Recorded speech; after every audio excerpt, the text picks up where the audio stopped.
I welcome you all on the third day of this short-term training program on water quality complication, restoration, and environmental conservation of existing water bodies, Module 1.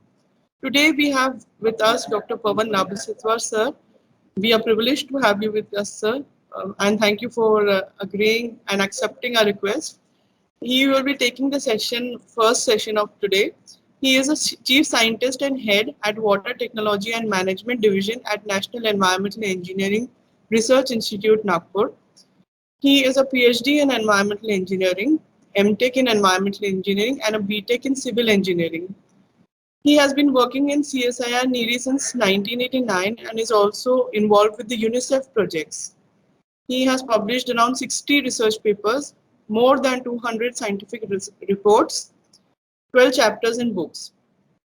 He is the first chairman of the Committee of Bureau of Indian Standards for developing standards for point-of-use water treatment systems, and the head of the World Health Organization Collaborating Center for Water and Sanitation, which is one only among the 12 in the world.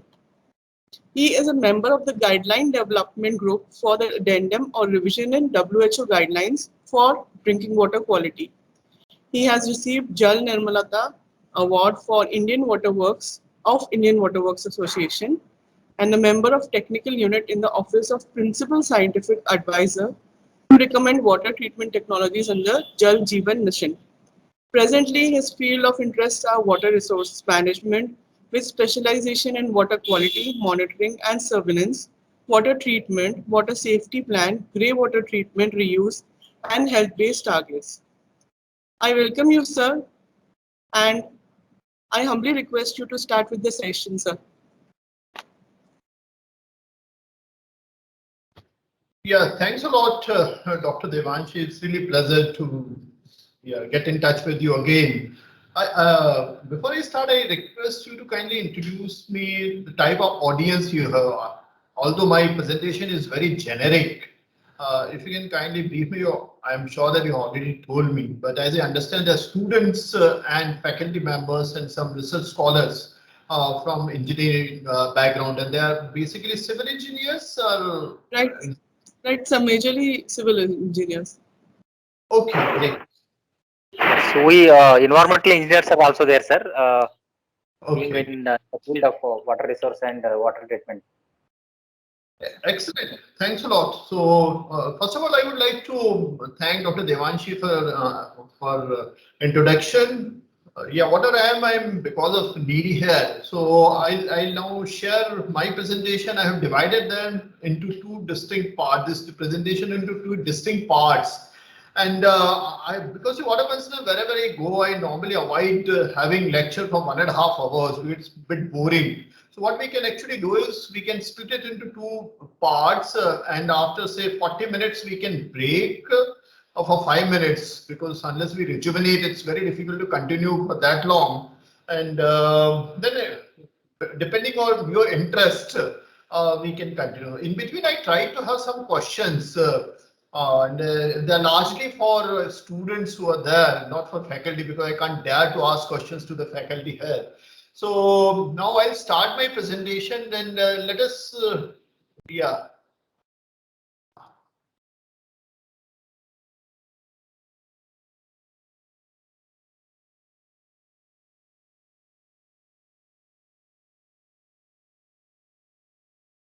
So Dr. Devanshi, are you able to see my presentation, although it is not in PPT mode yet? Yes, sir, it's clear. I can see that. Okay, so I briefly talk about the conventional water treatment plants, which we normally have in many cities, or almost all the cities in India. And we have designed these treatment plants by considering the fact that we have a typical water quality to treat or to remove contaminants. And then we supply treated water to the community in any city, or for that matter, any, say, town. So this is the outline of my presentation. Water in CSIR-NEERI. See, NEERI was established way back in 1958, and it was primarily because of say cholera epidemic in Delhi in 1957.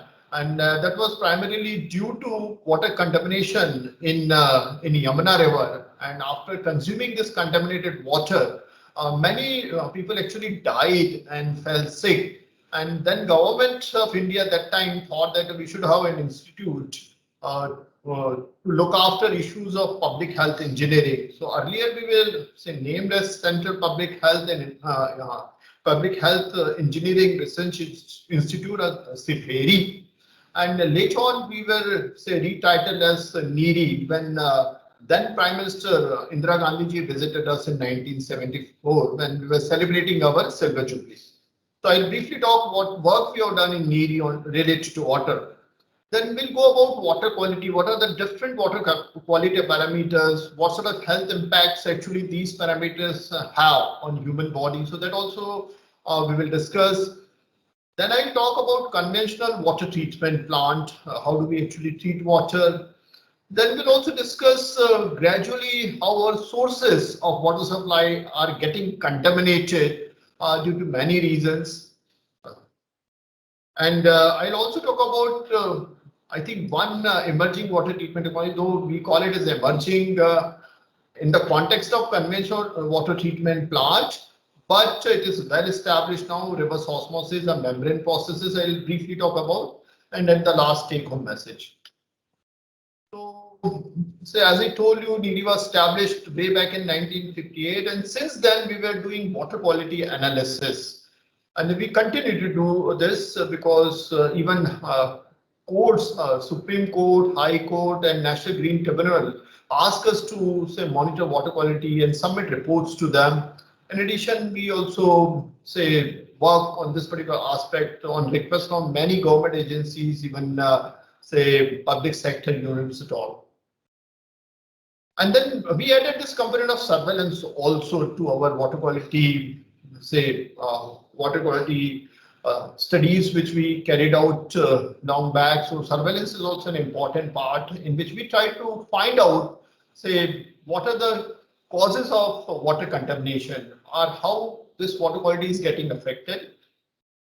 Then we switched over to technology development when we realized in 1970s that fluoride is getting into our water, and places like Jhabua, I think you are in Indore, most of you are in Indore, you might be aware the place known as Jhabua, where actually during water mission that time we could find out some some habitations affected by high fluoride content, and then we thought we should develop this technology. And then one technology, Nalgonda technique, we have evolved, and that was probably the first of its kind, and not only India but entire world, to remove fluoride in community water supply system. And that this Nalgonda technique to remove fluoride is still used in African nations, although in India we have discontinued using them. So this also is a big forte for NEERI. Later on, we got into water management. There's something known as a water safety plan, a risk-based approach. So we got into it, and I'll briefly talk about this also later. And the training, I think the training is a major component of our work. And we have trained almost 2,000, 3,000 chemists, engineers in NEERI. And one of the idea when we have been recognized as key resource center by Ministry of Drinking Water and Sanitation, they felt that at least one chemist or microbiologist from each district of India should be trained in NEERI. And I think we have covered almost all the states of India, and we trained not only chemists and microbiologists, but even engineers also on water related aspects. And then we work on some policy work, and this is Uniform Drinking Water Quality Monitoring Protocol, which we have developed for Government of India. And this actually had helped Government of India to set up various laboratories, not only in district, but at sub-district level. So we have improved our water quality monitoring network in India substantially after this protocol was introduced in 2013. Okay, then we also, I'll just briefly talk about what actually we do in water quality analysis and surveillance, so that will set scene for my presentation. So we monitor basic parameters, demand parameters. You might have known about BOD, biochemical, say oxygen demand or chemical oxygen demand. They are known as demand parameters. So we started with that, with indicator microorganisms. As I told you, 1970 we have got into this chloride, and the late 80s arsenic monitoring. Then we also got to analyze these trace metals, not only around say 95, but even earlier also we started. We had those equipment at that time, and the very few laboratories in India had like AAS, atomic absorption spectrophotometer, to know the presence of trace metal in water. And this pesticide, polyaromatic hydrocarbons. And then there's something known as a PHYTORID, because this is a microbiological word, so I'll not go into much detail of it. But as you cannot monitor viruses in water, it's difficult. It's not that we can't, but you require a big set of instruments. So instead we started monitoring, analyzing phages in water, PCBs, and this pharmaceutical and personal care products. And then we realized that this also is a major menace. And we have developed capability to monitor even this PPCPs in water. So we literally monitor almost all the parameters which are present in water. So, okay, we have done independent water quality monitoring studies. We also concentrated on water quality surveillance in cities and EIS studies also. So this is a big study which we carried out for National Mission for Clean Ganga, assessment of water quality and sediment to understand the spatial properties of River Ganga, in which we monitor River Ganga right from its origin in Gomukh till its confluence in Ganga Sagar at almost 70 locations. And we literally then have done even speciation of arsenic and other metals. So this was a very comprehensive study, and then yeah, we got very good comments on this particular report. Say some of the technology I described about Nalgonda technique, and this is solar energy based electrolytic deflocation plant to remove fluoride from water. That was established in 2002 in Maharashtra, and then we have like many such plants in India. And then this is another kind of defloration technology which we have developed, and adsorbent based technology also we worked on. I was talking about this water safety planning approach in which we worked, and we are at par with the say world standard. So actually our studies which we have done are say used in many universities. University of North Carolina, and then IRC also uses these studies for teaching the students. So this is something known as a water safety plan, in which we study what are the hazards or risks to water quality right from catchment to consumer. So this also we normally we have carried out many such studies. This we did in 2007-8 for Hyderabad, and then later for Nagpur City. And we have even done this water safety plan for villages. And for healthcare facilities, this was a very good study supported by World Health Organization, in which we monitor government medical college here, and then we realized that the patients come for one disease, and then later on, once they get admitted due to say contaminated water, they fell sick due to some other disease. So this was very good study which we have done for say. So we have also done sanitation safety planning. So I don't know, these are very good studies. So whenever we have time, I think we can even further discuss about it. Okay, coming back to our topic of water quality and health impacts. So how do we actually define water? There are many parameters you might have heard.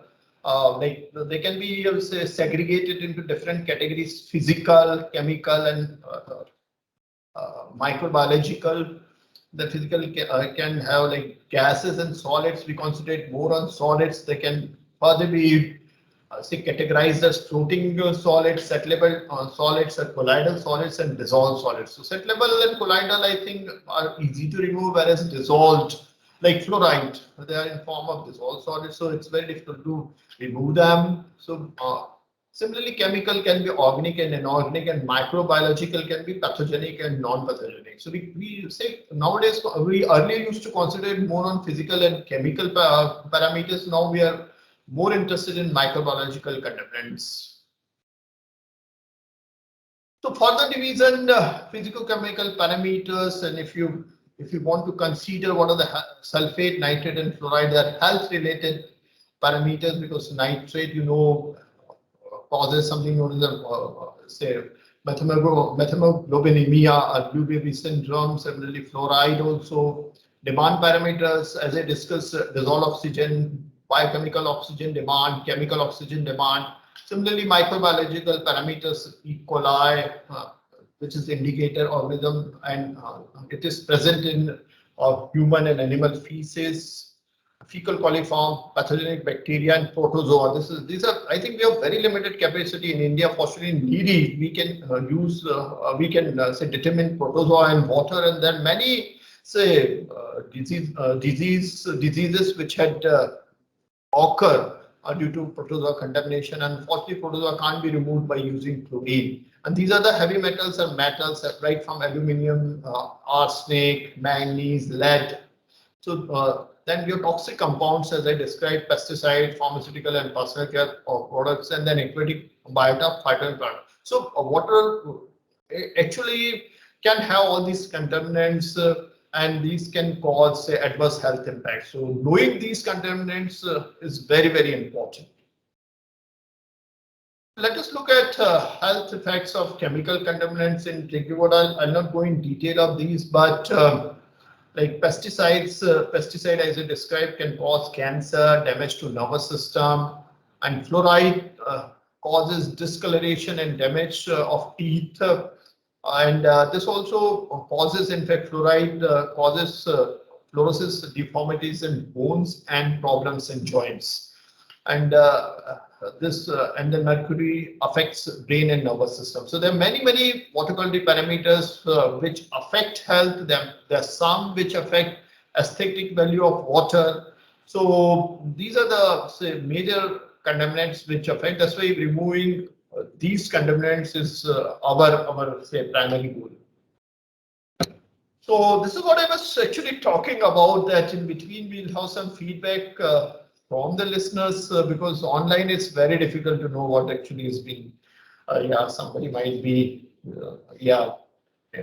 might be interested, or some might be having some importance. So if I can get some feedback from any one of you, particularly from student, it will be really great. So my question is, what are the major water contaminants?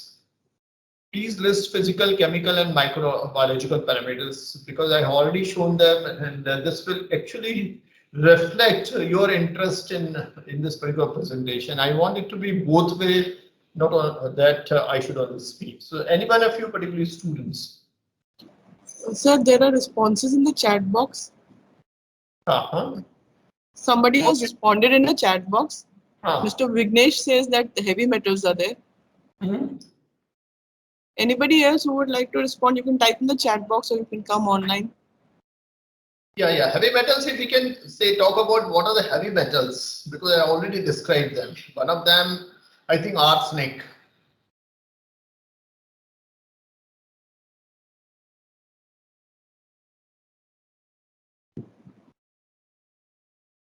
So I think the chemical parameters are the chemical oxygen demand, biochemical oxygen demand, dissolved oxygen.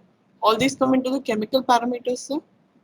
They are demand parameters. Okay, demand. We normally call it as a demand parameters. That is made with, say, wastewater. We determine it.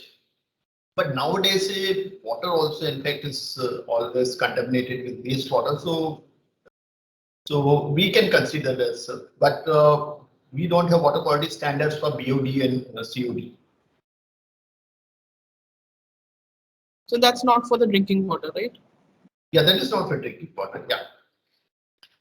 But I'll come later and you will realize that in some of the sources we started having this BOD and COD also. So yeah.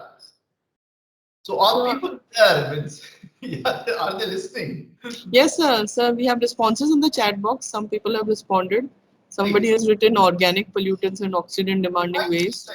They don't need to be perfect, at least. Yeah.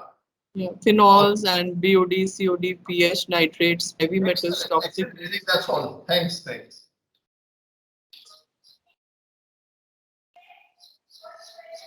So people are responding in the chat box. Probably they are not comfortable coming online.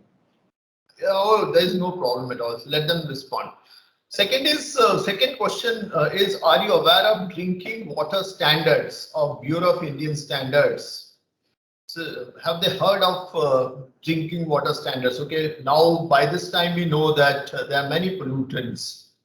So, but how much should be the level of those pollutants in drinking water? So there's a Bureau of Indian Standard. So if anyone is aware, if they are not, it's fine, because I know that you largely teach civil engineering, and civil engineering may not be having the subject of water. They might be having involved engineering, but involved engineering also. Yeah, No, so these days we have water supply related topics to be covered. So in that we usually cover that there are basic standards for different types of waters. So if anyone remembers it, yes. Yes, there's a response in the chat box by Vijayant Pandey, and he has written IS 10500 2012. Oh, great. That's what I wanted. I hope that he didn't Google it. Okay. No, it's fine. Even if he Googled, he could really put forth. At least he's paying attention, so that's important. Yeah, I appreciate it. Thank you. Thanks. Okay, we move on now.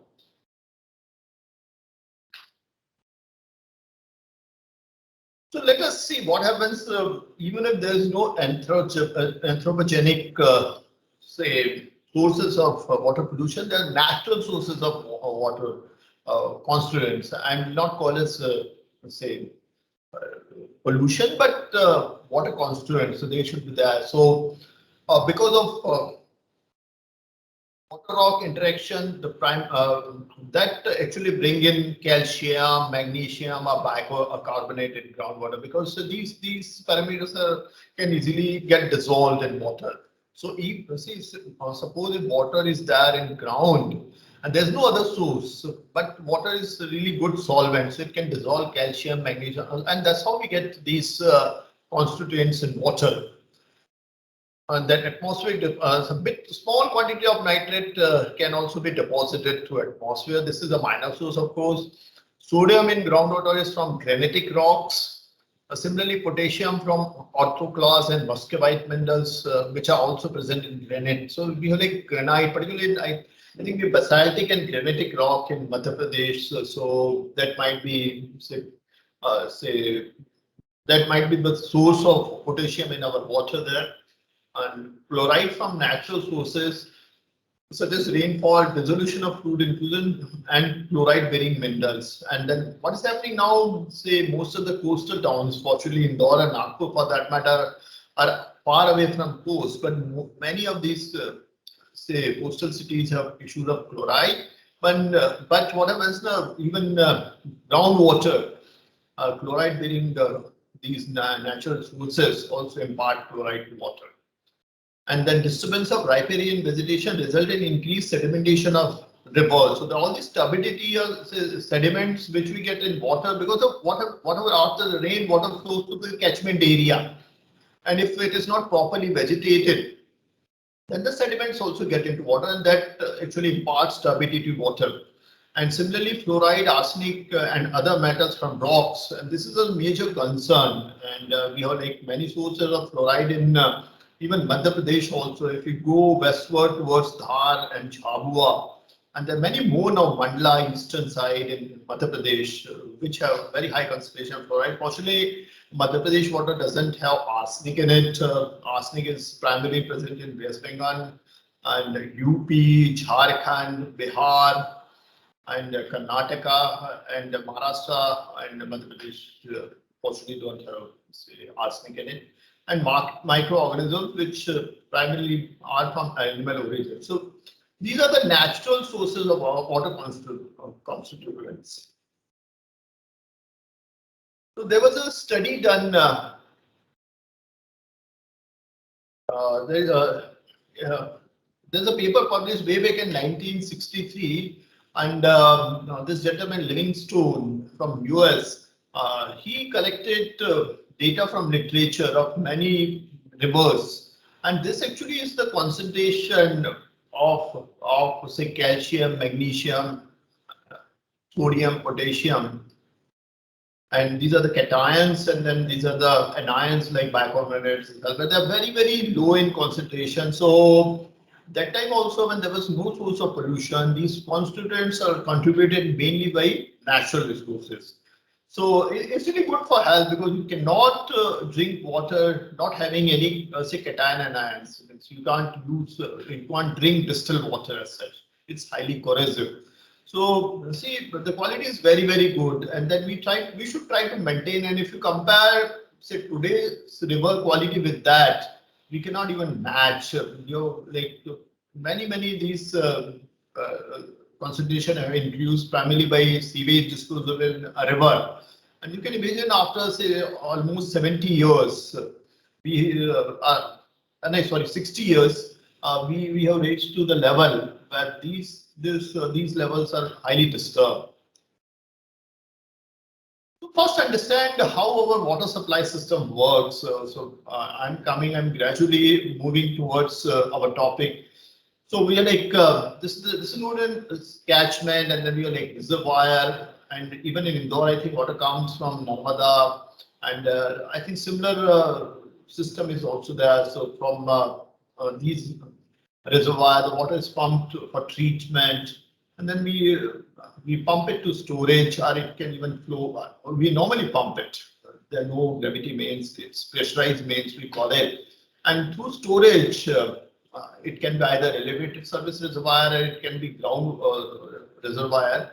We distribute it to household. This normally is the system primarily in most of the cities in India. We largely depend on surface water, but the many cities now gradually moving to augmenting their water sources by having even groundwater also as part of their water supply.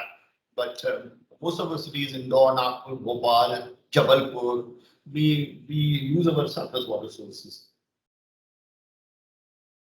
So I just show you the scheme so as to understand how water actually flows. In fact, in Nagpur, we had asked people to tell us from where we actually get water in Nagpur, and a majority of them, I think more than 75%, couldn't even say mention source of water in Nagpur, and that's the situation here in Indore, or for that matter in any city also.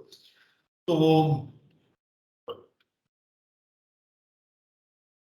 this is the river Panch, and there is a reservoir. So this is one source, and then we actually bring it to a pumping station here, and then we actually used to store this water in a Gorewater lake, and then we supply this water and treat in 3 different treatment plants. And then we pump this from water from these treatment plants to something known as a master balancing reservoir. The capacity is almost, I think how much, 2.5 lakh liter, and then from there we supply the water to say a network of elevated surface reservoir. We I think 16 numbers, and from there we then after this elevated surface reservoir, the water goes to consumer. There is another source, this Kanhan River, and then we draw almost 450 million liter per day of water from this particular source. And then this is another source of water, Kanhan River, which supplies 200 liter, 250, 200 or 250 mld of water. And this also pumped to these master balancing reservoir, and this gets into this elevated surface. So we are like 2 sources here.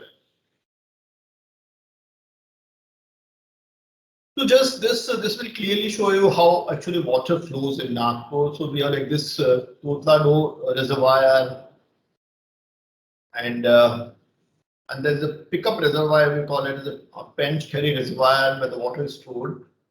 And earlier we had this right bank canal. So we are transporting water almost 450 mld from this right bank canal to this Mahadula pumping station. What happens, unless we pump this water to treatment plant, it will not say flow through gravity.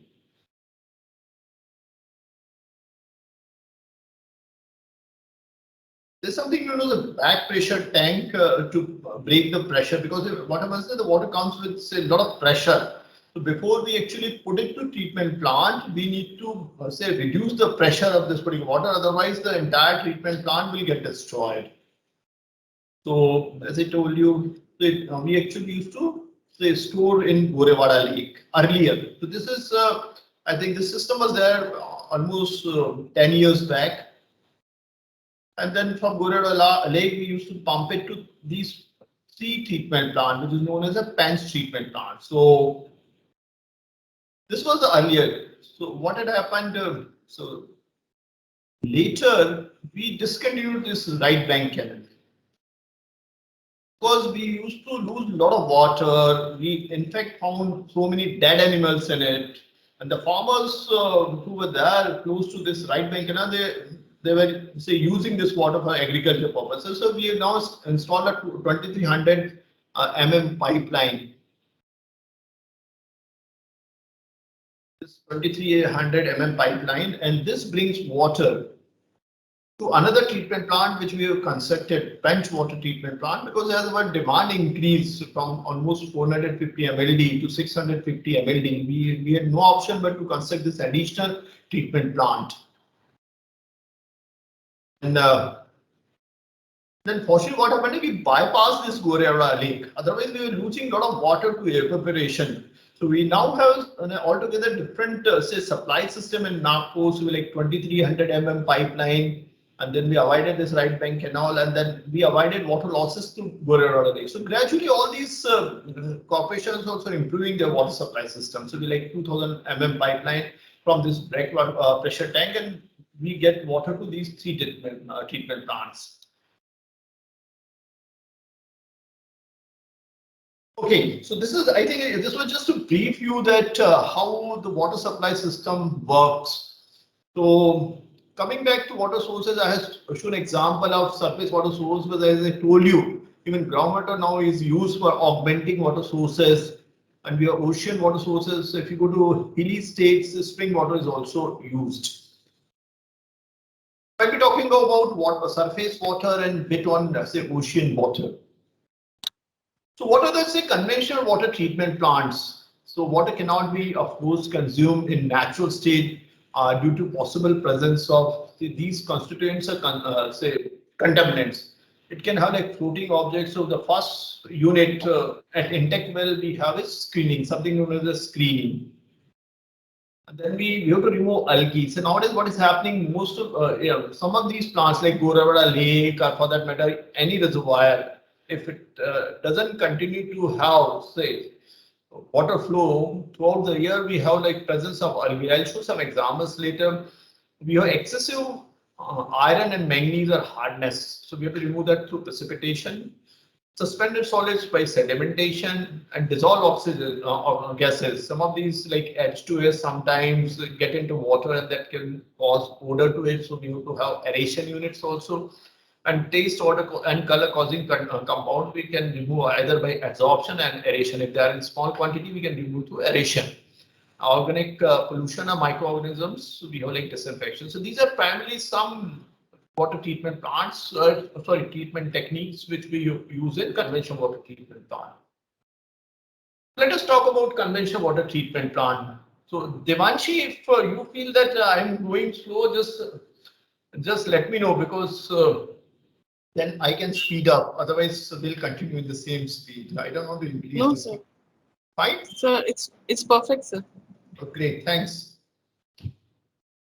So coming back, I tried to summarize here the principal contaminants, and then you can see again test and odor causing volatile organics and iron and manganese. And then we have many cases, particularly in Gwalior or Bhopal, where we found out say small quantity of iron and manganese in the water, and that this iron and manganese was imparting color to water, and people actually refused drinking this water. We have microorganisms and taste odor causing compounds in water. We have colloidal particles. We have suspended particles which impart turbidity. We have like solids, bacteria, and viruses. So these are say some of the constituents or contaminants which are present in natural water, even if we don't have any pollution source. So what are the units? We have like aeration unit to remove this. We have pre-oxidation or pre-chlorination to remove these contaminants. For colloidal particles, so we use coagulation, flocculation, and for suspended particle removal, we use sedimentation process. And then we would also filter. Once we remove these colloidal suspended particles, the larger particles can easily be removed in filtration. And then for bacteria and viruses, we use disinfection. So these are the units we normally have in conventional water treatment plants. So I request particularly students to visit nearby water treatment plants so that they can themselves see these units like aeration units, pre-oxidation, chlorination. Sometimes you don't find these units in some of the plants, but aeration, coagulation, flocculation, sedimentation, and filtration, disinfection. So these units will always be there in conventional water treatment plants. Aeration, coagulation, flocculation, sedimentation, filtration, and disinfection. This is schematic. I request the people to say mute themselves. Okay, I request. So just this is a schematic of conventional water treatment plants. We are like intake works on revolve.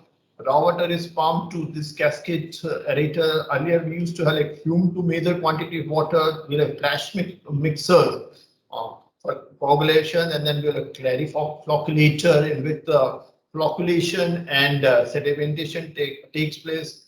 And after this, we put it to rapid sand filter and chlorinate the water after this filtration before distribution. So this is like schematic of conventional water treatment plant. Wherever we go, we'll always find this type of treatment plant. So again, these are water sources, primarily surface water sources. We have this unit of aeration, coagulation, and flocculation to remove, say, colloidal particles. We have sedimentation also. Once we like flocculate after coagulation, the water, these flocks become heavy, and then they can be settled. And after that, we can remove some of these suspended particles in filtration, and then we normally use chlorination for disinfection before we store and distribute to consumers. So this is like typical layout of water treatment plant. So this is aeration. So see, if you go, it's very beautiful unit. So what happens in aeration, as the name suggests, we allow the water to flow through a cascade. So that the oxygen gets into it. Normally what happens, the oxygen in surface water is fairly high, but particularly in summer season, the O2 can reduce substantially. And unless we aerate, this oxygen will not get into it. So what happens is O2 reacts with manganese and iron, and this is in dissolved form. So the manganese and ferrous ions, they remain in dissolved form. Once they oxidize, they get converted to manganese ion and ferric ion, and then this actually can get precipitated. So from dissolved form. Just give me 1 minute. It is an urgent call. I just come back.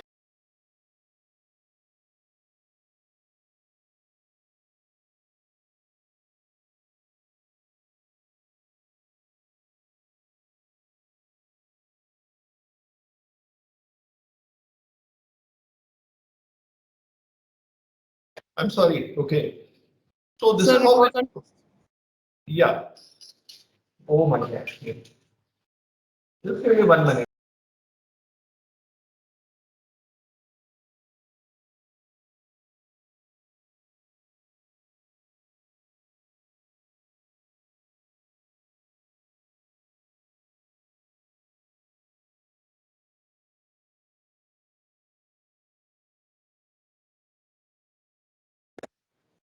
Sorry. Okay. So this is how we remove manganese and ferrous to some extent in surface water, and normally in reservoirs we have manganese and problem of manganese and ferrous. Similarly, H2S and CH4, which gets into water, these gases get dissolved in water, and to say remove these gases, we have to do aeration, and that's how we even get these. Otherwise, they actually import taste and odor to water. So this is the first unit, aeration. This is how it looks actually. This is one of the unit of Nagpur. So from you, I'll stop for a minute and I'll ask you to say describe major units of conventional water treatment plant. I have, I think, described in length about these units. So even if you want to write in chat box, and I request Devanshi to read it for me. I'll wait for 2 minutes.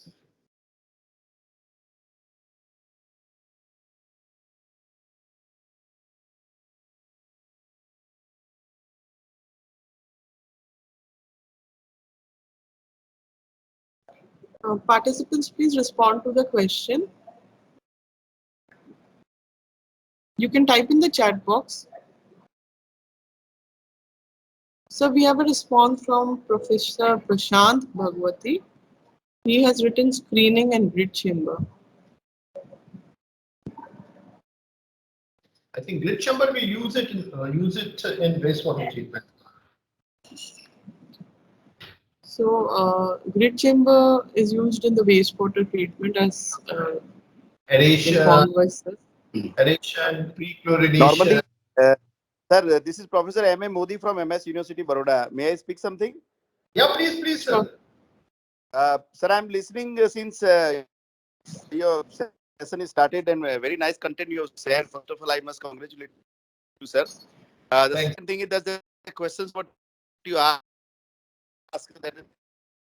So your voice is breaking. Yeah.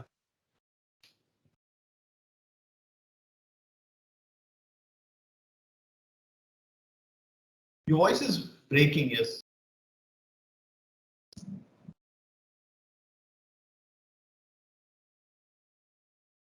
So there's a response from Sangeeta Agrawal: screening, coagulation, flocculation, filtration.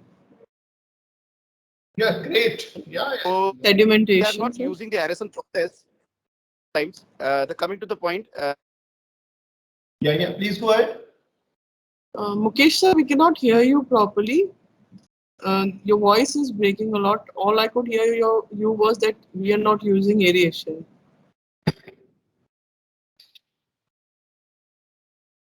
So there are responses in the chat box. Some people have written aeration, grid chamber, again sedimentation, SSF, RSF, disinfection. Fine. Slow sand filter and rapid sand filtration. That's great. Okay. That's fine. Thanks. I think we can move on. Yeah, I'm happy that people are listening. Okay. So thanks. Okay, we'll just move on. So whatever the pre-chlorination we normally try to avoid unless there's an emergency of, say, we know an incident where there was a lot of ammonia which was found in the Yamuna River in Delhi, and then there was no option to remove ammonia. I think the standard is 0.5 mg per liter. So unless ammonia is less than 0.5 mg per liter, you can't drink water. So they have no option but to do pre-chlorination. Normally we avoid what happens now. If you pre-chlorinate any water, there's a possibility of this chlorine reacting with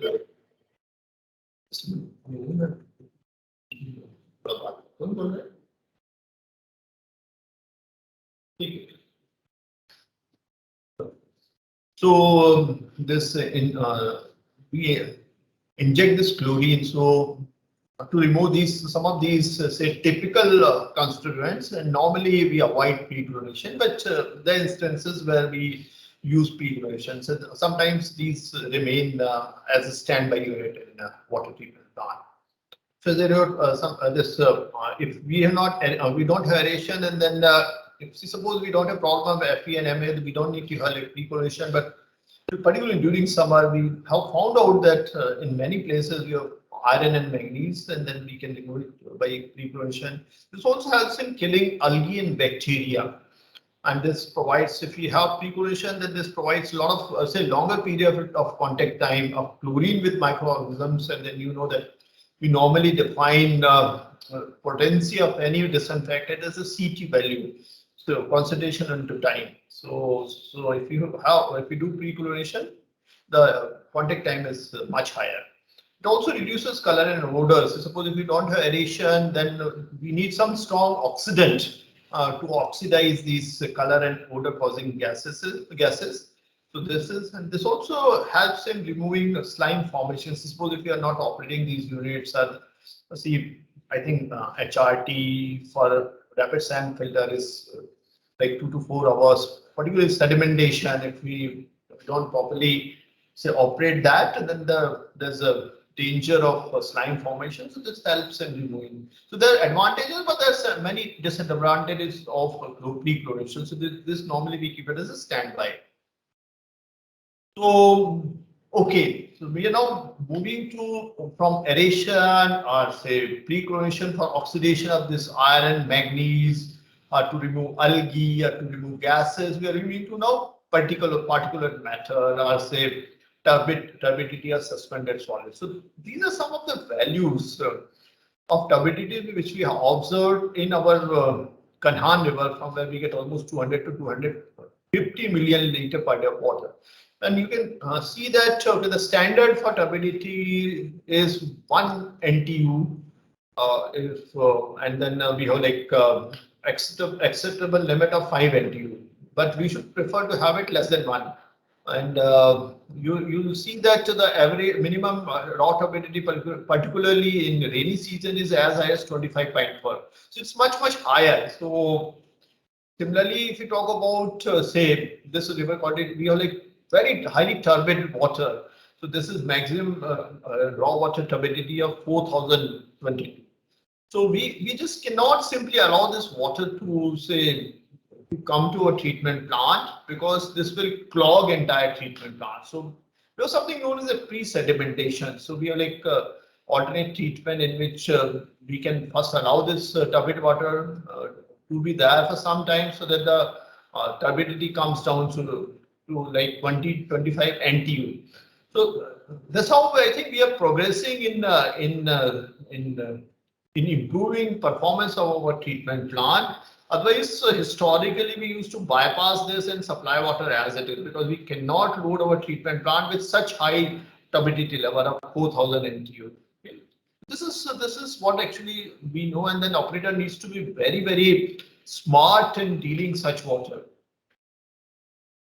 So what is the principle for removal of the suspended solid and sedimentation? And I think most of you might have heard of this Stokes law, and then the settling velocity is GD square rho S minus rho M 18 mu.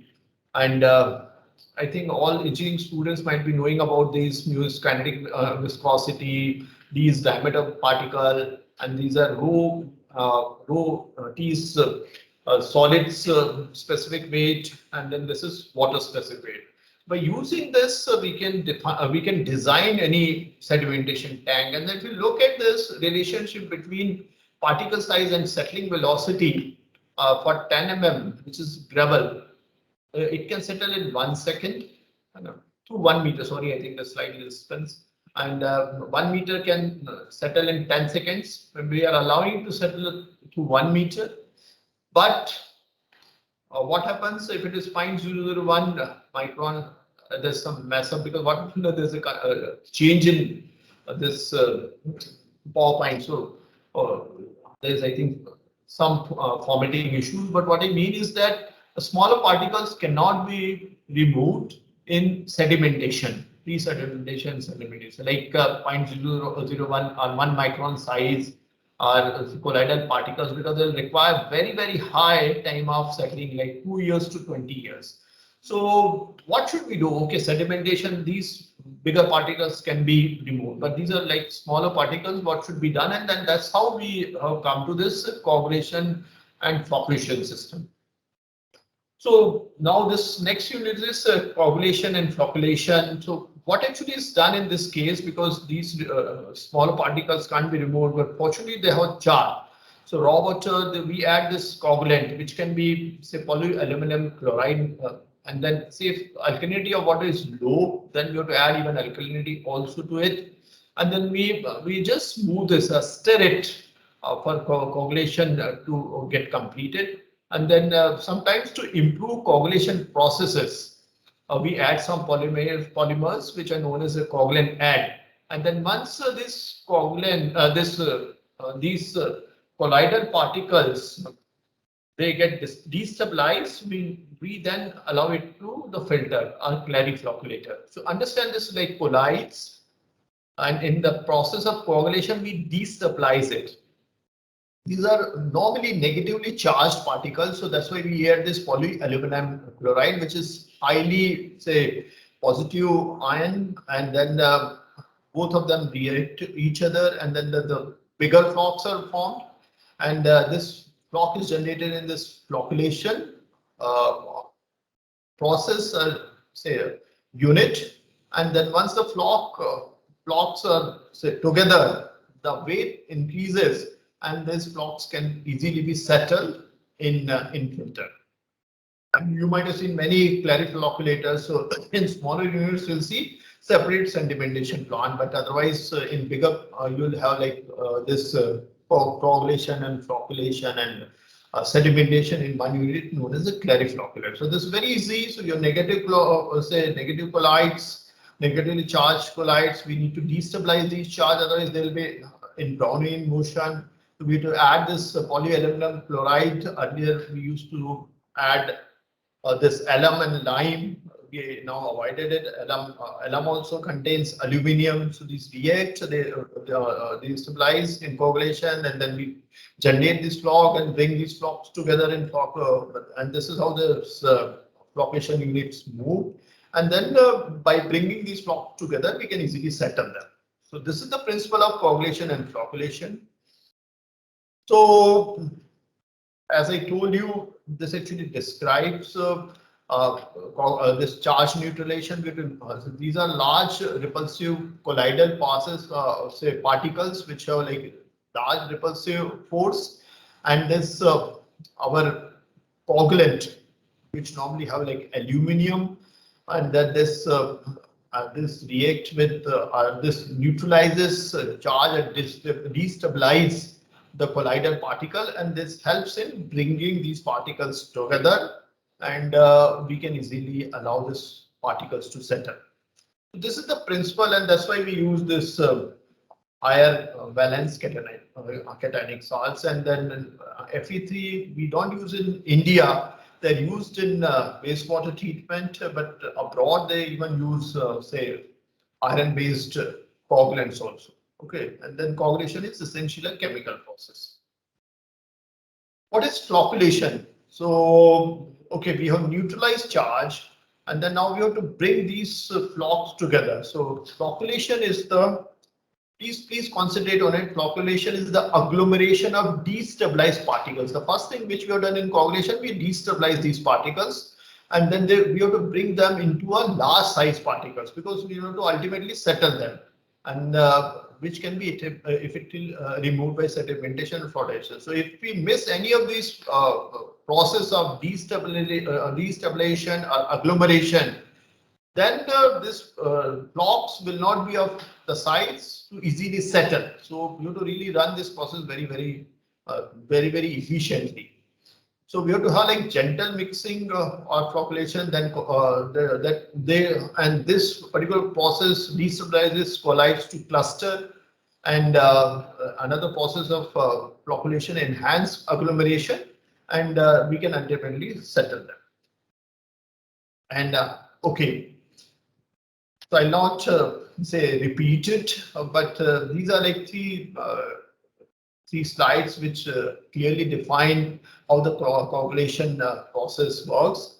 Okay, we'll repeat again. We have added this coagulant, which is polyaluminum chlorides. These are the particles, colloidal particles, and then coagulant forms precipitate, trapping impurities. They can also say trap impurities. So not only they bring these small particles together, but it can also trap impurities, and ultimately we can precipitate them.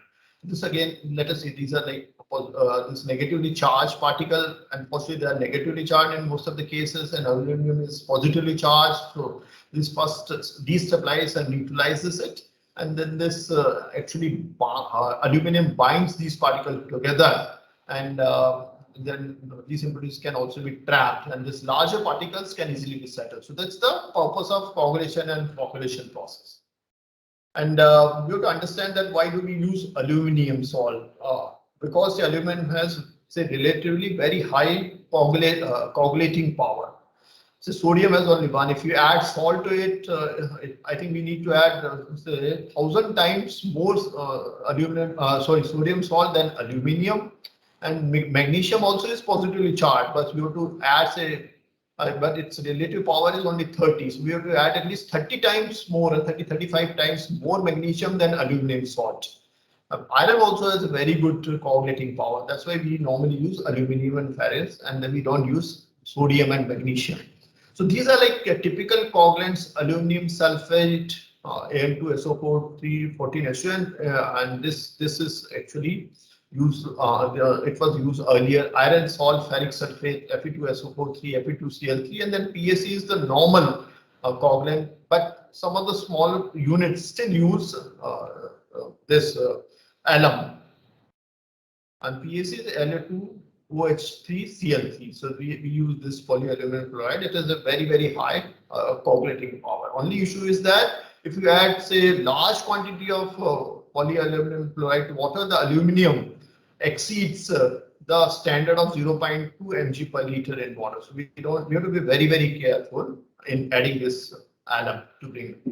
And this is like this is the flocculator. So we can have hydraulic flocculator also. There are many types of flocculator which help. And this is like sedimentation basin. This is how it looks. And these are the clary flocculators where normally these arms move and then they gradually flocculate water, and then this also helps in sedimentation. So this is known as a sedimentation clary flocculator. So.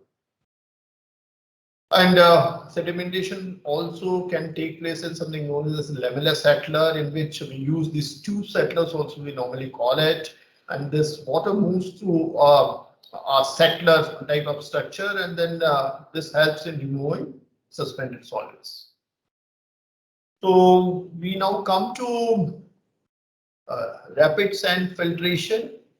And this is a very interesting process, and I really request you to visit treatment plant to see it. But I'll try to explain through this particular slide.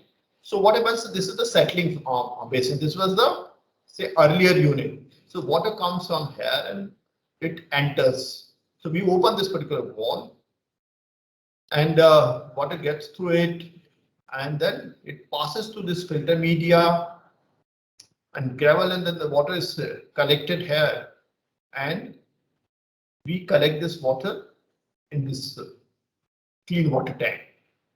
So what are the walls we open? This particular wall is opened in this so that water comes here, passes through it, filter media, support, gravel, and then we keep this wall open, and then water gets collected, clean water gets collected here. But what happens as we continue to operate it?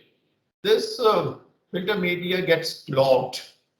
Then we have to do something known as a backwash. I know most of the professors, all the professors might be knowing, but this is a student. How does actually we have to clean this? And this depends on how much the turbidity of water. Otherwise, we have to clean it, I think, every 4 and 6 hours. So see, once it is clogged, and what we actually have to do in this case is we have to backwash it. So obviously we have to close this wall because this connects to clean water tank, and we have to also close this wall because we can't allow this water to enter. We close this wall, but we open this particular wall, and then we actually this filter media gets it floats because we push water. We have like sufficient head to allow this filter media to fluidize, and then whatever say impurities or turbid particles there, it runs through here, and it gets into this, and we can either remove, put it to drain or sewer, but now in current water treatment plant, we still use it because normally we use otherwise 10% of water for backwashing. This process is known as backwashing. So please understand it. We allow this wash water to come here. We open this wall. We already closed this particular wall and this wall, and then we fluidize this, and then all this impurities or turbid particles, they get accumulated here, and then they flow through this, and we keep this wall open. Another option is okay, and then sometimes the water also can be clean, and then we keep this water, and then water which gets accumulated over here that needs to be removed. We can allow this water to get through it. So this is the process of backwashing, which is very important in rapid sand filtration. Okay? And this actually gives the idea that what should be the gradation of rapid sand filters. So we have given, I think, 2.0 to 3.4 mm. This thickness is 50 mm, and similarly 3.4 to 6.0 mm, 6.7 to 12.7, and then we're like say coarser particle at the bottom, 12.7 to 8.9. So we have like this type of gradation of filter media, and that needs to be cleaned every say 4 to 6 hours depending on what. Otherwise, this operates very using simple. So we can easily know by this level of water in filter media when we need to actually backwash this rapid sand filter. I'm sure I'm clear, but if we are, I think if we are meeting one-to-one, then it becomes much clearer. You can draw it on the drawing board and then show it. So this is how the water looks actually. So this protocol is very simple. We have to close the inlet. We allow water to filter. Then we have to do air scouring. Yes, I forgot to. I think we do air scouring in addition to water being pushed through. We even do air scouring. Also, we allow this air to come in, and then we fluidize this particular bed and air and water for backwashing with. This is how we actually do, and then you get very highly turbid water after the backwash. I'm coming to the close to first say part of my presentation. There are many disinfection methods which include, so we have covered aeration, we have also covered sedimentation or pre-sedimentation, we also covered coagulation and flocculation. I deliberately didn't include design criteria, otherwise normally to engineering students we teach how to design say a treatment plant that can be also taught to you. Yeah, now we covered rapid sand filtration, and then now we're coming to the last unit of disinfection. So you're like chlorination, your boiling of water, and treatment with excess lime, but this is a dated process. So you avoid it. Boiling is under emergency. We like chlorination. There are some plants in Western country which use even ozonation also.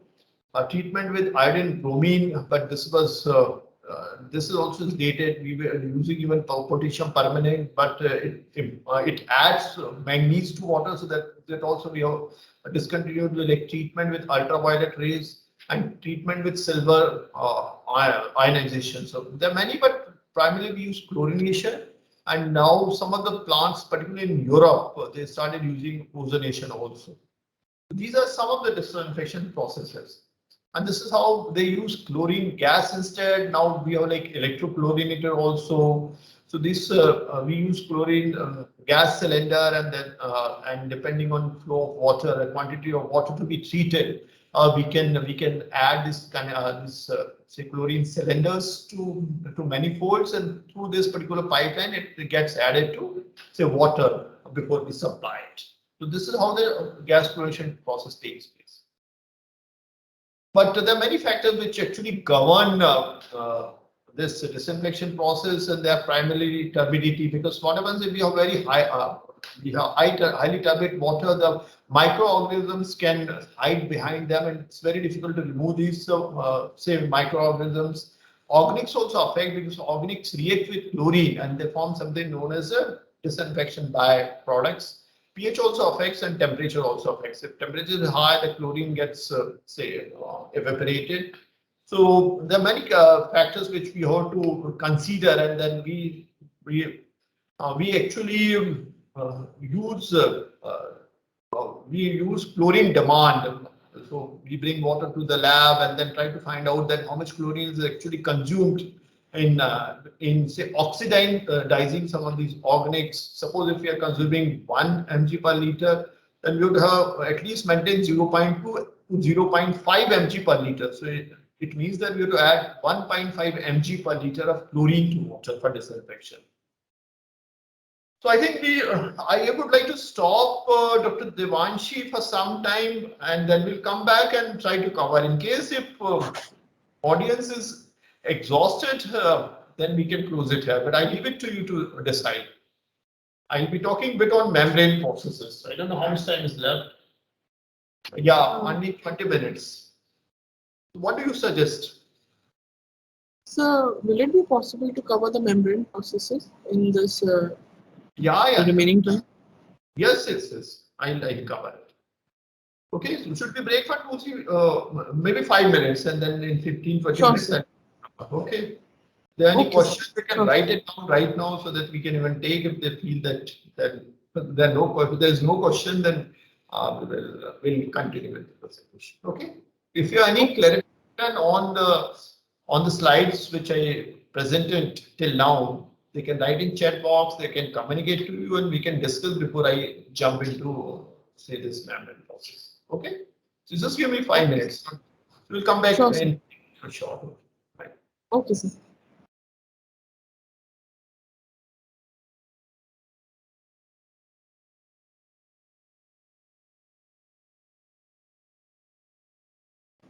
So we have taken a short break of 5 minutes. In the meantime, if anybody has question or if they want any topic to be covered, you please mention it, or you can type in the chat box.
So Dr. Devanshi, I'm back. Should did you get any question or should I continue?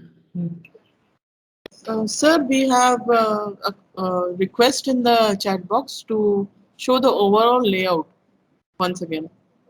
Of what?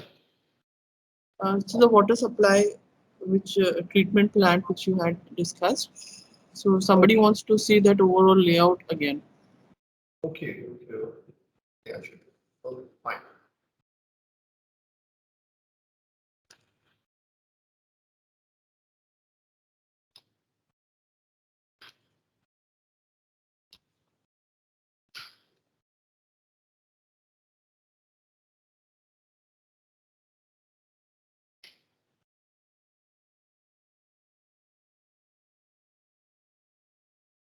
Again, repeat it like on every surface water source, we have like the intake works from where the water is pumped, and then in water treatment plant, this is the like layout of water treatment plant where cascade aerator. We are used to like flume, and flume is used to measure the quantity of water which are getting into so many units.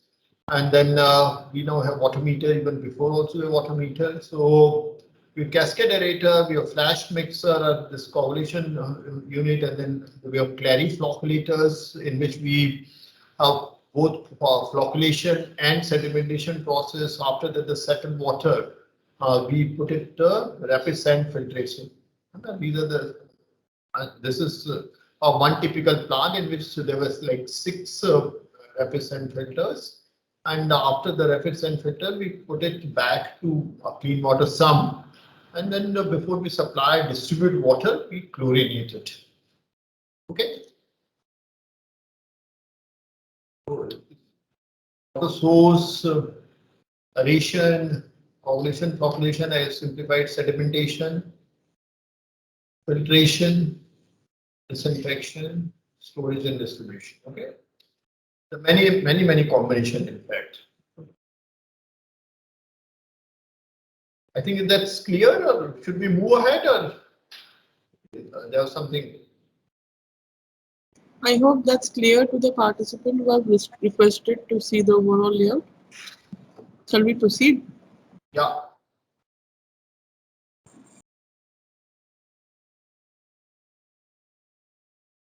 Okay, so I'll briefly describe. There are many sources of water contamination. I think I probably talked about. So, like drain, and then we have like surface runoff from fertilizer unit, the industry. So this typically describes many sources of water pollution. We are like underground storage tank, and with this waste flow, which we normally call, and then this leads to surface water bodies, and then might be seepages from septic tank, urban runoff, sewage treatment facilities also.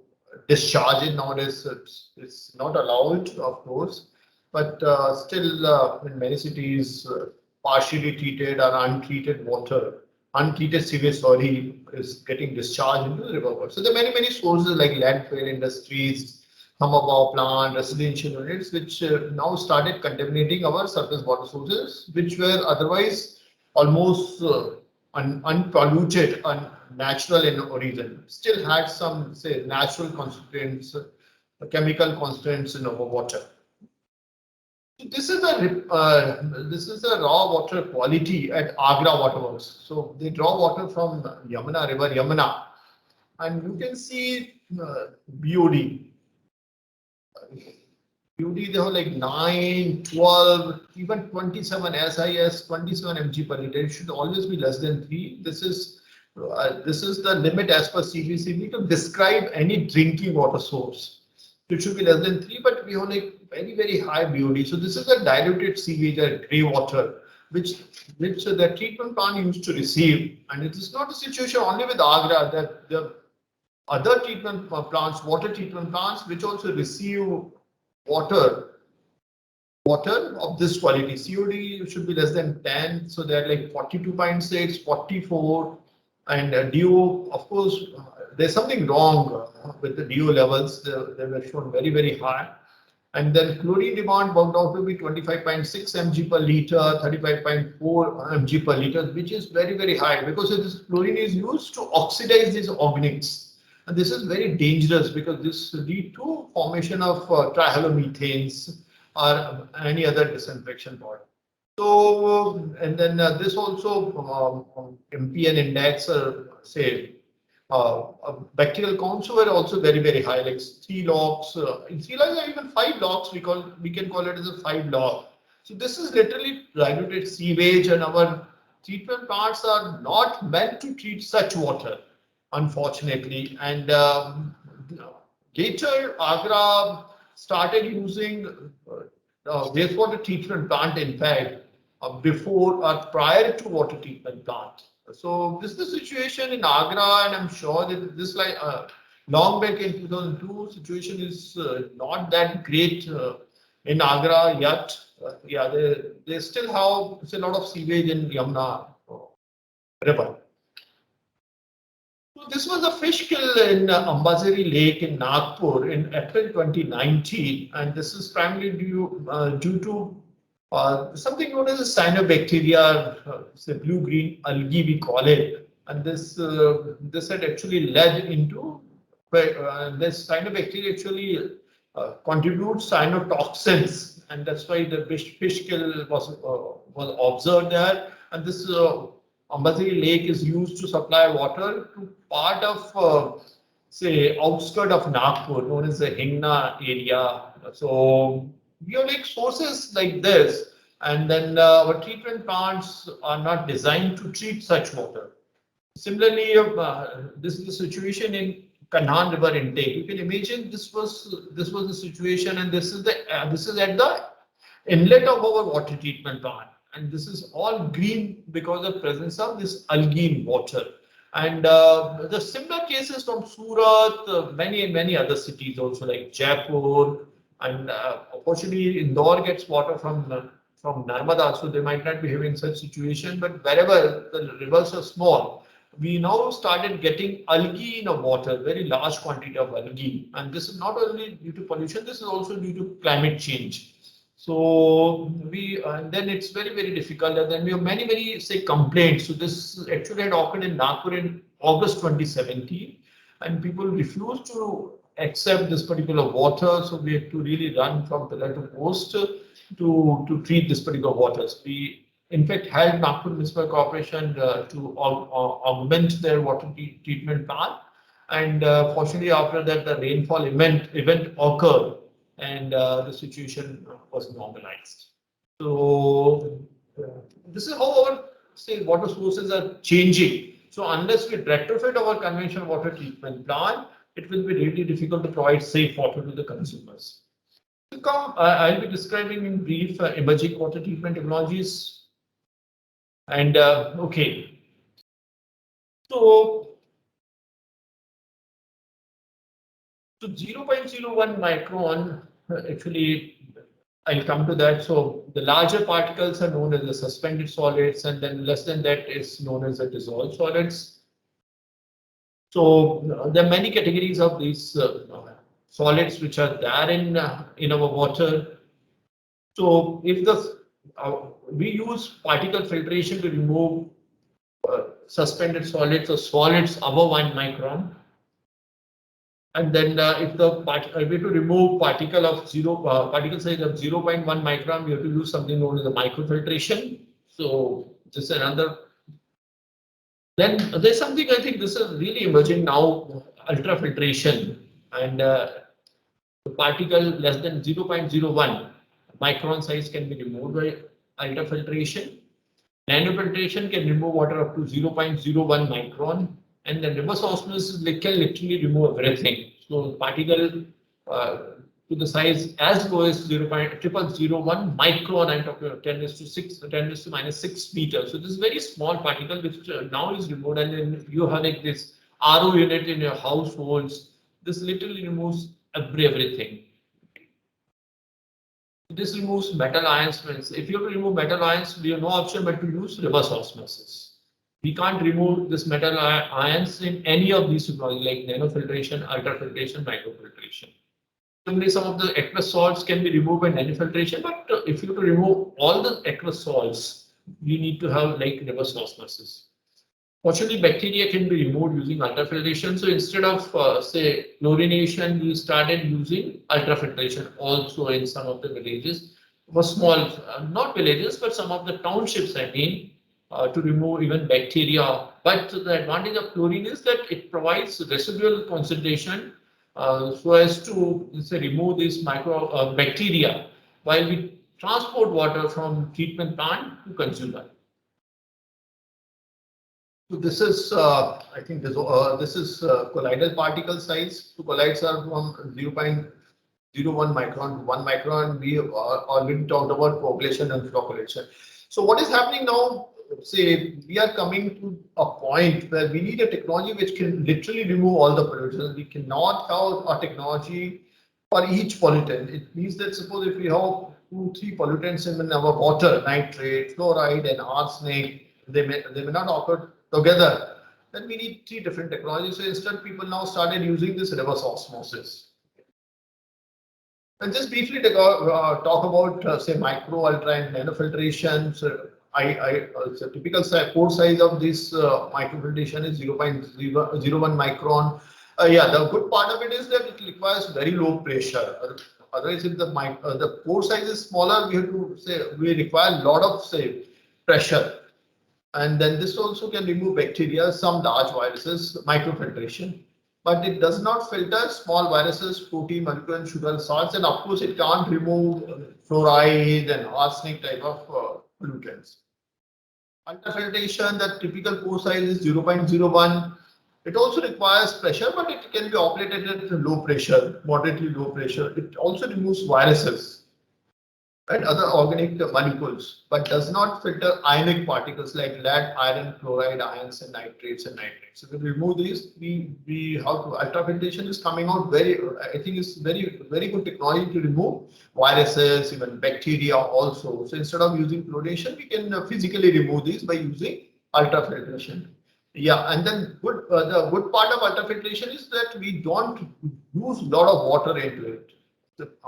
Whereas in reverse osmosis, we literally use almost 40 to 60% of water as reject. Whereas in this, we hardly lose almost 1 to 2%. So this is really good technology in case if you don't have these contaminants in water. Nanofiltration is also, but the limitation on nanofiltration is that this also can remove, say, bivalent ions, lead, iron, nickel, mercury.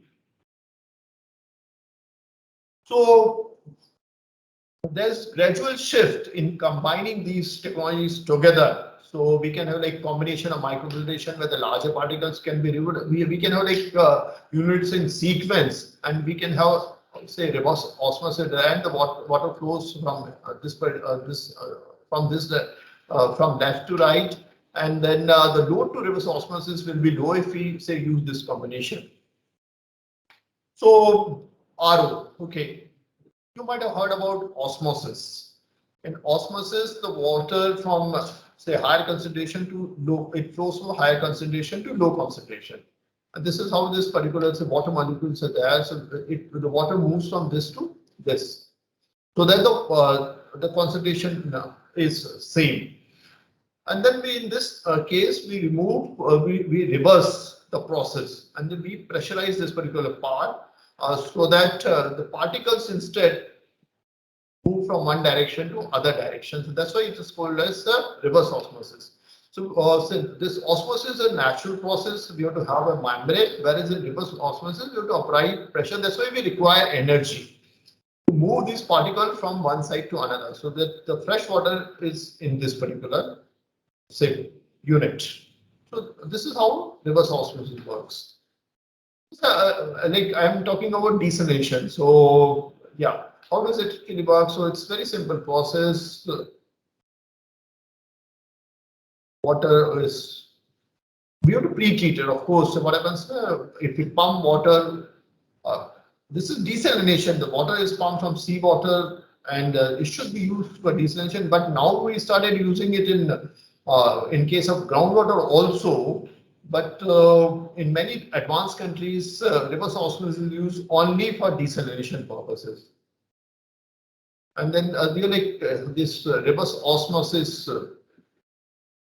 treatment unit, and the water gets into these membranes, and then it needs to be pressurized, and then water gets out of this, and then can easily be collected and stored. And then, yeah, as I told you that the clean water can be collected here, but there's substantial part of reject water also, which we need to dispose of. And then in this case, we lose a lot of water also, because this can't be used for any other purpose. So you might have seen in households, even in community also, many RO-based water treatment plants. So recovery is hardly 40%. And then 60% of water, we propose that it should be used for cleaning purposes and any other purposes, but not for drinking. Drinking RO water, you can drink water. Of course, there should be some minimum concentration of the salt into it. Freshwater storage, and then we can supply this desalination. So the system is so simple, like we have to have pre-treatment, and then after pre-treatment, say you have to put it in reverse osmosis treatment system, and then after this water can be pumped to freshwater storage, which can only be 40% of the entire water we are treating, and that's the water we need to dispose of. We need to dispose of. Okay. So I couldn't cover that much in detail. Of course, we are like us. We are like special session on RO. So RO itself is a separate subject. So it's very difficult to cover entire thing into one presentation. The take-home message is that conventional water treatment plants require improved operation management. We've seen, I myself have seen many treatment plants failing because we don't properly operate and maintain these plants. And we've seen plants in which the water simply enters and flows through the treatment plant without any treatment. Source water quality is deteriorating fast because earlier was sources that protected, they were not receiving any pollution. You have seen example of Agra. Water quality is deteriorating very, very fast, and we need to retrofit these plants to remove these emerging contaminants like algae. And I've shown you many instances of algae pollution in water. Many options are available for improving performance of water treatment plants to tackle emerging contaminants. Yeah, I couldn't describe much, but membrane processes are emerging as really a good alternate in which we can literally remove everything, but they are expensive. We do a lot of water, so we have to really optimize these processes so that we can use that as part of conventional water treatment plant. And cost implication in such cases is a major concern because if we add membrane processes, I think the plant operation becomes at least 3 to 4 times more expensive than, say, conventional water treatment plant. But see, yeah, I'm working, and there are many researchers in India and abroad working to improve functioning of these conventional water treatment plant. There are many combinations of membrane processes which are also being used simultaneously, particularly at household, to improve treatment of drinking water. I'm sure that we will optimize these processes soon so that they become cost effective. I'd like to thank all of you for listening patiently. And if you have any question, you can write me, or you can even write to Dr. Devanshi, and we can definitely be in touch. Thanks a lot.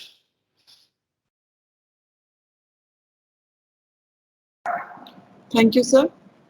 Sir, I think there is a participant who would like to interact. Joshila Grace. Okay. She has raised her hand. Okay. Yeah. So Go ahead. would you like to come online? I'm online only. No, sir, I'm asking that participant. Sir. Okay, sorry. Sir, is Joshila Grace would like to come online or what? You have raised your hand. Do you have any question or would like to interact with sir? So do the participants have any questions, doubt, or would like to communicate anything to sir?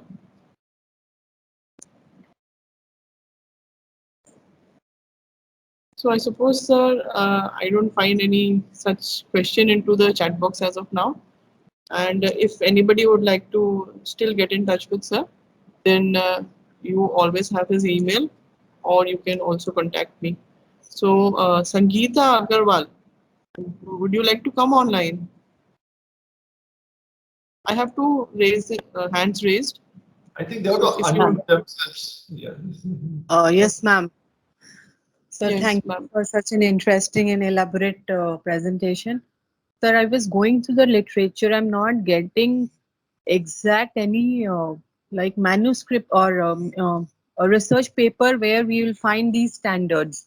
When we are going to different papers, the standards for the particularly I was looking for the heavy metals in vegetable sources.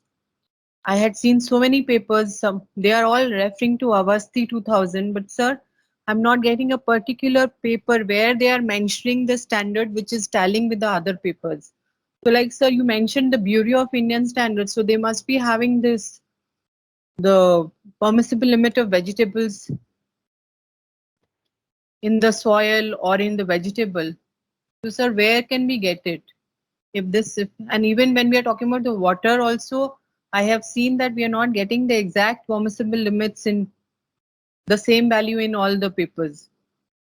So it becomes very difficult when we are wanting to write something exact. What is the permissible limit? We are not able to understand which paper we should refer to. So, sir, if you could throw some light. As far as water is concerned, I'm sure there's BIS 10500/2012, in which they have given limits of permissible standard and acceptable standard for metals also, for different metals in water. So I request you to refer to it 10500/2012. As far as food is concerned, I think for heavy metals in food, there should be some standard by FSSI. So you can refer to it, but I'm not sure because I've not worked on food, so I'm not sure. But there should be some standard because, and then I think you should refer to National Institute of Nutrition. They come out with at least minimum levels of these contaminants, a minimum level of say nutrition in any food item. But I'll try to find it out. See, we have worked on fluoride and nitrate, and we have determined the quantity of nitrate and fluoride in water. Sorry, in food also. And we have referred to some international standards. You were right. I think that time we couldn't get any standard, Indian standard for metals, even for fluoride and nitrate in food. But I'll try to look into it based on my experience and pass on information to Dr. Devanshi, and I think you can be in touch with her. If you want, you can be in touch with me also. Okay. Okay, sir. Thank you, sir. If you could share the email, I can be in touch with you. Yeah. Yes, So, he has shared his email on the last slide. Still, if you want, I will share that with you. Okay. Haima, do you want to unmute yourself?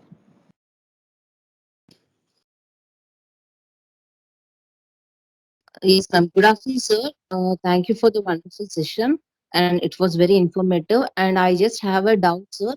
While writing, you have said that like for a virus we can remove through ultrafiltration, but any other, any other techniques apart from UF, do we need to consider? Or because I'm not getting any such details when I'm going through the manuscripts, so I am confused little bit. Like, shall I only put up only UF, or else any other integrated process is there to remove all types of virus?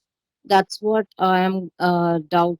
So could you please make it clear so that what can I proceed further? Because whenever I search, I'm getting only UF membrane. That's it. Apart from that, I'm not getting any other details. So is there any other integrated processes which removes all types of virus? see, fortunately, chlorination, UV disinfection, ozonation, even reverse osmosis and nanofiltration, ultrafiltration can remove viruses. All these can remove viruses easily. So I think, yeah, there's so much of literature available.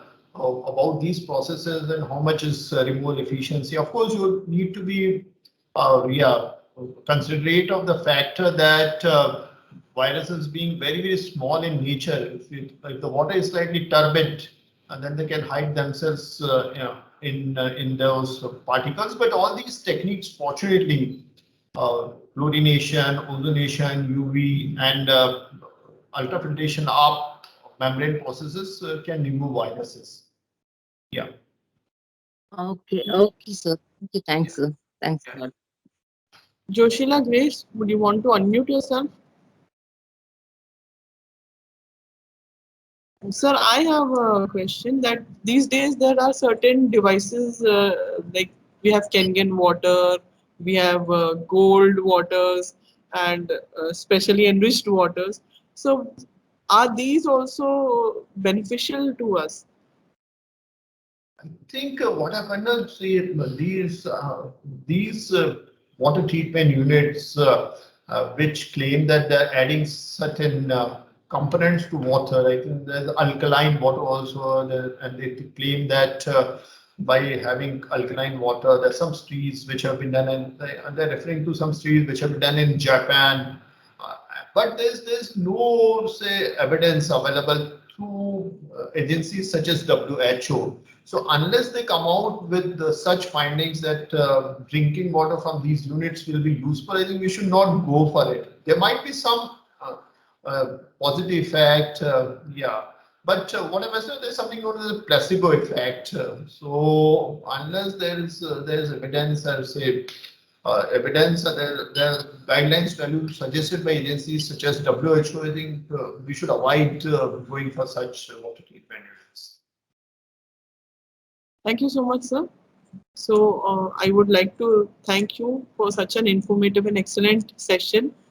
On behalf of IPS Academy, Civil Engineering Department, Institute of Engineering and Science, I am highly privileged and honored to have you with us today. I thank you for taking out time from your busy schedule and enlightening us over the water treatment conventional processes. And I hope to interact with you again in future in the next part of this training program, sir. Thank you so much, sir. Thanks for providing me opportunity. It was really wonderful interacting with all of you. Okay, thank you very much. We'll be in touch. Okay, in case if you have any query, write to me and then I'll try to respond. Okay. Thank you very much. Sir. Thanks all of you. Okay. I'll quit now. Thank you.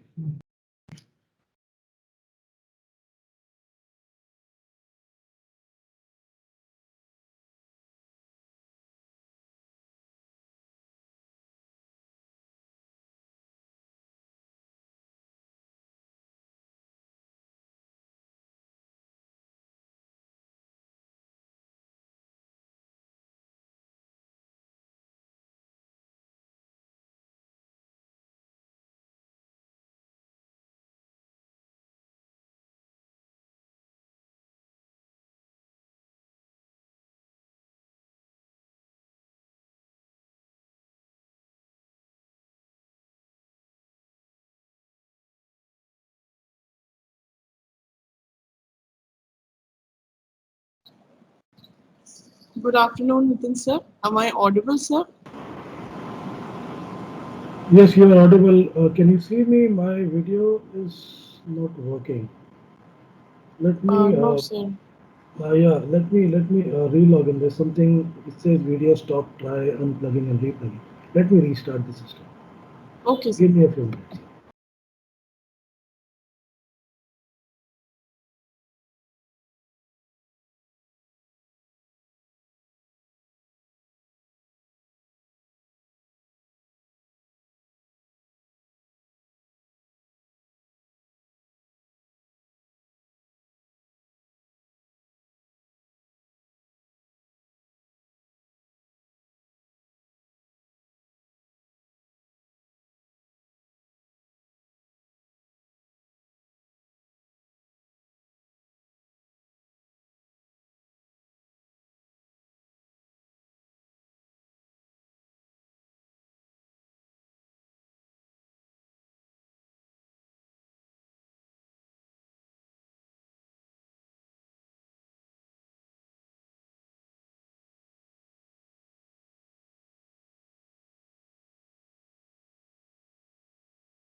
So the next session will be taken by Dr. Nitin Goyal. He has some camera issues, so he's restarting his system. Till that time, we will wait.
I can't hear you. Hello. Yes, sir. Okay, great.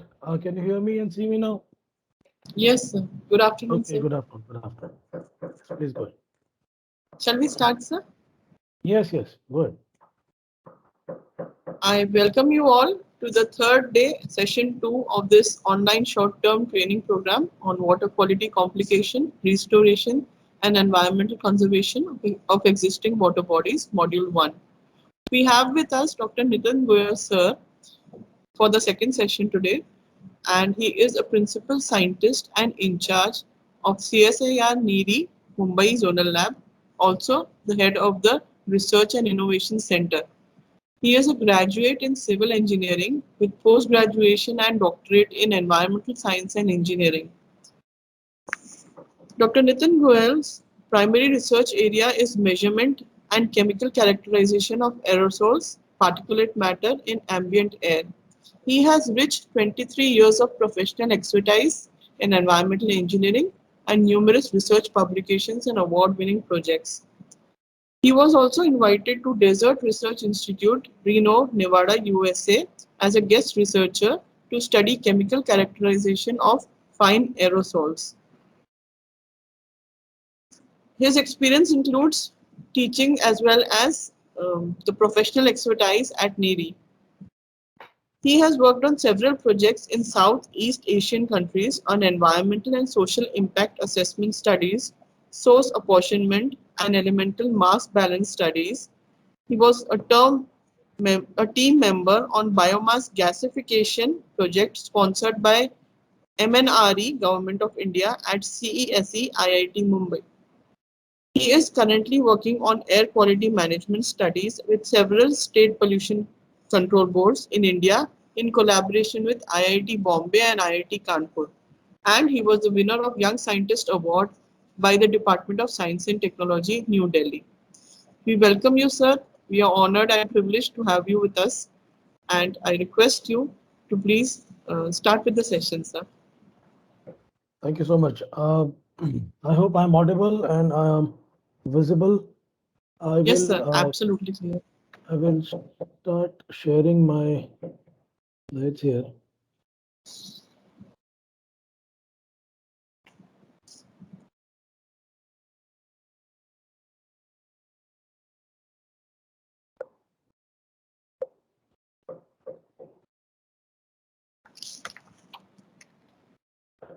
Okay, is my presentation visible?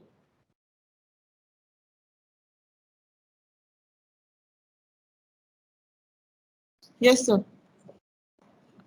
Okay. Is it full screen now? Yes, sir. Okay. In my system, it is running a little slow. There's something off with the network today. It's raining heavily in Mumbai, actually. Okay, sir. Okay, great. I think it's visible now. Yes, So, sir. It's absolutely. thank you for your invitation and thanks for your kind introduction. In fact, Indore, I belong to Indore. So when you gave me a call, I said, okay, we will definitely talk. And I did teach in Indore for 2 years also. And I studied in Indore. So Indore is very near to my heart. So today, I know when you talked about, talking something about wastewater and water treatment, uh, NEERI has developed several technologies over last 15-20 years. And today I'll be talking of constructed wetlands, which are natural systems to replace the regular sewage treatment plants. So in the next 1 hour, I will try and give you the basics and the philosophy behind what went into. Uh, Dr. Jagwani, has anyone talked about this before already? Because I did not No, see the sir. schedule. No one, right? No, sir. No, sir. So Nobody has. it would be apt. Okay, great, great. So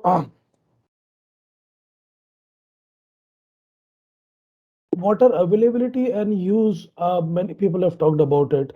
This graph, which you see, is basically prepared by Central Water Commission. It is the old graph 2010, which basically says that by 2050, the projected demand in billion cubic meters would grow up to almost like 1100, in India. And this is basically for irrigation only. If you add to it the drinking water, the industrial demand, the energy demand, and the other demands, it roughly totals up to around 1400, billion cubic meters. So water, food, and energy security are emerging and vital issues are around the world. Current and future freshwater demand could be met by enhancing the water use efficiency and water cycle and wastewater recycling. So basically, this wastewater or low quality water is emerging as a potential source for demand management after essential treatment of it. So what we are saying is, several people might have already noticed it, at least in my society where I live and where I used to live in the past also. Um, all the societies have a wastewater treatment plant, and what they do is they treat the water and then they recycle the treated water for flushing purposes. So they have a separate pipeline. So instead of using the fresh water, you are basically using the recycled or low quality water for such purposes, right? I will go into a brief detail about what is a wetland, and then I'll come to the technology part of it. So wetland is a land area that is saturated with water either permanently or seasonally, such that it takes on the characteristics of a distant ecosystem. So, these three pictures which you see, the first one is from Argentina, the second one is from US, you know. So these are basically, the largest wetlands area, right? And NEERI took a cue from the nature to design a wastewater or a sewerage treatment plant for our habitat, which is based on naturally treatment. So we will look into it. What is it? So what are the types of natural wetlands? So, in coastal areas, we have shallow lakes and ponds, right? Then peat and bogs, which are marshes and swamps, and then estuaries where water bodies meet. And then what are the utilities of wetlands? So wetlands can be used for flood control. Basically, groundwater replenishment will also happen. Water purification purposes, which is shoreline stabilization and storm protection also, and also reservoirs of biodiversity. So wetlands are reservoirs of biodiversity across the globe. What is a constructed wetland? So I slowly read it. A constructed wetland is an artificial wetland created for the purpose of treating wastewater, right? So the whole purpose is to treat wastewater.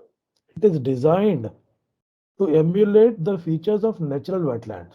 And what we are saying is we have designed it for to basically emulate the features of a natural wetland, such as acting as a biofilter, removing sediments and pollutants at the same time. So all these three activities happen inside of a constructed wetland. Now, constructed wetlands are artificial wastewater treatment systems consisting of shallow channels, which are planted with aquatic plants. They rely upon natural, microbial, biological, physical, and chemical processes to treat the wastewater, right? And they are most economical as compared to conventional treatment units, which need more energy for its processes. Um, a lot of you might be aware whenever we study wastewater engineering in engineering or water engineering, right? In wastewater engineering, there are aeration tanks and there are several energy gobbling equipment, right? So this is what is removed in this natural constructed wetlands. And this method requires comparatively cheaper construction materials. So that's the last one there, requiring comparatively cheaper construction materials, right? So what are these types of constructed wetlands? So constructed wetlands, they can be surface flow ones and then subsurface flow ones.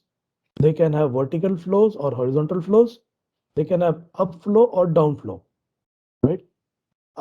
The one which I have highlighted here, constructed wetland with a subsurface flow with a horizontal flow, is also known as the Phytorate technology, right?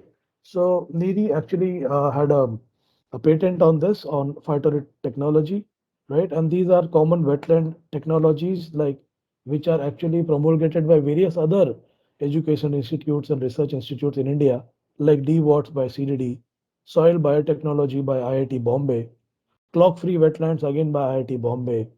Then there's a technology called as swings from AMU, and then Pusa Institute also have their own technology, right? NEERI has been using Phytorid and SWAB for the past almost 15 years now. And in this talk, I will also take you through several examples of successful implementation of this technology. So NEERI technologies, we are talking of Phytorid and we are talking of SWAB, which is scientific wetland with active biodegradation. So I will get into the details in the next few slides, but the basic usage of these two technologies have happened in situ nala cleanup, wherein if you have everybody must have seen nalas and wastewater channels across the cities, right? So what we have designed and developed is a technology wherein a nala is flowing and you basically treat, you don't have to create more structures. You just use the available space of the nala and you create structures inside the nala so that beyond the, hello, okay, I thought there's Yes, someone. sir. No, sir. Okay, okay. So beyond the constructed, space where we do this technology intervention, right? The downstream of that nala is the water which is flowing, the wastewater which is flowing is cleaned up wastewater. We will talk about it. Also, lake cleanup. I will talk of some examples of how you can have peripheral, phytorate systems, and you can clean the lakes. And then also there have been examples of river rejuvenation using phytorate technologies. Okay, so when we started working on this Phytorate technology, we means, people at NEERI, my, seniors and, people who have worked on it, right? The need which basically triggered to come up with such a technology was basically power availability as well as power bills, right? So a lot of, power was consumed to run these, wastewater treatment plants, and most of the times, either because of power failures or because of, low maintenance, right? Which is the second last point here, aerators, motors, gearbox breakdown, right? They were not working. And, most of these are in the, in public sector domain. So it takes time for them to, replace it, renew it, tendering process. So skilled manpower is required. Waste load characteristics also, one example is, Rohini, sector 25 STP, right? Just the operation and maintenance cost was 6 crores at, this was a few years back, and it was working on just about one third of the load, right? And then varying degree of treatment efficiency, there was 80% of a lot of reports have been in the media also, and researchers have also said that 80% of STPs are not working across the country, right? And also a search for economical alternative was there. Sludge handling was a big issue. Biodigester, again, that was another cost to it. So these are some, important points which basically prompted for the development of this technology, right? So CSIR-NEERI had developed this technology, a novel technology based on natural method of treatment of sewage using constructed wetlands. So the photographs which you see, these are beautiful pictures, and they actually are not modified. They are actual pictures of the sites. And what you see on top is a beautiful garden or maybe, some aquatic plants floating in a river body. What's happening below is basically treatment of the wastewater. So we will see in the next few slides how it is done. The technology is named as Phytorid, and it is patented nationally and internationally. It is specifically constructed for the purpose of decentralized wastewater treatment and conservation of freshwater bodies. Now, decentralized wastewater treatment has also gained a lot of attention in the past few years because, simple reason that not every place has a sewer system or a network wherein you can actually take all the sewerage to a treatment plant. So, and the second part of it is being, even if you do that, then you need a large land area in a particular place where you can actually construct and operate that sewage treatment plant. So obviating the need of these long transferring of sewage from one place to the another and then finding a bigger space, right? These are basically decentralized wastewater treatments which can basically be installed in smaller areas like a colony or a block or a sector in a particular town, right? So that is what this does. It's a simple solution for sewage treatment. Filtration system provides a simple, feasible, practically sound, eco-friendly, almost maintenance-free and cost-effective technology, which can handle wastewater treatment leading to reuse of treated water for various purposes.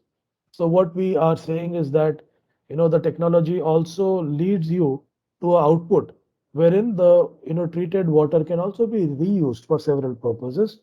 Definitely drinking is not one of the purpose for it. Okay, so I just talked about Phytorate technology.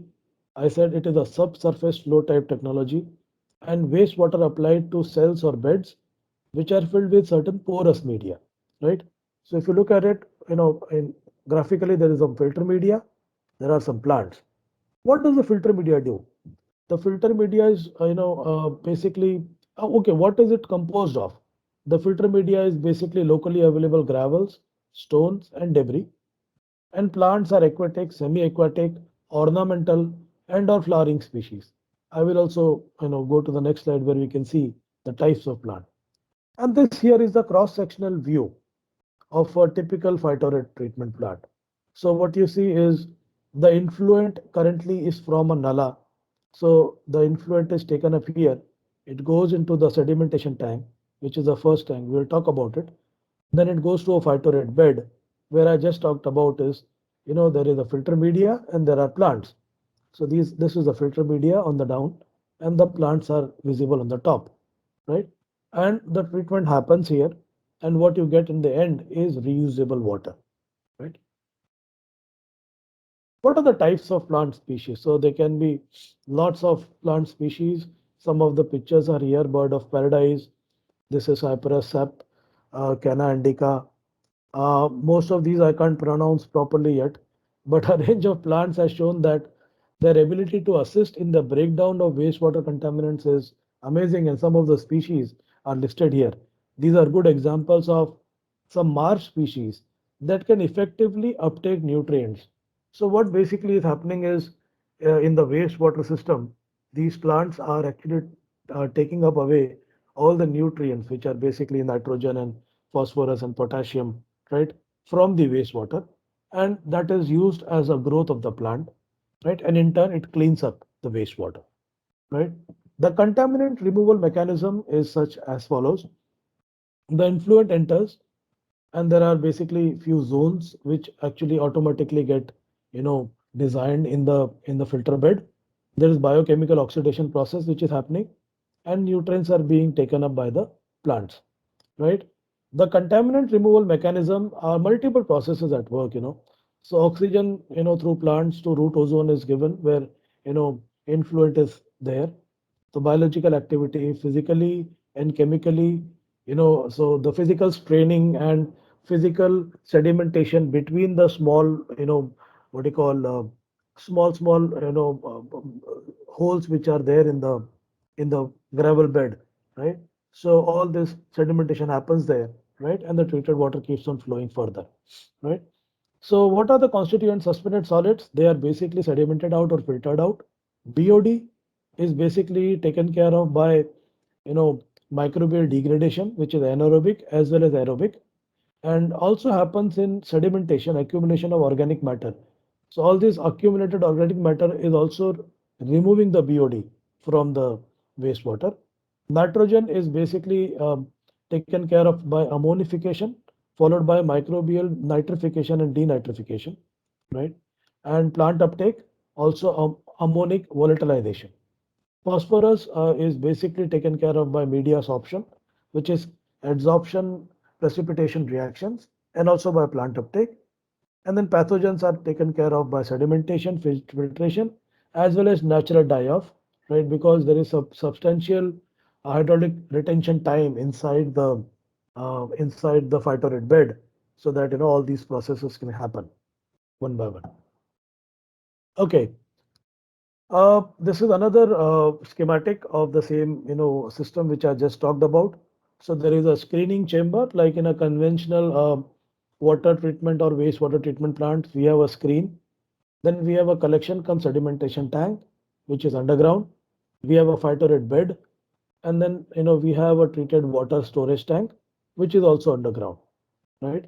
And this is a typical cross section of the same. So we have a primary settling cell here, right? A secondary advanced filter cell, right? This is an optional unit, the second one, right? But then we have this, wetland cell, which is a required unit there, and then we can have a treated water collection tank, which can be further utilized for, we are saying is for irrigation purposes, or if it is in a society, it can be rerouted to the tank flushing or gardening purposes. Uh, Treated water can be used for flush tank, or they can be also used to be disposed of in a lake system, right? And this picture basically, so this clean water, visibly clean water, is an after treatment water, and this is before treatment water, right? We will see more pictures as I go ahead, right? I will stop here for a moment. Any questions from anyone, immediately? Uh, because now I will be talking about the components of the screen chambers and various units. So if there is any quick question, I'll be happy to take it. Do the participants have any questions? Sir, I have one query here. Yeah. I can't hear you properly, but if you can speak slowly, I will be able to hear you. Sir, myself Satish Kumar. I am an assistant professor working in. I am able to hear you properly, brother. Your voice is. If you can type your question in the Chat box. You can type in the chat box, or if you are audible, we can interact with you. Dr. Jagwani, would you be able to hear him properly? Because I could not hear him properly. So there was a lot of disturbance. I was trying to Yeah. make out what he's trying to say. I think there was a lot of disturbance. Anybody else? He has put a query in the chat box. I can't see it because Satish I'm in the Kumar. full screen mode. Yeah, please go ahead. If you can read it out to me. Yes, sir. It's from Satish Kumar, and he said, "Will you please share about the removal percentage of BOD?" Yeah, I will come to the performance characteristics, and I will also come to the detailed design. So hold on to that question. I have a slide on it. Very soon you'll be able to see it. Any other question? Anybody else who is having any doubt or query? Dr. Jagwani, I can't see anything. I can see only my slides. So Yes, so no. Is there any other question which you have in your mind? As such, nobody has responded, okay. sir. Okay, great. Okay, great. So let me go ahead. Yes, sir. Okay, thanks. So what is a screening chamber? Everybody who is here might be aware of a screen. So basically removal of coarse on fine solid particles using bar screens, which is followed by oil and grease removal. So this is a picture of the bar screen, right? And this is a typical sectional view of the screening chamber, right? We have the second unit, which is known as the collection cum sedimentation tank, right? So not a this is not a sectional view. This is the top view, right? And what you see basically is the baffle walls here. So we have inlet, and these are the baffle walls. Water is flowing from left to the right, right? And it is actually going through a spiral motion, right, to the outlet. Basically, these baffles are used for extending the retention time, right? Uh, so the first chamber is basically the settler, and then we have the anaerobic baffled reactor, right, which is the second part of which is a longer part of this, sedimentation tank, right? And then we come to the phytorate bed. This is the cross section of a phytorate bed, which you see here, right? Treatment, I just talked about it, occurs via natural methods such as filtration, sedimentation, nutrient uptake by plants, and microbial action in a constructed system, which is filled with gravels. Specifically identified different species of plants are there, which are known to have good nutrient uptake rates, which are planted in the gravel bed. And this is like another cross section with the aquatic plants also there, right? What are the so this is what is the basic construction of it. Not any nothing very what you call typical or very confusing. It's a very straightforward sedimentation tank followed by another tank, right, which has gravel in it, and there are plants planted on it. It's a pretty straightforward construction, right? The biggest advantage of this is basically operation and maintenance areas, right?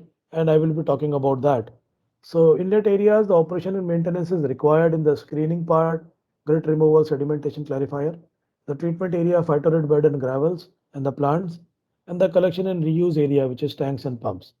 So what is a typical operation and maintenance schedule? So the sedimentation tank, gray water, if we are using gray water as inlet, then the cleaning frequency can be about 4 to 5 years. So you just need to clean it once in 4 to 5 years. Whereas if you are using a typical black water, which is a municipal sewage system, right, then you might have to clean it within 1 or 2 years, depending. So it's only you can go and check it once in a while. That's it, right? Similarly, plants maintenance, fast growing plants, you can, have them pruned or changed every 3 months. If there are slow growing plant species, about 6 months you can go and change them or uh, prune them, right? So that's the frequency of cleaning and pruning of plants. I think my laptop needs a charge. 1 second.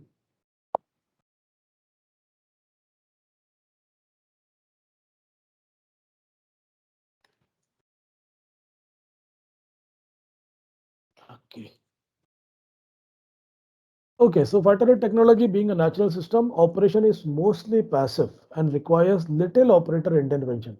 Now, this is as opposed to the natural, as opposed to the regular sewage treatment plants, where operation mostly is active and they actually require a lot of operator intervention, right? Maintaining uniform flow across the wetland system through inlet and outlet adjustment is extremely important to achieve the expected treatment performance, right? So what we basically do is we normally install these in areas where we have a constant, flow, right?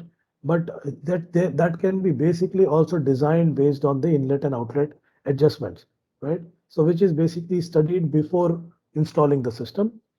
Sampling of inlet and outlet normally carried out every 3 months. Normally carried out for a period of 3 months every fortnight after stabilization of the treatment system. So when we initiate this system, we monitor it for 3 months. And then operational aspects, including harvesting of the roots once 5 to 6 months and loosening of the gravel after the year, right, is normally done. Any accumulation of sludge due to non-removal at the first stage will need flushing for washing the gravel bed for further use. So, which is again a regular process. You can remove you know, all the gravel, wash it, and again then put it back, right, in the system. Now, this is what Satish was asking, right? Performance of Phytorate for sewage, some typical results, right? So these are the parameters on the left hand side: pH, BOD, COD, TSS, ammonia, phosphate. This is a typical inlet sewage quality. This is treated water quality. These are the CPCB standards for inland surface waters. Some new standards promulgated by CPCB in 2017, right? And then these are standards for land irrigation. So let's come to pH. Yeah, so treated water is in the range there 7.2. BOD, so if the BOD inlet BOD is 80 to 130, which is typically for gray wastewaters, right? The treated water quality which can be achieved is less than 10, right? Similarly, COD, if it is in the range of 130 to 350, which is typically double of 2 to 2.5 or 3 times the BOD, right? It can also be achieved as less than 30, right? Which is as per the CP, which is very well in the under the CPCB limits. Our total suspended solids also normally they are in the range of 80 to 120. That can be achieved to less than 20 mg per liter. Ammonia nitrogen 10 to 15 reduces to 4 to 5, which is basically within the CPCB standards anyways. And then phosphates are normally in the range of 1 to 2 milligram per liters, which reduce to about 0.5, right, which is also again there. So this is the performance of a Phytorate for typical results. We have a lot of other studies also wherein we have been doing it. A very recent installation has happened in CSIR National Chemical Laboratory in Pune. So every month we get the inlet and outlet samples from that Phytorate system, and we have been constantly monitoring it, and it is running perfectly fine, right? Uh, Again, this is a snapshot, the treatment efficiency, right? So, percentage removal of TSS is about 75 to 95%, BOD about 80 to 95%, COD 85 to 95%, total nitrogen 60 to 70%, phosphate 30 to 40%, and fecal coliform also in the range of 90 to 95%. This is a photograph of a Phytorate system at Kalina, which is University of Mumbai campus, right, in Mumbai. And this has been running for the past several years now, right? And this is a very recent photograph there, right? What can be the various uses of Phytorate technologies? Now, in the last almost half an hour, 40 minutes, what we have seen is uh, there is this technology of treating wastewaters, you know, but where all we used it, right? So we have used it for treatment of municipal and domestic wastewaters in commercial establishment, agricultural runoff, stormwater runoffs, and neutralizing effluent from CTPs, right? So before I go into the examples, a snapshot of what are the advantages of this technology, right? And then we will go to them. So treatment efficiencies, as we just talked about, more than 90% for most of the parameters. Very cost-effective technology when compared with traditional wastewater treatment methods, as was evident from the pictures and the designs that there are no units which require electricity or any other intervention, right? Negligible consumption of electric power. Electric power, basically, we would install a pump, maybe after a year or so, to basically desludge some of these units, right? So that can also be a temporary pump, so we can get it to the site, suck the effluent out, and then, we can take it away. So almost negligible. Systems are able to tolerate fluctuations in flow, so that can be designed. It can be easily integrated into the natural topography. So in some of the examples which I will show you at the end of this talk, will actually support this point that how we have integrated some of these technologies into the natural topography of the land.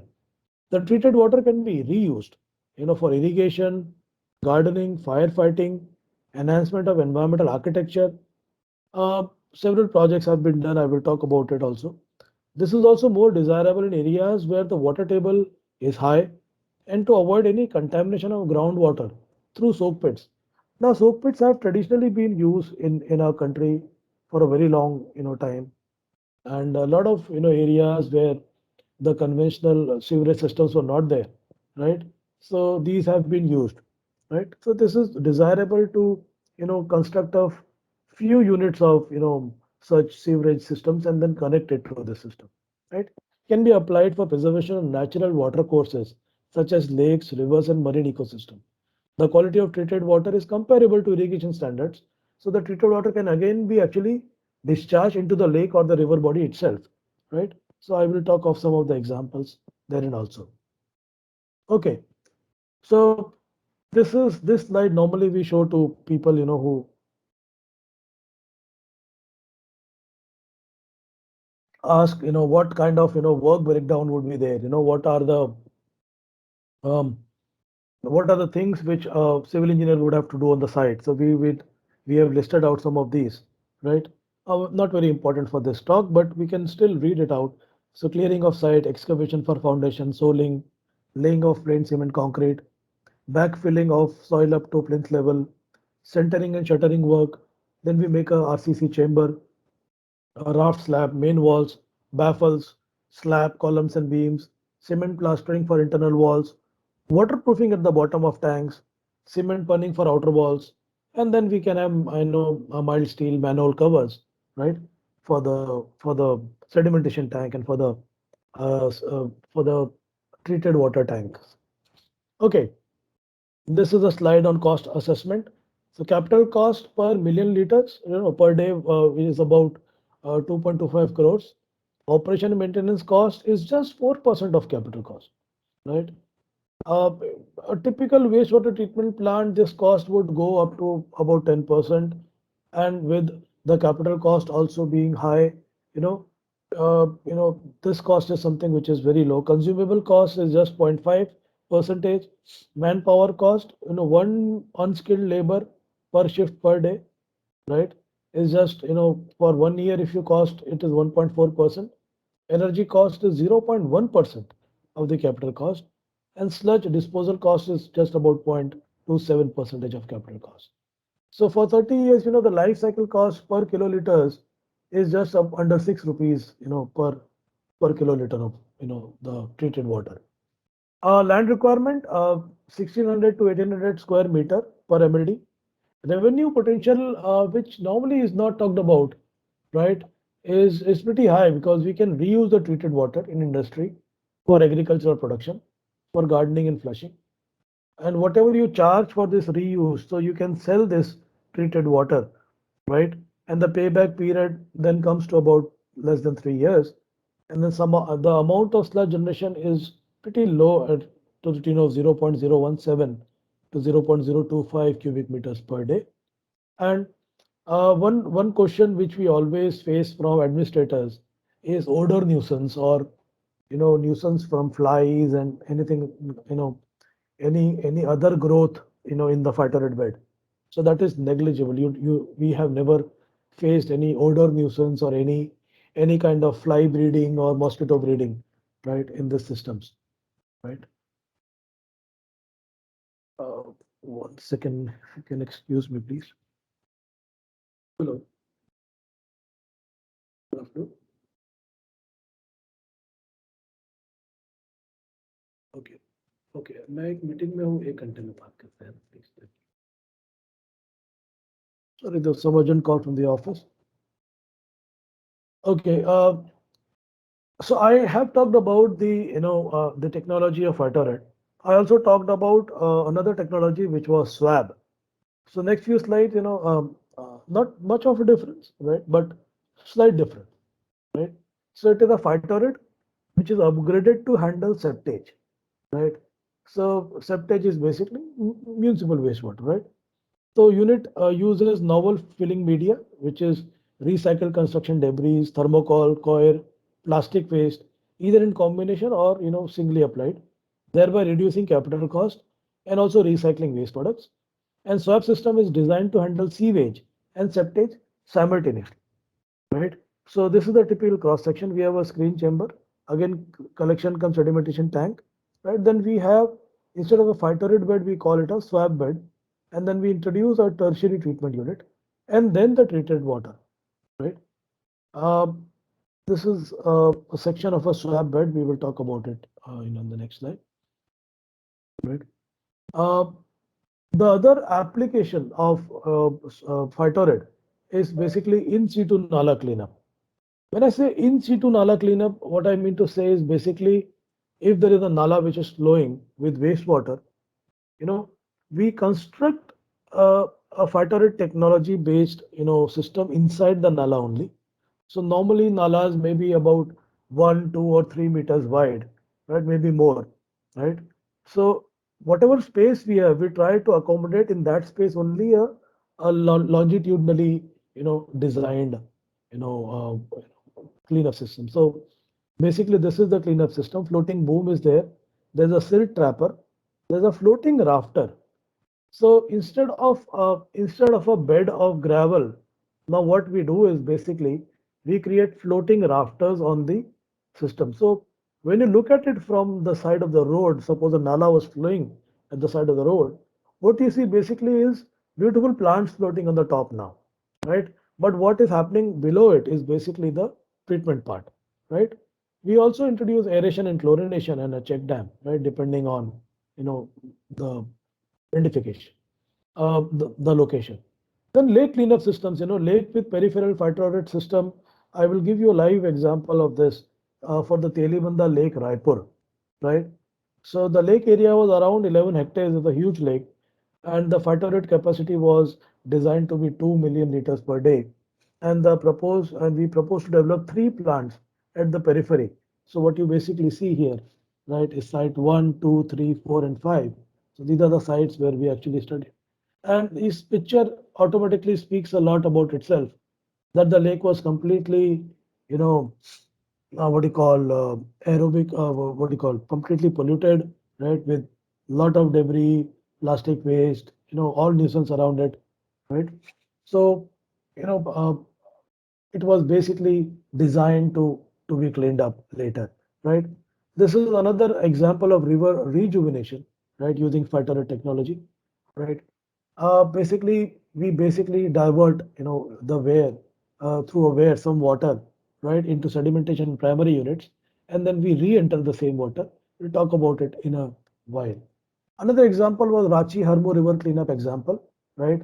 So Harmo River in Ranchi, it was very much polluted, and some of this work was designed by it. We are still working on it. We haven't completed the project yet, right?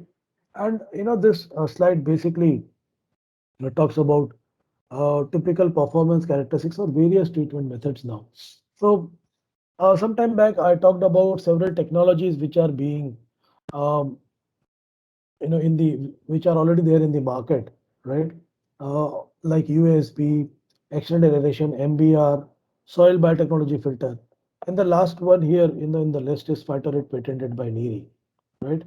So this is a slide which basically talks about the performance, right?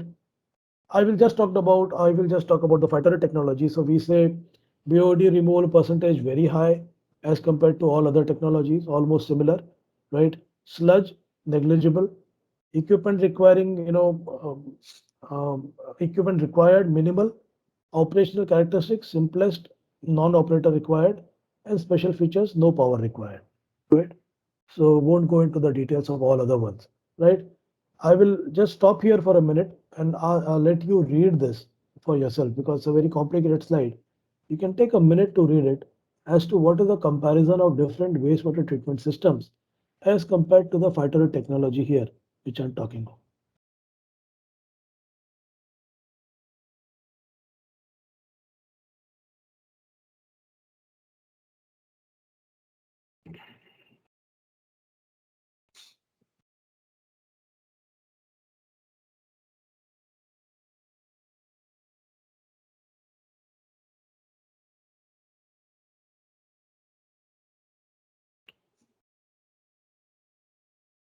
So this is a snapshot of all the technologies which are basically available in the market, right? So we will leave this for some discussion at the end of the lecture because it's almost one now. These are some other parameters which have been studied, right? Now let's come to quickly some examples so that in the next 10 minutes I stop and then we'll take some questions. So some projects which NEERI has done, right, using Phytorate technology. So there was a project in Dhule, which is basically Bedmutha Industries Limited. So 500 CMD semi-automated ETP, right? So 500,000 liters per day is expected to be treated using conventional neutralization followed by iron removal process and then Phytorate for trace organics removal. The system was further augmented with tertiary PSF and ACF, which feeds into reverse osmosis for complete recycling of the treated water back into the pickling process. So this industrial wastewater was actually treated so that it can again be used inside the industry. With an inlet TDS value ranging to the tune of several thousands, the system was expected to achieve less than 100 microsiemens conductivity, right? And the industry is running it, right? This is another example of slaughterhouse wastewater from Nasik Municipal Corporation.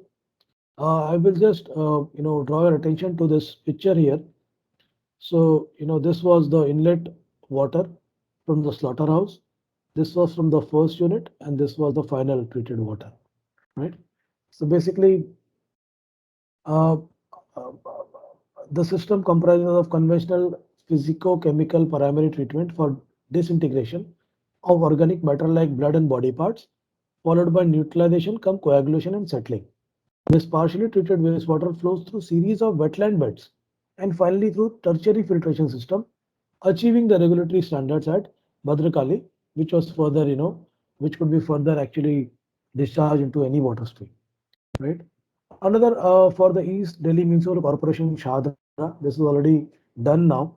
The purpose of this project was to rejuvenate Shadra Jheel by treating the municipal sewer waste being directly disposed into the Jheel. The plant was designed to treat 3 MLD wastewater using Phytorate technology. The treatment scheme included primary treatment followed by Phytorate as a secondary treatment unit, ultimately followed by ultrafiltration. And these pictures speak for themselves as to what has been done to the jail already. Right? The sewage shall be lifted by grid chambers, followed by collection cum settling tank, where tube settlers will be installed.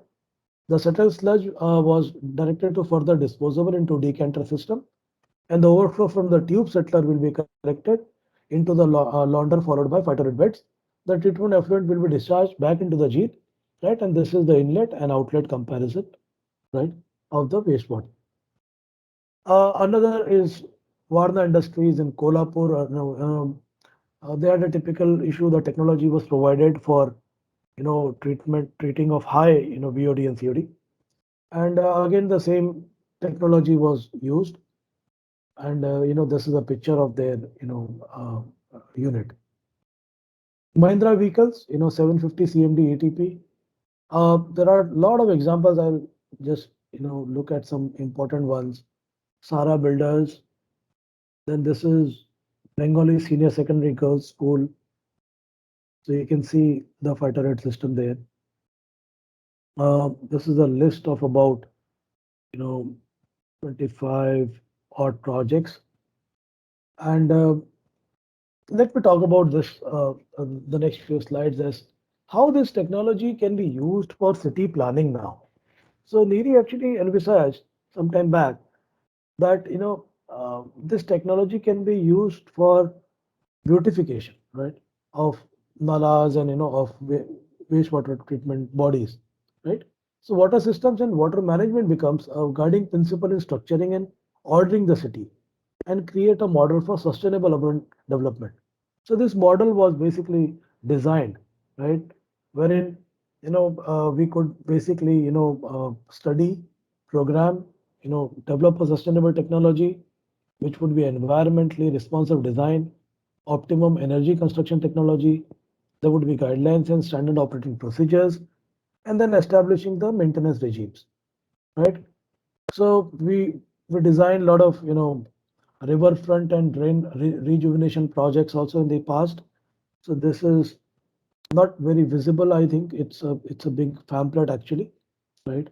So, but basically this was done for New Delhi, for the drain rejuvenation and green waste development, right? This is another for the Gomti riverfront development. These projects have not been done; they are only in the stage of development right now, right? But I'm giving that some of this work is already started, right? Public parks and waste water body restoration. This is again for New Delhi.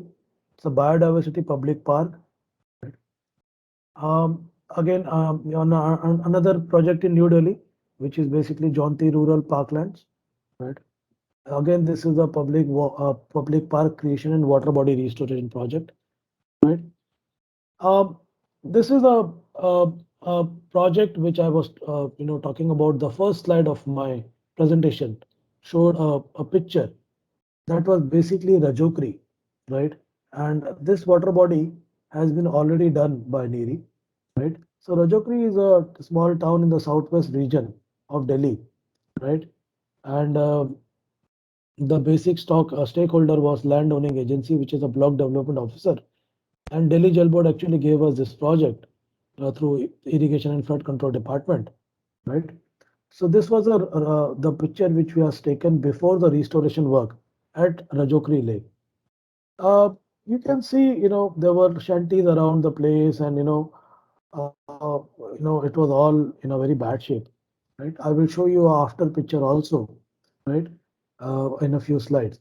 The site was almost fully enclosed by an existing boundary wall, stopping the flow of surface water from a very large catchment to the water body.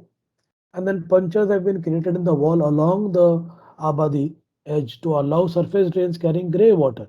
So basically, all the people residing around that lake were discharging their wastewater into the water body, right? So high contamination levels were there, and there was sustained solid waste disposal, sludge deposits, encroachments, general disrepair and neglect of the total complete area around it. Right? These pictures are talking about the same, right? So what we did was, trapping and cleaning of water to rejuvenate the water body. We removed the historical sludge into it, creation of enhanced capacity to hold monsoon flows on the site, restoration of the larger catchment so that a lot of water can flow in the naturally monsoon water, appropriate creation of ghats in environmental friendly manner, creation of ecologically designed and easy to maintain landscape for public use, and putting in place management regimes that are sustainable for long term and working with the community as a key stakeholder, right? So before and after picture is in front of you now. So the top picture is the one which was taken before the restoration, and the bottom one was after the restoration. So you can very well see how beautiful the ghats have been made and the river body has been rejuvenated. It has become a picnic spot now, which was basically a a dirty, stinking water lake at some point in time. This is the landscape strategy which was adopted, right? You can see it now, beautiful, right? And this was the water harvesting strategy. I won't go into the details here now, right? And so this was a rain garden which was designed with perforated pipes. These are the types of plants which were actually planted there, right? Project impact, I will just take a minute for this. So the ecological impact, we could restore the flora and fauna. Sighting of migratory birds were there, right? Kingfisher and ducks came back. And hence groundwater recharge with good quality of water was there now. A clean water body resulting into eradication of diseases in the area, right? So previously it was a mosquito, breeding site, and now it's a clean water body. So uh, definitely there was a huge social, economical, ecological impact, and then social impact, connection of people and water body. People just love to sit around it. People now have a community space, a recreation space where children can play, a safe public space, right? And a community ownership has come.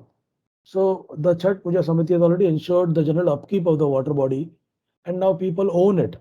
Okay, we won't let anybody now destroy this beautiful lake. So that's where I stop now, and I would be happy to take questions. Thank you. Thank you, sir.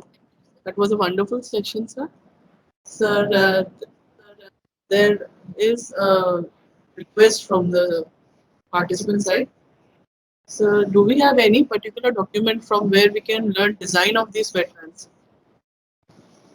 Well, it's available with us. So and we have published a lot of literature around Phytoride, right? Since it was patented. After that, whatever we have done that, right? A lot of reports also are there in public domain, right? But if you really look at it, it's a very simple design. So anybody who knows wastewater treatment system design, right, can just pick up this. So the technology is available, in public domain now. We already have given out a lot of licenses for the technology. So I think that can happen. Am I still presenting? How do I leave presenting mode? I don't know. No, so the presentation is not on. Not on, right? And Okay. no, sir. Sir, also that if you can share the details regarding best filter media to be used. That is by Mr. Satish Kumar. Okay. Best filter medias are locally available. Gravel. I also talked of in the SWAB. We talked of even thermocol, right? So whatever the graded gravel which we use in any wastewater treatment system, right, can be used as a filter media. Locally available. So also again, some participant has requested that is this method used in domestic level or micro level? It can be used, as I said, that it can be used for as less as about 0.5 mld, right? And can actually be, upscaled to now about 15 to 20 mld. We are also designing 50 mld now, right? So, but currently we say about 10 mld we can handle, right? So not micro level, but at a community level, at a level of a small community or a colony or let's say about 100, 200 at least households.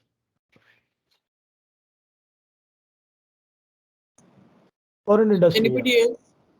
So anybody else who would like to ask anything from sir? You can type in the chat box or you can come online. Yeah, we have about 10-15 minutes. So if people are already not hungry. That was a very informative and wonderful session, sir. Especially the examples which you discussed. That was very. I thank my team for actually compiling this over the years. So I have just started looking into these systems because I have been an air quality scientist all my life. But after I joined NEERI, we it was like, you can't work in one area, you got to learn all the areas. So Yes, sir. NEERI for the teaches to last, be multidisciplinary. so for the last 2 years now, almost, I've been, going to these plants and looking at them. So I'm also happy to share, that the wonderful technology can be used. That's why I took up this topic, and we are using it at several places now, right? A lot of inquiries are there. In fact, NEERI has put on licenses for this technology, right? So any plant which is made using this technology, right, the licensee informs us. They also give us the royalty, and we also help them uh, in uh, verifying their designs also. That's really nice, sir. Vijayan Pandey, would you like to unmute yourself?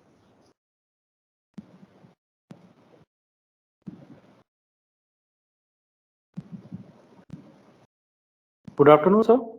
Yes. Sir, I have a question.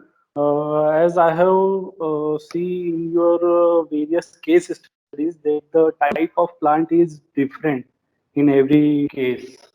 So, is there any plant which can perform best in the domestic sewage? Uh, Specifics? I would not name any one of them because it depends on the flora and fauna of the place. So when we design it in Delhi or any other place where there is extreme weather, right? There is we have a set of plants which are used there. So I don't have that slide right now, but there is a recommended list of plants there. But when we design the same for Mumbai area or for coastal areas, there's a difference. So it basically depends on the weather patterns, right? So it's a very what do you call localized plants. So no one answer for it. Okay. In fact, I did talk that I can't even pronounce names of lot of plants there, right? But I can share that slide with Okay. for a minute, right? Wherein in the very first few slides,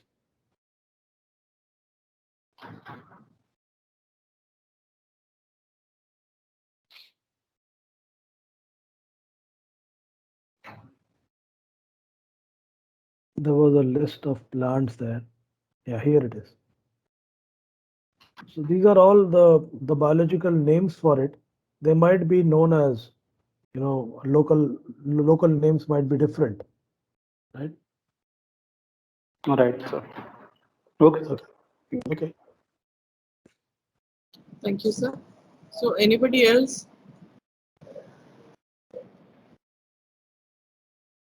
I think, sir, that was an excellent session taken by you. Very informative, very inspiring. So we thank you for taking out time from your busy schedule and enlightening us over the Phytorate technology. Thanks for inviting me. Whenever I give such talks, I learn. So thanks for making me a part of this learning journey, right? Thank you, sir. And I look forward for So, more such, works together. sir, we definitely hope to see you in the next session also. That will be in November. Okay, great. We'll talk of something else that time. By that Sure, time, sir. more examples might get added. So we are also working on some of them. Thank you so much, sir. Okay, Ji, thanks. Thank you, sir. I will leave. Thanks. Thank you. Thank you.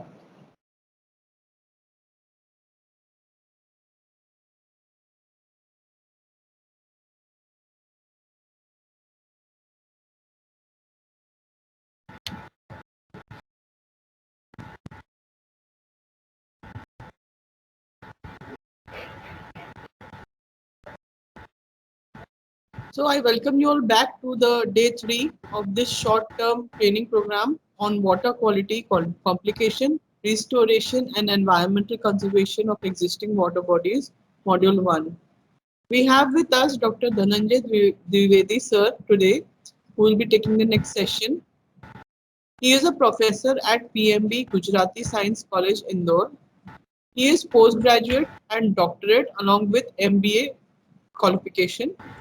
With 22 years of professional expertise in organic and inorganic chemistry, synthesis, natural products, environment, drug design, surface chemistry, and author of 69 research publications in national and international journals, conferences, workshops, along with 6 books. He has been a guide to numerous research scholars. We are thankful to you, sir, for taking out time from your schedule and enlightening us over the water-related issues. I request you, sir, to please start with the session. Thank you. A very good afternoon to all participants. Firstly, I would like to take an opportunity to thank Principal Dr. Archana Kirti Chaudhary ma'am, and also I would like to thank Dr. Devanshi Jagwani for giving me a chance to share some opinion of mine for the topic water quality parameters and sources of water pollutants on this virtual platform organized by IPS Academy, Institute of Engineering and Science.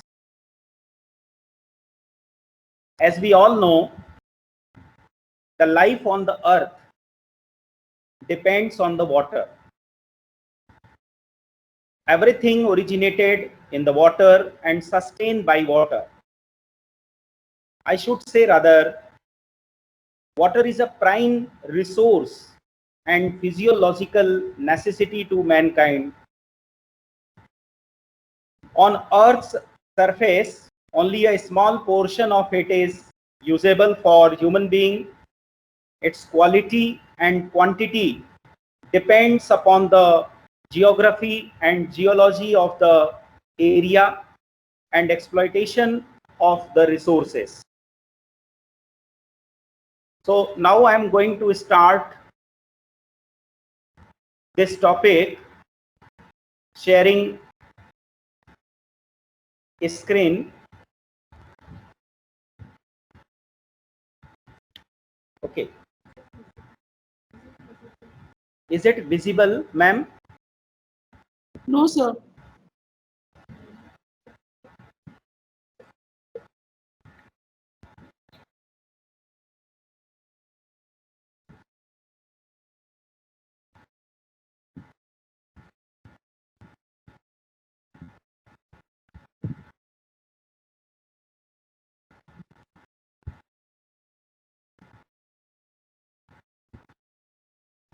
Now it is visible, ma'am? No, sir, not yet. It is not visible. So it's coming. Yes. Yes, yes. Now it's visible, sir. So, Okay, but I okay. cannot see you. I think probably camera is switched off. Okay, okay. Camera is- Okay, okay. I am trying for that. Okay, sir.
इनको क्या मेरा भी support तो side में आता है shift करता है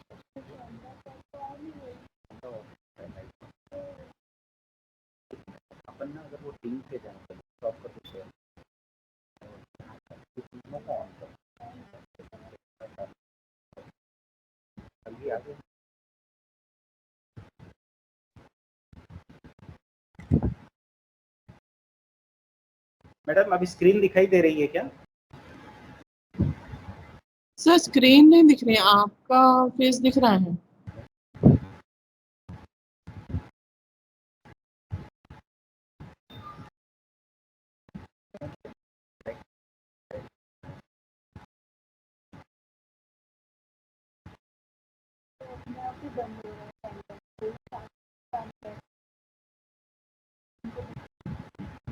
हाँ एक्चुअली मैम मेरे ख्याल से स्लाइड अगर दिख रही हो तो मैं स्टार्ट कर दूं। जी Because sir, it is not slide okay. Okay sir.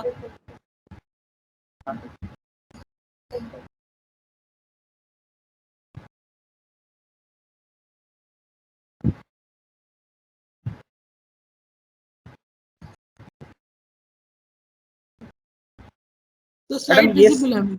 Yes Okay, okay. Now I'm starting. Okay sir. Topic given to me is water quality parameters and sources of water pollutants. As already we are knowing that water is a natural resource of its prime importance. So introduction, water has existed on earth as early as 3000 million years ago. Actually, it is commonest fluid made up of 2 hydrogen atoms and 1 oxygen atom. It is an inorganic, transparent, tasteless, odorless, and nearly colorless chemical substance, which is main constituents of Earth,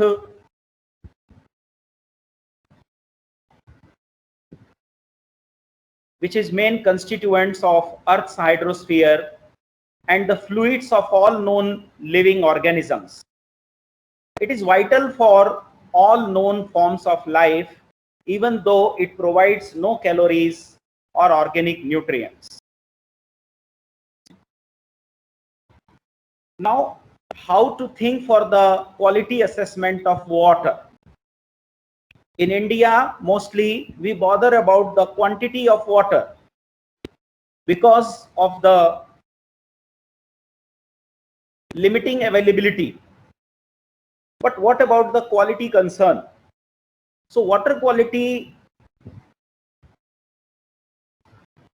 depends upon its physical, chemical, and biological examinations.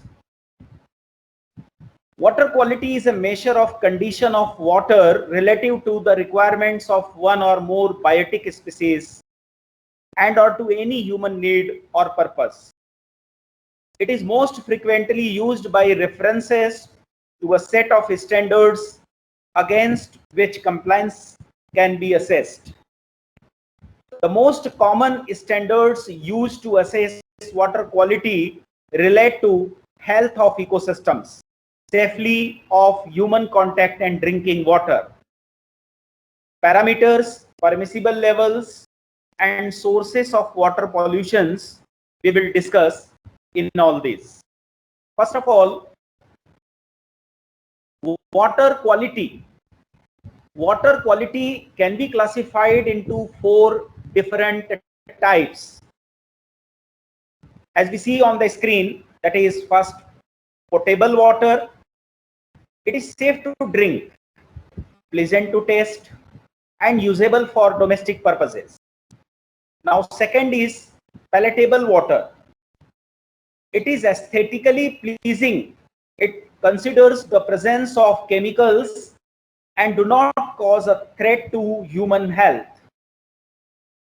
Third is contaminated water, also known as polluted water. It is that water containing unwanted physical, chemical, biological, or radiological substances, and it is unfit for drinking or domestic uses. Fourth class of water is, it is contaminated, infected water. And what is this? It is infected with pathogenic organisms. Next is water quality assessment, that is the parameters of water quality. as already we know that physical, chemical and biological, we will discuss all three one by one. Physical parameters. First, this is turbidity, then temperature, color, taste and odor, solids, electrical conductivity. We will discuss all these one by one. Turbidity. Actually, it is the cloudiness of water. Mostly in monsoon season, we find water with a muddy appearance. This muddy appearance is because of the increased turbidity level of water sample. So turbidity is a measure of the ability of light to pass through water. Turbidity is caused by suspended materials like clay, slate, organic materials, plankton and other particulate materials in water. So if the water sample is having more contents of clay, slate, in monsoon season especially we observe this case, they are having more plankton, they are having more organic content, and because of all these interactions, water becomes turbid. Turbidity in drinking water is aesthetically unacceptable, which makes the water look unappetizing. हम पानी जब कभी भी पीते हैं glass में तो हम पहले ये देखते हैं कि उसका अपीयरेंस क्या है. बेसिक अंडरस्टैंडिंग वाटर क्वालिटी की शुरुआत होती है टर्बिडिटी से, क्योंकि वो दिखने वाली चीज है, इसलिए उसके एक्सेप्टेबिलिटी को लेकर के अलग अलग कंसेप्ट होते हैं.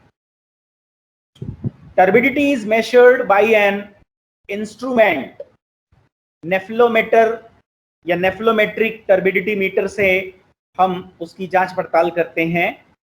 इसकी कोई यूनिट नहीं है, नॉट टू यूनिट कहते हैं, जिसका शॉर्ट फॉर्म TU है, which is equivalent to 1 milligram per liter of silica in suspension. अगर 1 मिलीग्राम 1 लीटर में सिलिका है तो उस आधार पे टर्बिडिटी का नॉट टू यूनिट का अंडरस्टैंडिंग हम रखते हैं. अगर 5 NTU से ज्यादा वैल्यू जाती है, turbidity more than 5 NTU can be visible to the average person, while turbidity in muddy water it exceeds 100 NTU. Groundwater normally has very low turbidity because of the natural filtration that occurs as the water penetration through the soil.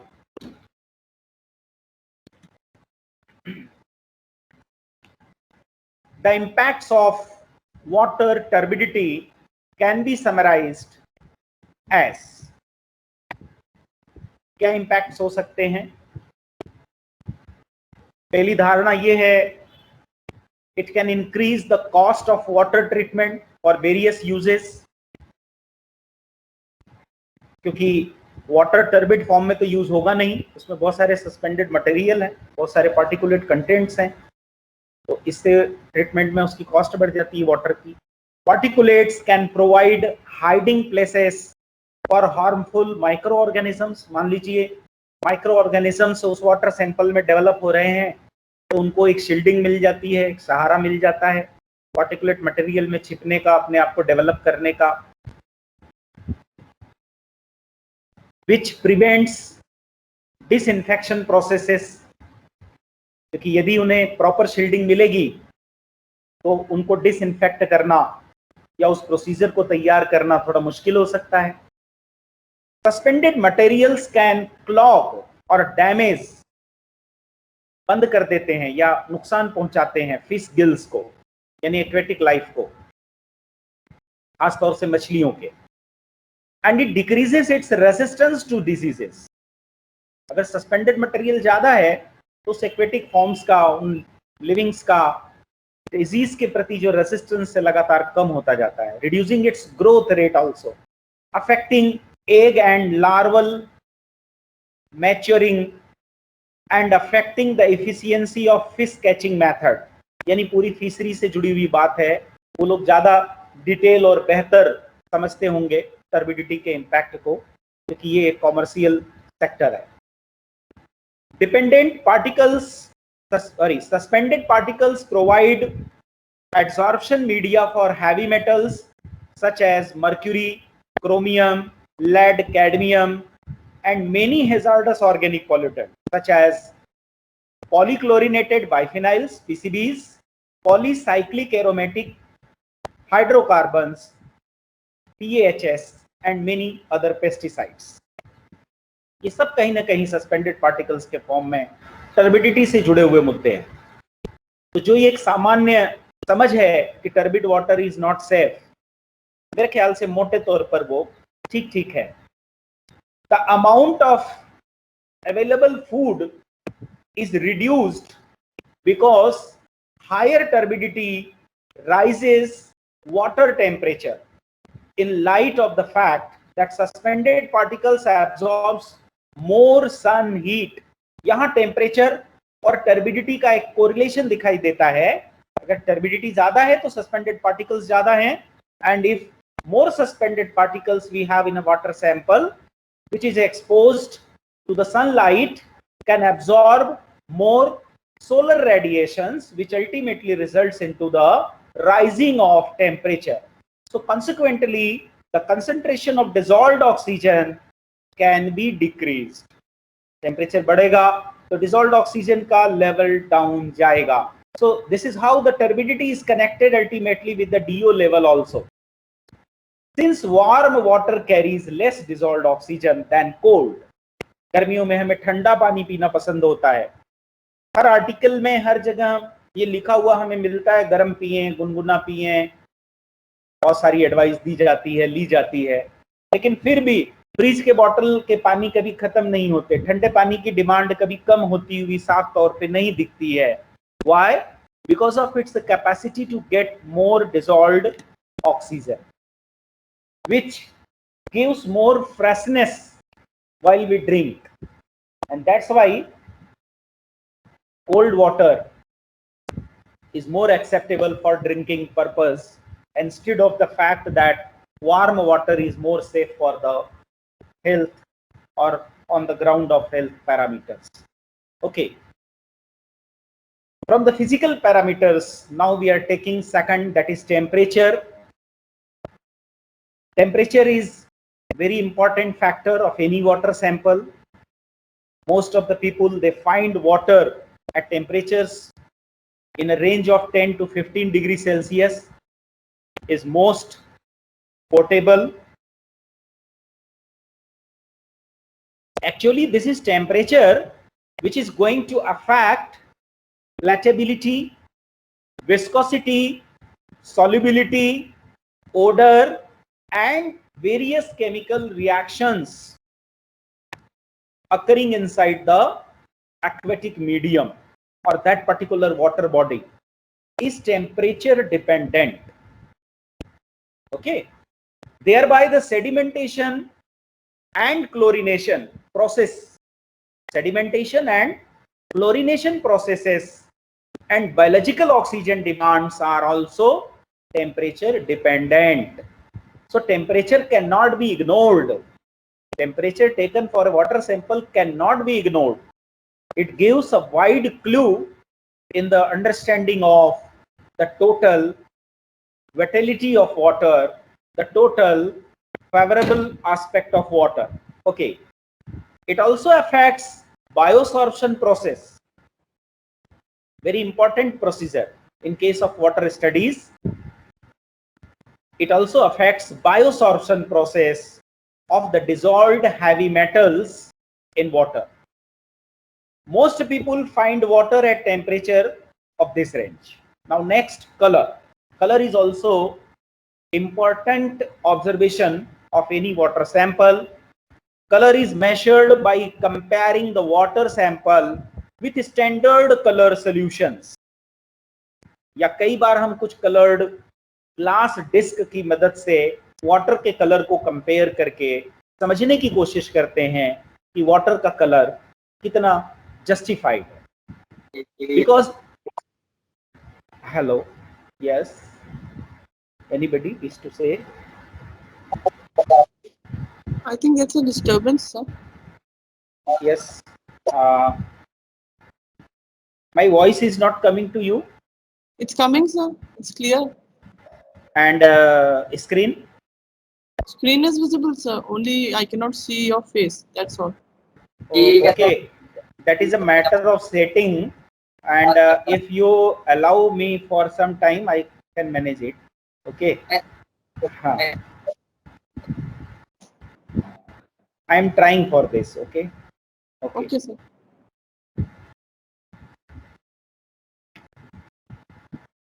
Okay. मैं भी continue करता हूँ. I am Yes, sir. trying also. Okay. Yes, sir. Yes. I am taking color parameter. Materials decayed from organic matter. Materials decayed from organic matter, namely vegetation and inorganic matter such as soil, stone, and rocks impart color to water. आखिर water में colour कहाँ से आएगा? जो उसके contact में चीजें आएंगी उसी से उसमें कलर आता है. क्या तुम लिंक है तुम्हारे पास, उससे जाके थोड़ा हैंडल कर सकते हो? मैं उनको लेक्चर देते हुए स्क्रीन भी दिख रही है पर मैं फोटो नहीं देख पा रहा हूँ, वो मैं नहीं कर पा रहा हूँ.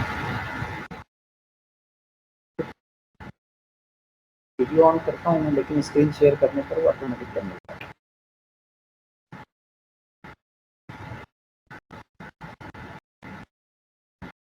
कनेक्टेड हूँ इंटरनेट से, लिंक पे मेरी क्लास चल रही है, देख लेना अगर हो. Okay.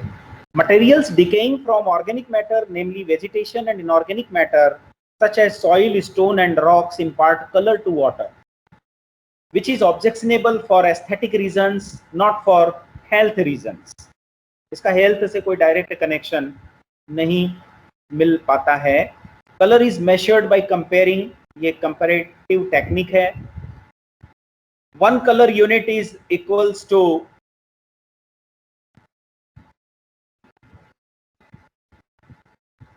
1 milligram per liter solution of K2PtCl6, that is potassium, that is platinum potassium chloroplatinate.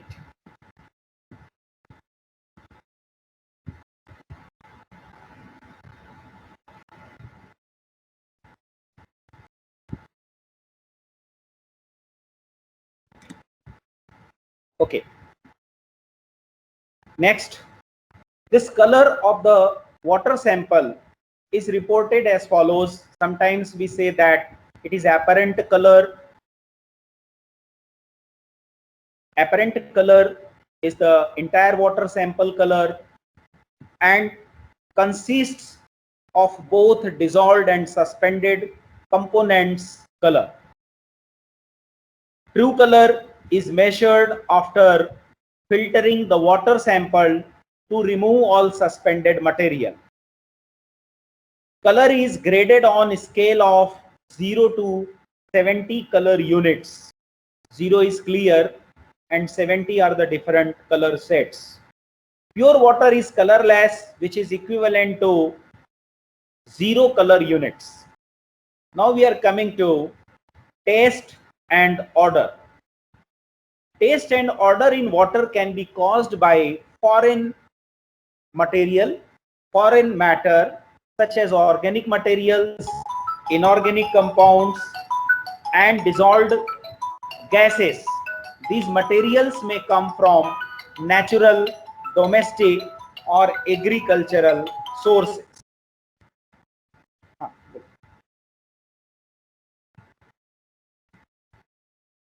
Madam, I'm trying for the photograph. Okay, yes.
तो अपन फोटोग्राफ से नहीं कर पा रहे हैं।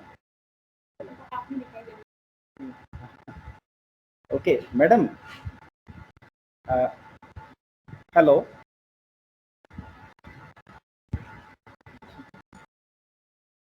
हेलो हेलो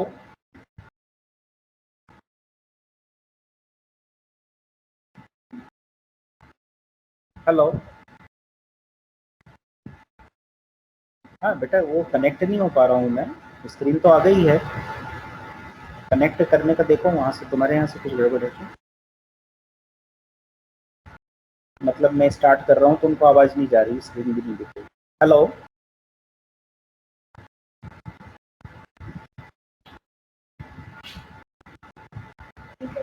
स्केप दबा दिया।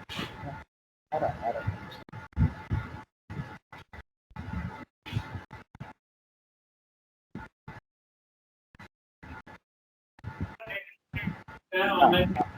आवाज़ आ रही है, स्क्रीन शेयर कर देना।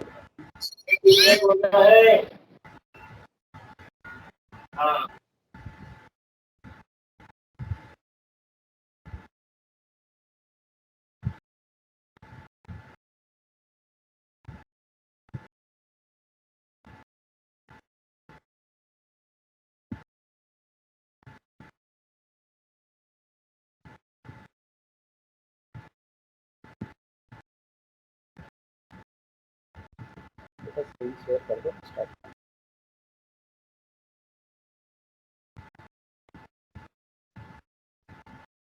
मुझे नहीं दिख, हाँ अब आई।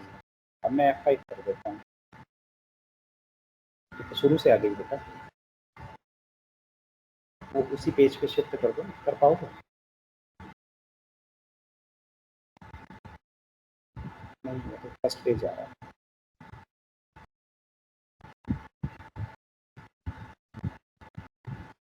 हाँ, और आगे जाओ, और आगे, नेक्स्ट। हाँ हाँ ठीक है, ठीक। हेलो बेटा, उन लोगों की आवाज़ मुझे नहीं आ रही है। Yes, sir. Hello, Yes, sir. हाँ मेरी आवाज़ आ रही है मैडम, मैं फोटोग्राफ अपना सेट नहीं कर पा रहा हूँ, उसके लिए मैं माफी कोई चाहता बात हूँ, नहीं। है ना। I want to continue. हाँ Yes, हाँ, sir. okay. So I am taking this slide for the true color. True color is measured after filtering the water sample to remove all suspended material. Water में जितने भी suspended material है, पहले हम उसको filter off कर देंगे और उसके बाद उसका सही color ले सकते हैं। स्केल जो है वो 0 to 70 है, और प्योर कलर जो होता है वो कलरलेस है, और वो इक्विवेलेंट टू 0 कलर यूनिट होगा। Test and colour. Taste and color in water can be caused by foreign matter such as organic materials, inorganic compounds, or dissolved gases. All these put together impacts for the taste as well as for the color. These materials may come from natural, domestic, or agricultural sources. These are the sources from which these gases and organic materials comes into the water to make its odor and taste. Solids occur in water either in solution or in suspension. जितनी भी solids होते हैं, चाहे वो solution form में हो, चाहे वो फिर suspension form में हो, these two types of solids can be identified by using glass fiber filter that the water sample passes through. The suspended solids are retained on the top of the filter. जो suspended solids हैं वो filter के top पे होते हैं, and the dissolved solids pass through the filter with the water. If the filtered portion of the water sample is placed in a small dish and then evaporated, the solids as a residue, this material is usually called total dissolved solids. मेरा ख्याल है ये बहुत ही common term है। Total solid अगर हमें निकालना होता है तो हम TDS और TSS यानी टोटल डिसॉल्व्ड सॉलिड और टोटल सस्पेंडेड सॉलिड को ऐड कर देते हैं, हमें टोटल सॉलिड का पता चल जाता है। Water can be classified by the amounts of TDS पर लीटर, per liter उसका क्या TDS है, maybe it is less than 1500 milligram per liter, so it is pertaining to fresh water, or brackish water is having a range of 1500 to 5000 milligram per liter. Saline water is having the higher range, that is more than 5000. At the same time, the ideal TDS we have for the drinking purpose and all, that is from 0 to 170 ppm. Recommended is always less than 500 ppm. अगर बढ़ता भी है तो इससे ज़्यादा का recommendation नहीं है. And if it is exceeding over the 1000 ppm, it is not safe for the human consumption. Electrical conductivity is again a physical parameter which gives quite relevant information regarding the water quality. Since the electrical current is carried by ions in solution, therefore the conductivity increases with the concentration of increase in ions. Therefore, it is one of the main parameter used to determine the appropriateness of water for irrigation and fire fighting. ये बहुत ही important parameters हो जाता है जब हम किसी water sources का use irrigation purpose के लिए करते हैं या आग बुझाने के लिए फायर एक्सटिंग्विशर के रूप में करते हैं. Pure water is not a good conductor of electricity. Typical conductivity of water is as follows: ultra pure water, drinking water and sea water. मैं बहुत ज़्यादा डेटा आपको बोल के नहीं सुनाऊंगा क्योंकि डेटा देखने और समझने के लिए आपके लिए हैं. तो we are going only with the brief of the concepts. Physical parameters और भी बहुत से हो सकते हैं. हमने डेंसिटी को इग्नोर कर दिया है, हमने विस्कोसिटी, सरफेस टेंशन को इग्नोर कर दिया है, because we cannot take all the physical parameters. You know, I have taken very less parameters because to identify, to justify the quality of water, at least we need to define more than 50 parameters. But we are not going to deal with the 50 parameters of water quality. We are going to deal with the only water quality idea. Okay, so now I am taking these chemical parameters where I will discuss a brief of chemicals, pH, acidity, alkalinity or chloride, and chlorine residual or sulfate and all. Nitrogen, fluorides, iron and manganese means metal ions, hardness, dissolved oxygen, BOD, COD, toxic inorganic substances and organic substances. ये एक साधारण तरीके से मैंने इसको radioactive के साथ जोड़ करके फिनिश किया. So I am taking the most important parameter, that is the pH. हम सभी जानते हैं इस दुनिया में जीवन का जो रेंज है pH रेंज है. I should say the life in a pH range is a very limited range. मेरा ख्याल है ये करीब 5.23 से शुरू होकर के पूरा लिविंग फॉर्म जो है वो 7.678 तक जाते जाते खत्म हो जाता है. हम देखते हैं कि रेंज 0 से 14 का है. So pH is one of the most important parameter of water quality. I should say it is defined as the negative logarithmic concentration of hydrogen ions. pH equals to minus log H plus, chemistry के सभी लोग जानते हैं. It is a dimensionless number indicating only the strength of an acidic or a basic solution. The pH of water is a measure of how acidic it is or basic. Acidic water contains extra hydrogen ions and basic water contains extra hydroxyl ions. We can go through this diagram, this presentation also. This is the range of alkalinity towards 14. This is the range of acidic nature towards 0. And this is the neutral, that is 7. So this is the pH range. Higher is the pH value, more is alkalinity. Lower is the pH value, more is the acidity. So we have this scale with respect to hydrogen ion concentration as well as water contains extra hydroxyl ions. Pure water is neutral water. Kabhi bhi, undoubtedly, every time you can say pure water is neutral water. It should have pH of 7 at 25 degrees Celsius.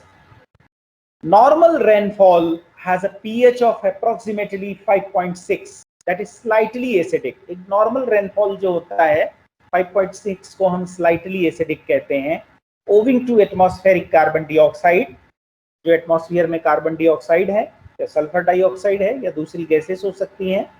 कई बार कुछ carbonic acid sulphuric बन जाए, nitric बन जाए तो बात और है, एसिडिटी का रेंज जो है थोड़ा बढ़ जाएगा, pH डाउन चला जाएगा, that is not safe.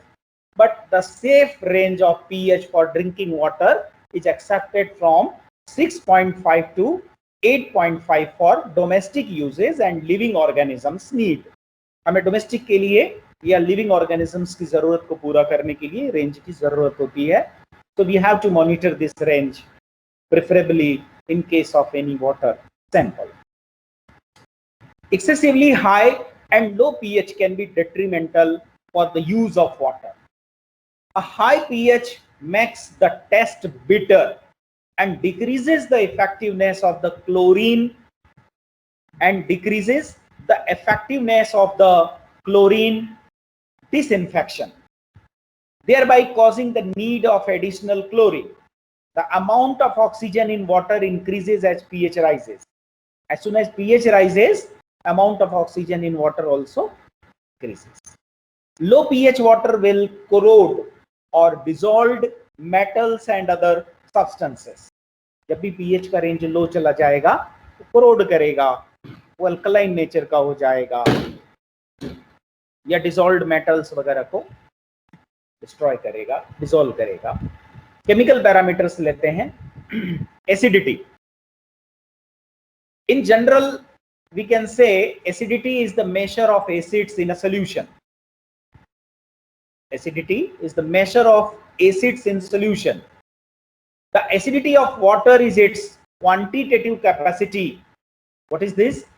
This is the quantitative capacity to neutralize a strong base to a selected pH level. Acidity in water is usually due to carbon dioxide, mineral acids and hydrolyzed salts such as ferric and aluminum sulfate. Carbon dioxide के कारण हो सकता है, mineral acid के कारण हो सकता है, या कुछ सॉल्ट्स के हाइड्रोलिसिस के कारण हो सकता है, कुछ salts like ferric salts, aluminum sulfate, etc. Acids can influence many processes. Acids बहुत सारे प्रोसीजर को अफेक्ट करता है, such as corrosion, chemical reactions and biological activity. Carbon dioxide from the atmosphere or from the respiration of aquatic organisms causes acidity when dissolved in water by forming carbonic acid. तो carbon dioxide किस प्रकार से rain water में acidic content को ला रहा है, क्योंकि carbonic acid बन रहा है. The level of acidity is determined by titration with standard sodium hydroxide using phenolphthalein. बहुत ही कॉमन एक्सरसाइज है. फेनोफ्थेलिन एक इंडिकेटर है जो पिंक कलर देता है जैसे ही उसमें एक्स्ट्रा ड्रॉप ऑफ एल्कली आती है. एल्कलाइनिटी. The alkalinity of water is its acid neutralizing capacity. ठीक उल्टा है. Comprised of the total of the titrable bases. The measurement of alkalinity of water is necessary to determine the amount of lime and soda needed for water softening. Alkalinity का जब भी हम measurement करते हैं तो ये जान लेना जरूरी होता है कि how much amount of lime or soda is required for the softening of water. क्योंकि alkalinity से हमें ये determine करना easy हो जाता है. जैसे corrosion control करना है या कोई boiler है, system है, मतलब containing the boiler feed water. कई बार पानी boiler के through factories में काम करता है तो वहाँ corrosion वगैरह हो जाता है. उससे उसको बचाने के लिए ये टेक्निक यूज करी जाती है. Alkalinity of water is mainly caused by the presence of hydroxide ions. जितना ज्यादा हाइड्रोक्साइड आयन है, अल्कलाइनिटी उतनी ज्यादा होगी। ठीक है, बाइकार्बोनेट्स हैं या कार्बोनेट्स हैं या मिक्सचर हैं दोनों के आयंस के वाटर में, कुल मिला जुला करके ये इसको कंट्रीब्यूट करेंगे।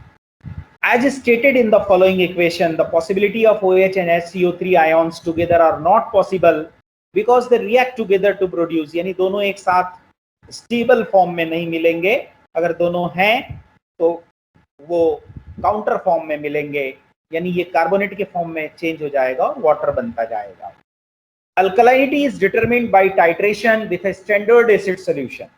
अल्कलाइनिटी का डिटर्मिनेशन हम टाइट्रेशन प्रोसीजर से करते हैं, स्टैंडर्ड एसिड सॉल्यूशन से करते हैं, using selective indicators, methyl red या फिनोप्थलीन का यूज करते हैं। The high levels of either acidity और alkalinity in water may be an indication of industrial or chemical pollution।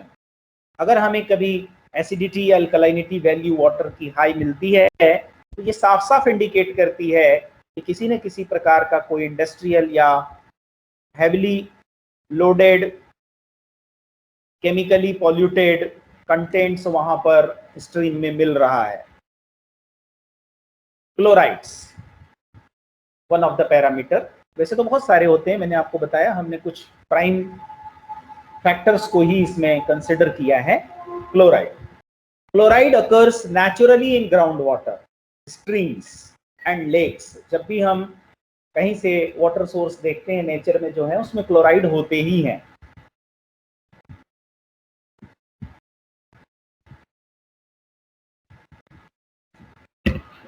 But the presence of relatively high chloride concentration, जहां कहीं भी high concentration of chloride concentration हमें fresh water में मिलता है, जैसे 250 milligram पर लीटर या इससे ज्यादा का लेवल होता है, then it indicates waste water pollution. अगर हमें क्लोराइड के माध्यम से वाटर क्वालिटी को समझना है तो we have to monitor this, and if it is crossing this level it clearly indicates that it is wastewater pollution. Chlorides may enter surface water from several sources, including chloride containing rock, agricultural runoff, and wastewater.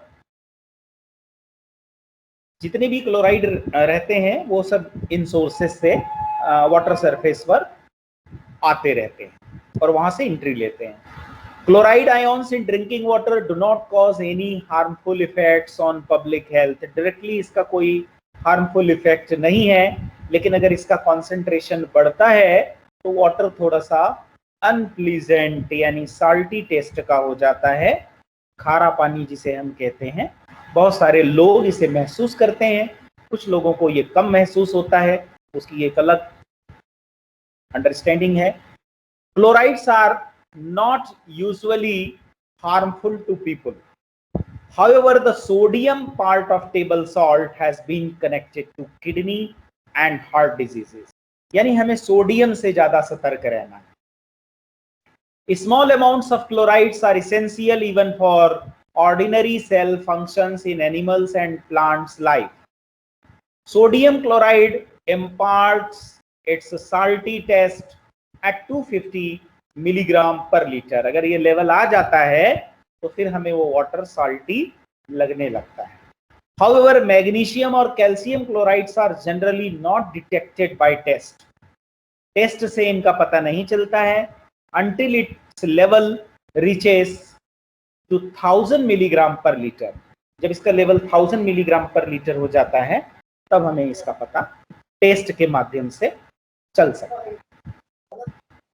Standards for public drinking water requires chloride levels and do not exceed 250 milligram per liter. To measure the chloride concentration in water is the titration method by silver nitrate, क्योंकि silver nitrate बहुत जल्दी chloride ions को capture करता है और turbidity को present करता है। तो जैसे ही टर्बिडिटी को हम मेजर करते हैं हमें क्लोराइड आयंस के बारे में जानकारी मिल जाए। Next is sulfate ions. Sulfate ions occur in natural water and in wastewater. The high concentration of sulfate in natural water is usually caused by leaching of natural deposits of sodium sulfate. जो natural deposits हैं, जिसको हम Glauber's salt कहते हैं. Glauber's salt is the usual name of sodium sulfate deposits. इसी प्रकार से magnesium sulphate के जो यूजुअल डिपॉजिट्स हैं उन्हें हम इप्सम सॉल्ट कहते हैं. तो अगर इस प्रकार के कंटेंट्स कहीं ज्यादा हैं और बार बार नेचुरल वाटर उससे टकरा रहा है, हो सकता है उसके सल्फेट कंटेंट्स बहुत तेजी से नेचुरली बढ़ जाए. If high concentration are consumed in drinking water, there may be objectionable test. अगर सल्फेट कंटेंट्स बढ़ेंगे तो टेस्ट जो होगा वो अनवांटेड होगा, उसका लग्जेटिव इफेक्ट्स हो सकते हैं, but there is no significant danger to public health. ऐसा कोई बहुत बड़ा डेंजर नहीं है पब्लिक हेल्थ के लिए. बात करते हैं एक और एनायन की, that is fluoride. Fluorides can not be ignored. A moderate amount of fluorides in drinking water contributes to good dental health. कई बार हम सुनते हैं, हमारा एडवर्टीजमेंट भी आता है और लिखा भी रहता है कि हमारे टूथपेस्ट में सॉल्ट है या हमारे टूथपेस्ट में फ्लोराइड है. तो फ्लोराइड से हम थोड़े डरे हुए भी रहते हैं क्योंकि फ्लोराइड नाम सुन के किसी को अच्छा नहीं लगेगा. ऑस्टियोपोरोसिस वगैरह जो इससे डेंट्रीमेंटल हेल्थ हैजार्ड्स होते हैं वो बड़े सिग्निफिकेंट हैं और दुनिया में बड़े स्तर पे देखे जा रहे हैं. So we peoples are also afraid of this anion in water sample. Still, it's a good for us that in limiting quantity, that is about 1 milligram per liter. 1 milligram per liter is effective in preventing tooth decay, particularly in children. Okay. Excessive amounts of fluorides can cause discoloration of teeth. जैसे ही एक पहला symbol आ जाता है कि जो colour का natural stand होता है या नेचुरल जो उसका पिंच होता है, कलर होता है, क्योंकि कहना ठीक नहीं है व्हाइट होता है, सबके व्हाइट नहीं होते, किसी के येलो होते हैं, किसी के व्हाइट होते हैं, अलग अलग शेड होते हैं. A condition known as dental fluorosis. लेकिन अगर एक्सेस अमाउंट में फ्लोराइड कहीं आया है और उसकी वजह से अगर टीथ का डिस्कलरेशन हुआ है तो it's a condition which is known as dental fluorosis. हम किसी डेंटिस्ट के यहाँ जाते हैं तो डेंटल फ्लोरोसिस के बड़े डरावने तस्वीर हमें वहां देखने को मिल सकते हैं. The maximum allowance level of fluoride in public water supplies depends on local climate. In the warmer regions of the country, the maximum allowable concentration of fluoride for potable water is 1.4 milligram per liter. But in colder climate, it is allowed up to 2.4 milligram per liter. There are 4 methods to determine fluoride ions in water sample. The selection of used method depends on the type of water sample. Next and important parameter is nitrogen. Nitrogen दोनों तरफ है, organic content के रूप में है, inorganic content के रूप में है. इसलिए हम कई बार टोटल नाइट्रोजन कहते हैं, कई बार इनऑर्गेनिक नाइट्रोजन कहते हैं, कई बार ऑर्गेनिक नाइट्रोजन कहते हैं. So these are the usual terms while we discuss a parameter like nitrogen in case of water. If water is contaminated with sewage, most of the nitrogen is in the form of organic and ammonia.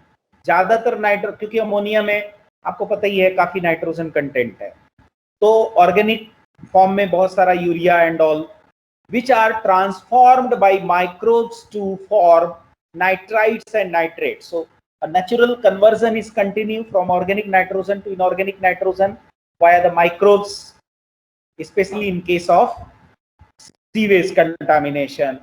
So nitrogen in the nitrate form is a basic nutrient to the growth of plants and can be a growth limiting nutrient factor. A high concentration of nitrate in surface water can stimulate the rapid growth of the algae, which degrades the water quality. Nitrates can enter the groundwater from chemical fertilizers used in the agricultural areas. Agriculture area में हम जानते हैं बहुत सारे fertiliser हम nitrates वगैरह use करते हैं, तो बहुत जल्द उसके रन ऑफ में बहुत सारा होता है एक्सेसिव नाइट्रेट कंटेंट्स जो होते हैं, एक्सेसिव नाइट्रेट कंटेंट्स जिसमें कि 10 मिलीग्राम पर लीटर से ज़्यादा की क्वांटिटी है, अगर ड्रिंकिंग वाटर में आता है तो an immediate and severe health threat is probable for the infants. छोटी उम्र के बच्चों को तुरंत प्रभावित कर देता है और कंसंट्रेशन बढ़ने पर ये बड़ी उम्र के लोगों को भी प्रभावित करता है. The nitrate contents reacts with blood hemoglobin. Ultimately nitrate जो होता है ब्लड में प्रेजेंट हीमोग्लोबिन से रिएक्ट करता है and thereby it reducing the blood's ability to hold oxygen. It is going to reduce the blood's ability to hold oxygen, which leads to a disease called blue baby or methemoglobinemia. So methemoglobinemia is the name of the disease when the flow of hemoglobin is affected by the complexation with the nitrates. Iron manganese मैंने specially ले लिया है, वैसे heavy metal एक बड़ा issue है, उसको अलग से भी हम देखेंगे. Although iron and manganese do not cause health problems, and that's why I have taken it alone, they impart a noticeable bitter taste to drinking water even at very low concentration. जैसे ही iron आता है, manganese आता है, water थोड़ा कसैला bitter हो जाता है. These metals usually occur in groundwater in solution as ferrous and manganous ions, in the form of ferrous and manganous ions.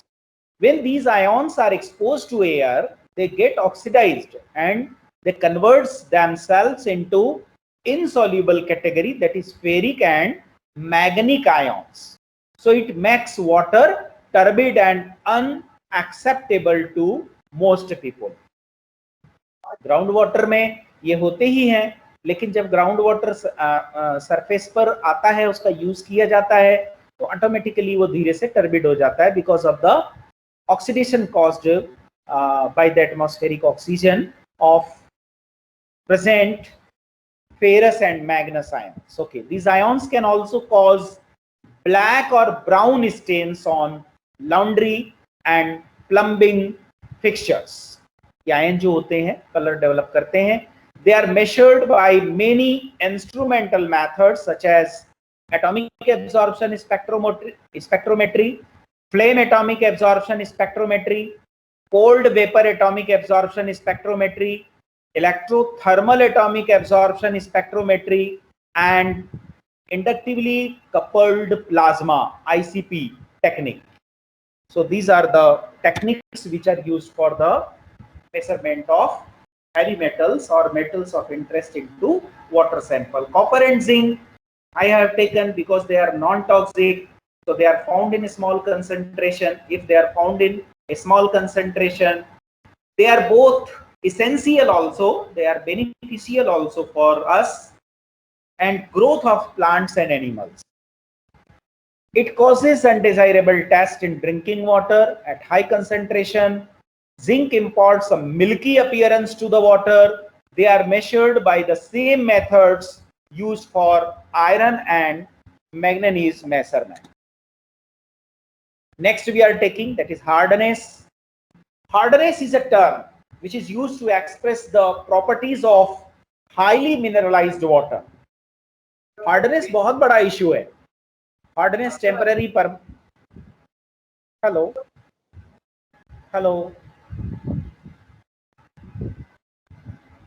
Yes, sir. हाँ, it is audible ना, बीच में आवाज आ रही है. Yes, sir. Okay.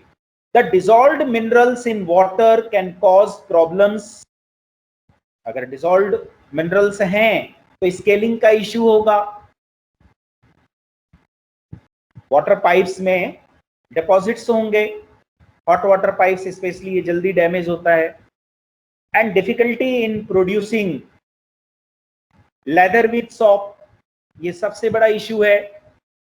जब साबुन से कपड़े साफ नहीं होते हैं, जब ठीक से कोई पर्टिकुलर प्रोटीन कंटेंट यानी पल्सेस नहीं पकती हैं, तो calcium and magnesium ions cause the greatest portion of hardness in naturally occurring waters. Actually, these ions enters into water and mainly it forms contact with soil and rock. जहां जहां पानी है वहां वहां soil rock है. तो particularly limestone deposits है, उसमें कैल्शियम मैग्नीशियम होते हैं. तो वाटर में ऑब्वियसली वो उनके परसेंटेज को बढ़ाते रहते हैं. और ये आयन्स हमेशा जो होते हैं वो बाइकार्बोनेट्स, सल्फेट्स, कई बार क्लोराइड, नाइट्रेट्स बहुत ज्यादा बनाते हैं. तो generally ground water is harder than surface water, क्योंकि नीचे तक जाते जाते वाटर ठीक है उसका टीडीएस कम होता जाता है. ये बात बिल्कुल सही है, क्योंकि जितना परकोलेशन होगा, जितने डेप्थ तक वाटर जाएगा, उसमें जो डिसॉल्व्ड स्लिट या टर्बिडिटी के लिए रिस्पॉन्सिबल कंपोनेंट्स हैं वो सब धीरे धीरे फिल्टर हो जाएंगे. लेकिन जब वो अपने रास्ते को तय कर रहा होगा तो जो ओर्स हैं, जो डिपॉजिट्स हैं, जो सॉइल कंटेंट्स हैं, उसमें कैल्शियम मैग्नीशियम बहुत ज्यादा है और वो ग्राउंड वाटर में हमेशा उसी के कांटेक्ट में रहता है. तो ultimately it may have higher level of calcium and magnesium salts. Temporary hardness, carbonates, bicarbonates होते हैं. बड़ी अच्छी बात है कि temporary hardness is removable just by boiling we can remove this hardness. तो ऐसे एरियाज जहाँ लोग इससे फाइट कर रहे हैं कि हार्ड वाटर ही है, यही उनकी नियति है, उसी वाटर को यूज करना है, तो they are continuously using this tactic to boil that water and they get water of which is fit for the cleaning action of soap as well as for the cooking purpose and all these. Permanent hardness is the hardness which is caused mainly by the chloride and sulfate contents, and it cannot be removed just by boiling. Different methods we have, particular methods we have to for its removal. Hardness is normally determined by the EDTA, that is disodium salt of ethylene diamine tetraacetic acid. Sodium salt of EDTA कहना चाहिए in basic medium, and using eriochrome black tea as indicator हम इसे find कर सकते हैं कि hardness कितना है. एक रेंज है आपके सामने, soft, moderate, hard water, very hard water. Ranges आपको पता होता है, बस ये एक भाई 50 से कम है तो सॉफ्ट मान लीजिए, 3000 से ज्यादा है तो हार्ड मान लीजिए, बीच के रेंज में 50 to 150 मॉडरेट है, या उसके ऊपर यानी 150 to 300 मिलीग्राम पर लीटर अगर कैल्शियम कार्बोनेट है तो वो फिर हार्ड वाटर कहा जा सकता है उसे. Dissolved oxygen, one of the important parameter, dissolved oxygen. Dissolved oxygen is considered to be one of the most important parameter of water quality in streams, rivers as well as in lakes. It is a test, it is a key test of water pollution. बिल्कुल आप water pollution पता करना है, तुरंत पहले do लगा लीजिए. Higher the concentration of dissolved oxygen, the better is the quality of water. So oxygen is slightly soluble in water and very sensitive to temperature. Temperature बढ़ा कि DO घटा, तो the saturation concentration at 20 degree Celsius is about, तो range है उसका 20 degree पर वो 9 milligram पर लीटर का है, और 0 डिग्री पर ये ऑटोमेटिक बढ़ करके 14.6 मिलीग्राम पर लीटर हो जाता है. The actual amount of dissolved oxygen varies depending on pressure, temperature and salinity of water. Dissolved oxygen has no direct effect on public health, but drinking water with very little or no oxygen tastes unpalatable to some people. There are three main methods used for measuring dissolved oxygen.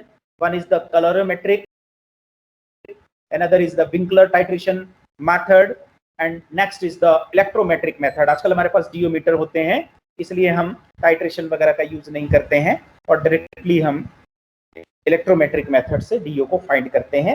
हालांकि वहां उसका basic principle analysis का हमें समझ में नहीं आता है, इंस्ट्रूमेंट की वर्किंग जरूर आ सकती है, इसलिए केमिस्ट्री या केमिकल पॉइंट ऑफ व्यू से विंकलर टाइट्रेशन इज इम्पोर्टेंट. देखिए अगर बीओडी की बात की जाए हम जब वाटर क्वालिटी की बात करते हैं, बीओडी सीओडी डीओ की बात करते हैं, यहाँ एक प्रेजेंटेशन है, इस प्रेजेंटेशन में आप साफ साफ देख रहे हैं ये डिसॉल्व्ड ऑक्सीजन, और ये जो है, ये जो बताया ये माइक्रोब्स है, और ये कुछ ऑर्गेनिक मटेरियल है। हम कंपेयर कर लेते हैं, यहाँ पर डिसॉल्व्ड ऑक्सीजन 1 2 3 4 यानी कुछ ज्यादा ही बताया है, यहाँ पर ये 2 को डिमिनिश होता हुआ, कोलैप्स होता हुआ बताया गया है, थोड़ा कंटेंट डिसॉल्व्ड ऑक्सीजन का घट गया है, और यहाँ थोड़ा और घट गया है। जैसे जैसे माइक्रोब्स जो हैं वो ऑर्गेनिक मटेरियल को डिकम्पोज करेंगे, जैसे ये है, यहाँ पर क्या हो रहा है, ये माइक्रो ऑर्गेनिज्म है, ऑर्गेनिक मटेरियल इसको डिकम्पोज कर रहा है, ठीक है, तो डिकम्पोज करेगा तो उसको ऑक्सीजन की जरूरत पड़ेगी, तो ऑक्सीजन का डिप्लीशन होगा, ऑक्सीजन कंज्यूम्ड हो जाएगा by the this biological form of microbes, और अल्टीमेटली क्या होगा, घट जाएगा। तो हमेशा बीओडी का मेजरमेंट इस प्रकार से समझना चाहिए कि अगर उसमें लेवल उसका धीरे धीरे डाउन जा रहा है, यानी बीओडी की वैल्यू बढ़ी हुई है, तो पॉल्यूशन ज्यादा है। Bacteria other micro organisms uses organic substances for food. As they metabolize organic material, they consume oxygen. The organics are broken down into simpler compounds. Carbon dioxide है, water है, and the microbes use the energy released for growth and reproduction. When this process occurs in water, the oxygen consumption is the dissolved oxygen in water. If oxygen is not continuously replaced by natural or artificial means of water, the DO concentration will continuously decreased as the microbes decomposes the organic material. This needs for oxygen is called the biochemical oxygen demand. The more organic material there is in water, जितना ज्यादा organic material होगा उसका BOD level उतना ज्यादा अधिक हो सकता है, क्योंकि माइक्रोब्स उतने मटेरियल को यूज करेंगे तो ऑटोमेटिकली बीओडी बढ़ जाएगी। BOD is used as a measure of the power of sewage. Strong sewage has a high BOD and weak sewage has low BOD. तो ये इंडिकेटर के रूप में हमें गाइड करता है। The complete decomposition of organic material by micro organisms takes times, समय लगता है 20 days और मोर अंडर ऑर्डिनरी सर्कमस्टांसेस। इसीलिए आपको ध्यान होगा बीओडी हम करते हैं तो ब्लैक कलर के कंटेनर में या ब्लैक पॉलीथीन में हम सैंपल को 5 days के लिए रखते हैं। The quantity of oxygen used in a specified volume of water to fully decompose or stabilize all biodegradable ultimate BOD. BOD is a function of time. Initial time पर no oxygen will have been consumed, कोई oxygen consume नहीं हुआ है, and the BOD will be 0. आप मेरी बात समझ रहे हैं? As each day goes, जैसे जैसे दिन गुजरते जाएंगे, oxygen is used by the microbes and the BOD level will go continuously on increase. So ultimately BOD level reached and the organic materials are completely decomposed. जैसे यहाँ देखते हैं 1 to 9 या 100 का मैंने ये रेंज लिया है, तो this it belongs to very good quality. If the BOD level is 3 to 5 milligram per liter, then water quality is fair, moderately clean. And if it is from 6 to 9, the water quality is poor, somewhat polluted, usually indicates that organic matter present and microorganisms are decomposing that waste. 100 के ऊपर है तो फिर हम उसे poor quality water कह सकते हैं। COD is a parameter that measures all organic contents, the biodegradable and the non-biodegradable.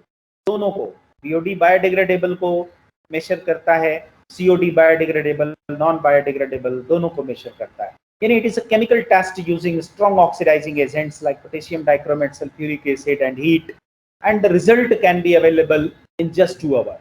हम 1-2 घंटे का प्रोसीजर होता है, टाइट्रेशन टेक्निक पर बेस्ड एक टेक्निक है, उससे हम COD वाटर सैंपल्स के फाइंड कर सकते हैं। हमेशा जो होगा COD वैल्यू TOD से ज्यादा होगा। अब वो कितना ज्यादा होगा ये वाटर सैंपल तय करेगा, 2 गुना भी हो सकता है या 1.5 गुना या किसी रेशियो में ज्यादा हो सकता है। Toxic inorganic substances, a wide variety of inorganic toxic substances may be found in water in a very small or trace amounts. Even in trace amounts, they can be a danger to public health. Some toxic substances occur from natural sources, but many others occur due to industrial activities and improper management of hazardous waste. They can be divided in 2 groups, metallic and non-metallic. इसकी detail को हम देख सकते हैं। फिलहाल metallic group में बहुत सारे ऐसे मेटल हैं जिनको नोटिस करना जरूरी है। कैडमियम, क्रोमियम है, लेड है, mercury, silver, arsenic, barium, thallium, selenium. They have a wide range of dangerous effects that differ from one metal to another. There may be acute fatal poisoning, poisons such as arsenic and chromium in 6 oxidation state, or may produce chronic diseases. Chronic diseases is possible via these metal ions. The heavy metals concentration can be determined by atomic absorption photometer or spectrophotometer or inductively coupled plasma spectrometer. Okay, at very low concentration, even we can come to know that they are entering into water sample or not. Toxic inorganic substances, we are having some of them are nitrates, cyanides. Nitrates had been discussed with the nitrogen in previous section, but regarding cyanide, as McKenzie stated, it causes oxygen deprivation by binding the hemoglobin sites and prevents the red blood cell from carrying the oxygen. आप समझ रहे हैं, cyanide से bonding हो जाती है, complexation हो जाता है और ऑक्सीजन कैरिंग कैपेसिटी, यानी जो ऑक्सीजन से जुड़ना चाहिए हीमोग्लोबिन को साइनाइड से जुड़ने लगा है. तो this causes a blue skin colour syndrome which is called cyanosis.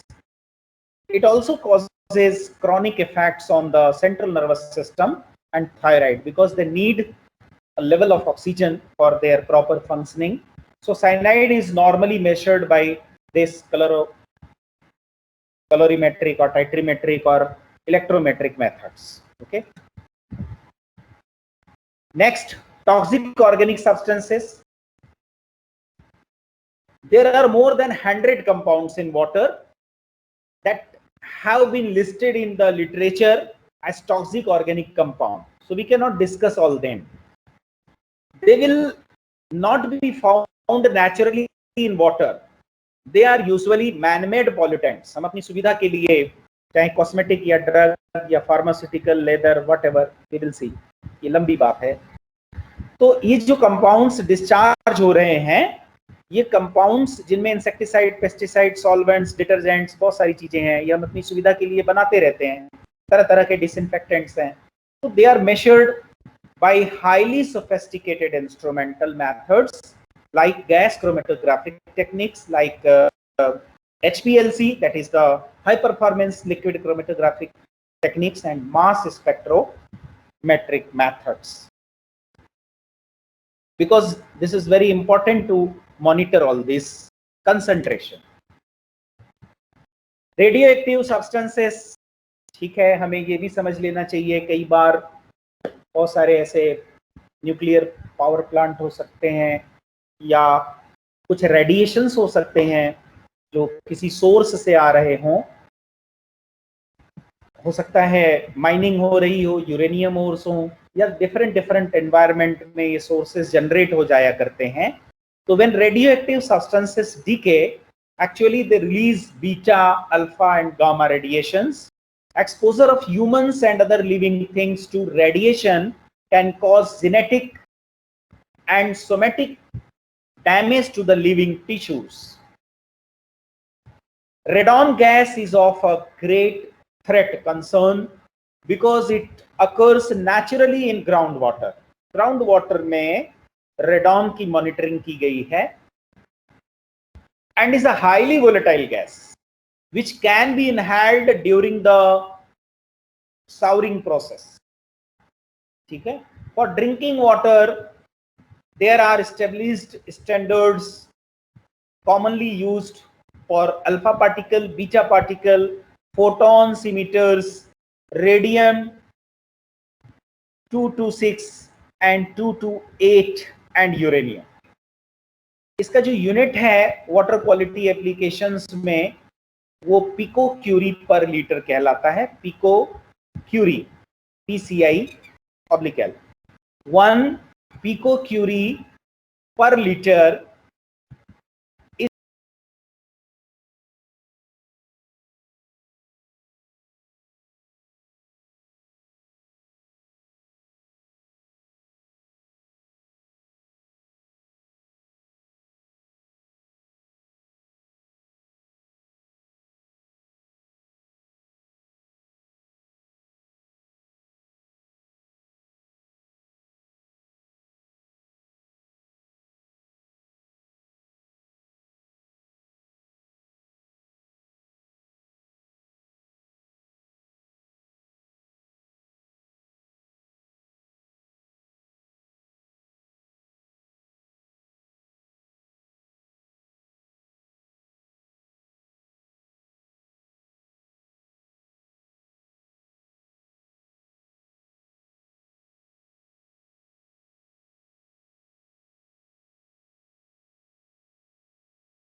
Ji sir. I am connecting now, sharing my जी screen. sir. No problem. Okay. So, protozoa, simplest animal species. है उसमें data. Simplest animal species. Infection are usually characterized by gastrointestinal disorder. Fungi can produce musty taste and odor as well as color and turbidity. Algae increases the level of dissolved oxygen in water, but too much of algae will affect the taste and smell and can reduce the intensity of light penetration, which will create further difficulties. Groundwater pollution के क्या causes हैं हम इस slide से देख सकते हैं.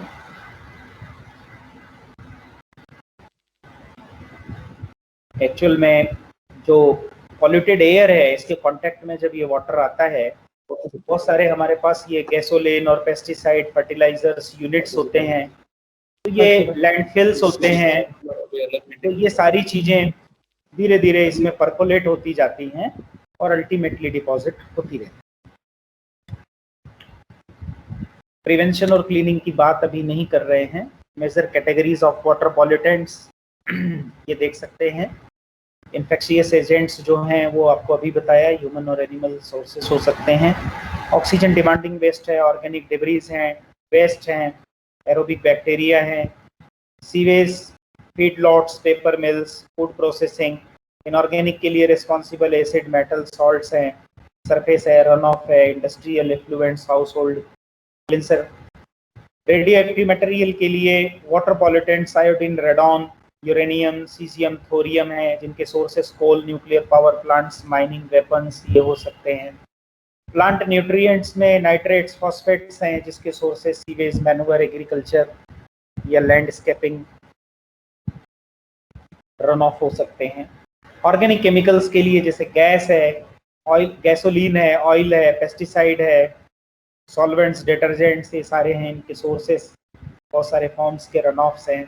House hold क्लिंसर हैं, इरोडेड सेडिमेंट्स हैं, सॉइल स्लिट है, पावर प्लांट्स हो सकते हैं, ये सब इसमें ये भी सोर्सेस हैं. जैसे कि हमारे पास फूड इंडस्ट्री है या पेपर इंडस्ट्री है, रिफाइनरी इंडस्ट्री है, माइनिंग इंडस्ट्री है, आयरन एंड स्टील इंडस्ट्री है, textile, agriculture, pharmaceuticals, all they are responsible for their untreated disposal of harmful effluents into different water streams. इसको हम inorganic, organic दो section में ले सकते हैं.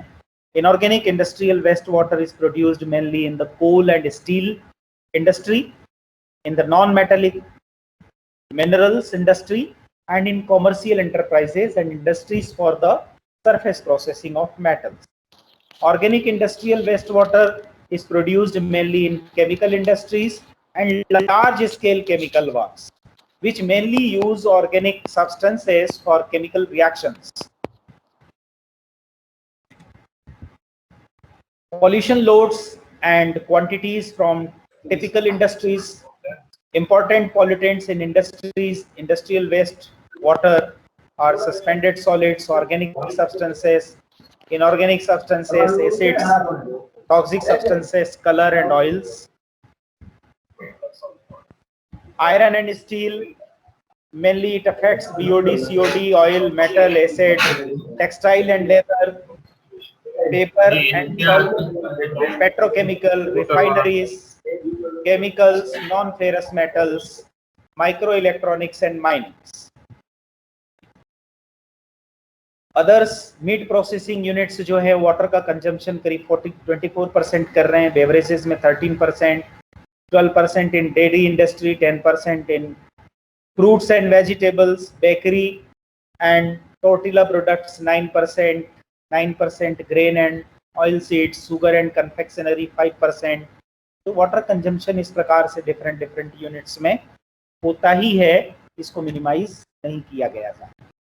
फूड इंडस्ट्री में जो डिस्पोजल है, जो पैरामीटर है, टिपिकल पॉल्यूशन लोड जो होता है स्लॉटर हाउसेस के वेस्ट वाटर का, वो इस प्रकार से है। इनके रेंजेस दिए हुए हैं, बहुत सारे डेटा, मैं इसको रीड नहीं कर रहा हूँ, मैं केवल इसे आपको प्रेजेंट कर रहा हूँ। पेपर एंड पल्प इंडस्ट्री में बहुत सारे रॉ मटेरियल प्रिपरेशन होते हैं, जिसमें सॉलिड मटेरियल, सस्पेंडेड फॉर्म में पार्टिकल्स, फाइबर्स, ये सब का यूज होता है। तो कलर है, बार्क पार्टिकल्स हैं, सॉल्युबल वुड मटेरियल है, रेजिन है, या ब्लीचिंग एजेंट्स जो यूज होते हैं, अलग अलग प्रकार के कलरिंग एजेंट्स यूज होते हैं पेपर कलर करने के लिए।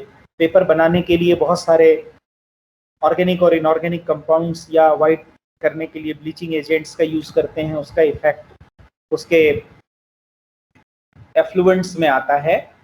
पल्प और पेपर इंडस्ट्री में जो डिस्पोजल होता है वेस्ट वाटर का, उसका पीएच, सीओडी, बीओडी, टीएसएस का हमने रेंज लिया हुआ है। थर्मो मैकेनिकल पल्पिंग की गई है तो क्या कंडीशन होगी, केमिकल थर्मो मैकेनिकल पल्पिंग की क्या कंडीशन है, क्राफ्ट कुकिंग सेक्शन का क्या कंडीशन है, या पल्पिंग प्रोसेसिंग ऑपरेशन जो हो रहे हैं उसका क्या लेवल है, ये मैं थोड़ा आपसे शेयर करना चाहता हूँ।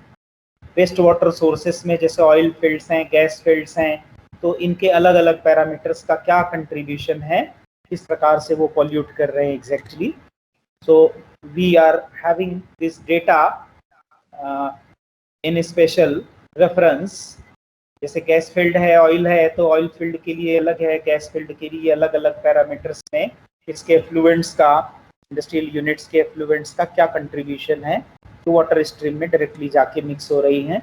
और इस प्रकार से हमने समझ लिया है कि जो सीओडी है या फिनॉल बेंजीन सल्फाइड अमोनिया, ये सब इंक्रीज हो रहा है लेवल, किस प्रकार से वाटर सिस्टम को डैमेज करता है, उसका कोरिलेशन हमने अभी थोड़ी देर पहले देखा है। Water loads and quantities from typical industries like pharmaceutical, we cannot ignore this one.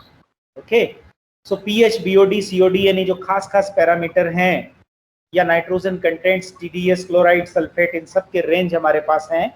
Chemical process में क्या है, और फर्मेंटेशन प्रोसेस में जो प्रोडक्ट्स बन रहे हैं, उन प्रोडक्ट्स को तो हम इंजॉय कर रहे हैं, नो डाउट वो प्रोडक्ट्स हमारे लिए बहुत जरूरी हैं, बेहद जरूरी है, लेकिन उसका जो काउंटर पार्ट आ रहा है, वो जो हमारे एक बहुत ही प्राइम सोर्स को रेगुलरली पॉल्यूट कर रहा होता है, हम उसके लिए कितना सोचते हैं, ये डेटा हमें वहां तक शायद रियलाइजेशन के लिए जरूरी है। अब हम टेक्सटाइल एफ्लुएंट्स की फिर से बात नहीं कर रहे हैं, केवल इतनी ही बात है कि जो लिक्विड वेस्ट है, जो सीवेज डिस्चार्ज है, जो इस प्रकार का कलर या डाइज मटेरियल हम रेगुलरली डिस्चार्ज कर रहे हैं, वो बहुत सारे बायोलॉजिकल फैक्टर्स को और फिर केमिकल फैक्टर्स और क्वालिटी ऑफ वाटर को अफेक्ट करता है। तो टेक्सटाइल इंडस्ट्री में बहुत सारी डाइज का यूज हो रहा है, बहुत सारी डाइज आ रही हैं, अलग अलग कलर, मनचाहे कलर की अलग अलग डाइज हैं, तो हम बहुत ज़्यादा यूज करने लगे हैं उसका, लेकिन उसके ट्रीटमेंट प्रोसेस पर हमारा उतना कंट्रोल नहीं है। तो this is again creating a hazard for the water quality. Pollutants जो होते हैं वो वाटर से जाकर के टेक्सटाइल एफ्लुएंट जो है वाटर को तो करेगा ही, अब उसको मैं सॉइल या वाटर से अभी नहीं जोड़ना चाहता हूँ, हम केवल उसको वाटर के लिए बात करेंगे, हम रेमेडियल की भी कोई बात इसमें नहीं कर रहे हैं, because remedial aspect is not connected with my topic. So I am going to, हाँ, लेदर इंडस्ट्री का क्या कंट्रीब्यूशन है वो हम देख सकते हैं।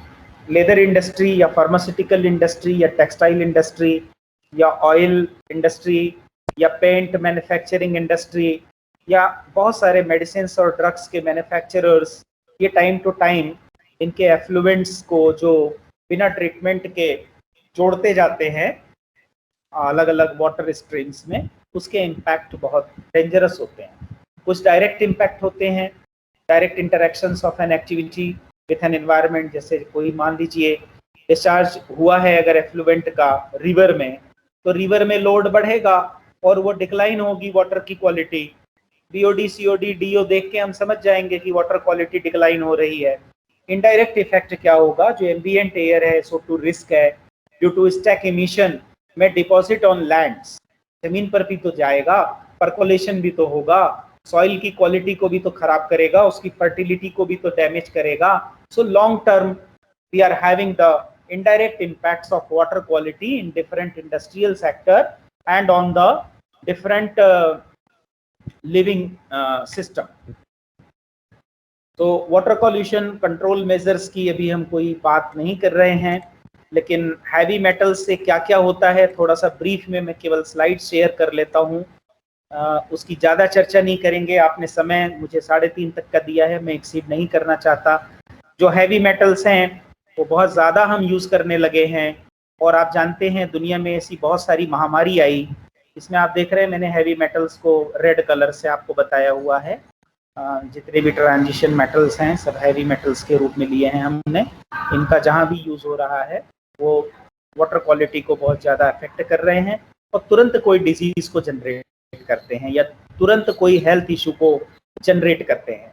तो क्योंकि ये इसेंशियल एलिमेंट्स हैं, इनके बायो एक्यूमुलेशन अगर इनका होता है तो bio accumulation means an increase in the concentration of chemical in biological organism over time compared to the chemicals concentration in the environment, and that will deplete the health of the particular living system. जैसे आप देख रहे हैं एक villager है southern China का, and he is suffering from the hydrous swelling caused by the heavy metal pollution. lead से affected है ये.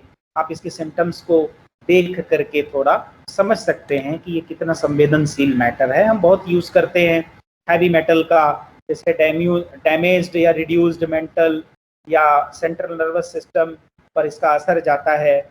लोअर एनर्जी लेवल्स को हम महसूस करते हैं, डैमेज कर देता है ब्लड के कंजम्पशन कंपोजिशन को, लंग्स, किडनी, लीवर को. तो ये सारे इम्पैक्ट्स हम directly day to day life में देखते सुनते रहते. कैडमियम से आपको पता होगा बहुत पहले एक महामारी भी आई थी, इटाई नाम की एक डिजीज, एक डिजास्टर हुआ था. इसी प्रकार से मैनामाटा डिजास्टर हुआ था. ब्लड एक्चुअल में क्या रहता है, जो एडल्ट्स होते हैं इनमें जो इनऑर्गेनिक लेड होता है, it does not penetrates the blood brain barrier, whereas this barrier is less developed in children. छोटी उम्र में ये बैरियर उतना मजबूत नहीं रहता है. The high gastrointestinal Uptake and the permeable blood brain barrier make children especially susceptible to lead exposure. और यदि ये एक्सपोजर हो जाता है, यानी अगर ये ब्लड ब्रेन बैरियर को क्रॉस कर जाता है तो हमारे बॉडी सिस्टम में पहुंच जाता है, फिर इसके डायरेक्ट इम्पैक्ट हमें देखने को मिलते हैं. जैसे proximal renal tuberculosis, tubular damage की बात की जा रही है, यानी पूरा का पूरा लंग्स का सिस्टम, किडनी का सिस्टम ये डैमेज हो जाता है. So this is possible carcinogen also, it is declared. Arsenic है बहुत ही, इसका बांग्लादेश, चाइना में इसके इम्पैक्ट्स बहुत सारे देखे गए हैं, बहुत सारी. तो ज़्यादा हम इसके उसमें नहीं. एक सफरर है which is who is suffering from the arsenic poisoning. Water quality में अगर इन चीज़ों का ख्याल नहीं रखा जाए तो बहुत सारे ऐसे एक्टिविटीज़ हैं, जो स्किन कैंसर है, आर्सेनिक का मैंने आपको स्लाइड बताया है, या कैडमियम से जो फिश में वो परकोलेट हो जाता है और रिनल डिसफंक्शन करता है. तो रिनल डिसफंक्शन होने से बहुत ही लो लेवल पर ही कैडमियम जो होता है ये लंबे समय तक अगर उसका एक्सपोजर हो तो रिनल डिसफंक्शन को कॉज करता है. बहुत सारी डिजीजेस, ऑस्टियोपोरोसिस या स्पॉन्टेनियस फ्रैक्चर या ब्लड प्रेशर, ये सारी चीज़ें भी इन हैवी मेटल्स से. यहाँ आप देख रहे हैं, मैं एक बात बताना चाहूँगा, यहाँ कैडमियम आप देख रहे हैं कैडमियम है, and this cadmium is going to replace calcium. तो जब कैडमियम हट जाएगा उसकी जगह कैल्शियम आ जाएगा. पहले कैल्शियम था, कैडमियम ने अटैक किया, अब कैडमियम यहाँ पेनिट्रेट हो गया और कैल्शियम यहाँ डिटोरिएट हो गया. तो ये स्थिति बनती. We can imagine the worth of such studies and awareness programs. So at last, now this is the final time. I am going to conclude that I am thankful to the organization that they have given me this opportunity to share this information, and this opportunity is a very positive role played by the IPS institution. At last, I am again thankful to Principal Madam and Head of the Department and to the organization. So now we are going to reduce this health impact, because again this is a part of this topic, so we can ignore. Detergents को भी हम deal नहीं कर पा रहे हैं. Already I have told you in brief initially, these are the details. So I'm sharing the slides.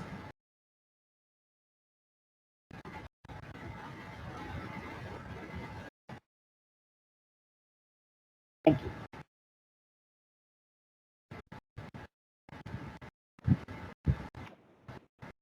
We thank you so much, sir, for bringing forth to us such a wonderful information. Certain things were already known to us, but the way you have expressed and elaborated was very nice. Do the participants have any questions, or if they would like to interact with Dhananjay, sir? Madam, may I ask one question? Sure, sir. Okay. This is Professor Modi again from MS University, Baroda, Gujarat. Sir, I would like to ask one question. Probably arsenic and fluoride, these are the geogenic concentrations found in groundwater specifically. And my question is that, you know, the central Gujarat is specifically suffering with the high fluoride in the groundwater. So, you know, at a micro level, if defluoridation technique may be adopted and remedial can be done, but what if at the macro level, if it is a large villages, large talukas or blocks are affected with the entire central regions of the certain district, then what will be the remedial procedure for such types of fluoride concentration in groundwater? I'll be speaking now. Okay, sir. Thanks for asking such nice question, which is relevant with the issue in Gujarat. Sir, first of all, I wish to say, instead of going to the remedial aspect, first of all, government should cut off the supply of such water to peoples. क्योंकि हम जानते हैं एक बार कोई person अगर इससे affected होता है तो वो फिर हमेशा के लिए उसका सिस्टम डैमेज होता है.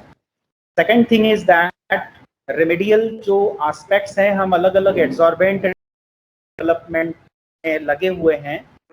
मैंने भी कुछ एड्सॉर्बेंट स्टडी किए हैं, कुछ डेवलप किए हैं. तो we can have some nano एड्सॉर्बेंट्स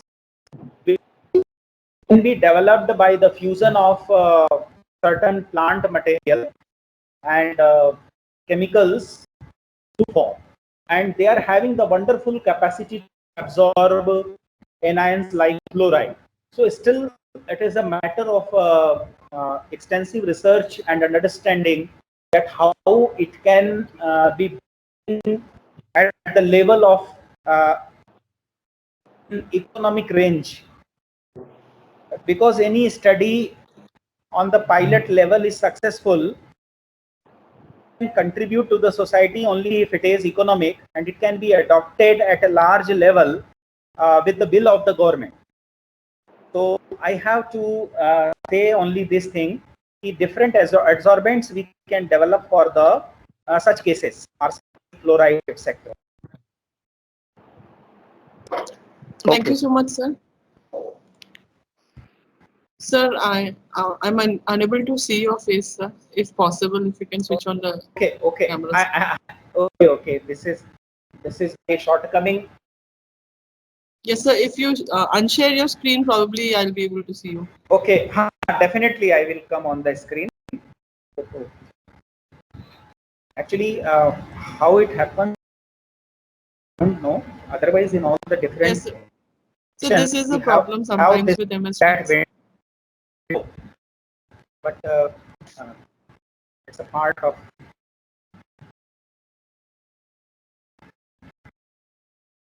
Yes, ma'am. Yes, sir. I can see you now, sir. Okay, thank you. Also, I would like to thank you, sir, for agreeing and accepting our request. and privileging us and honoring us by the knowledge that you have shared with us. I'm sure that the participants would be very happy and thankful regarding the information you have spread out. And I hope to see you again in the coming module, which will be organizing in November. Definitely, madam. I am working on that issue, and I also wish to say this is my first interaction with the IPS institution, and I am in Indore from the last 22 years in Gujarati Science College. So I am given this opportunity to speak on water. So this is a matter of interest for me because I like to speak by the heart, not the chemistry point of view, but water is my interest. So water से कोई बात होती है, मैं उसे जानना समझना चाहता हूँ और मुझे वो काफी इंटरेस्टिंग लगता है. तो आपने मुझे ऐसे अच्छे सिस्टम में एक पार्ट के रूप में लिया. I am also very much thankful you and principal ma'am. Thank you so much, sir.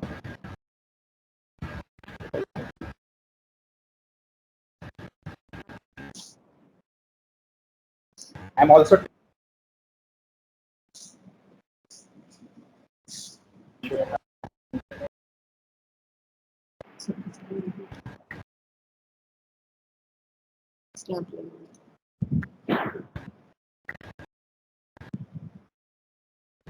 for my I have taken. Thank you, sir. Thank you. Thank you. Saurabh, sir, am I audible, sir? Yes, ma'am. Hi. Hello, sir. Yeah, Good afternoon. Yeah, good afternoon. So shall we start, sir?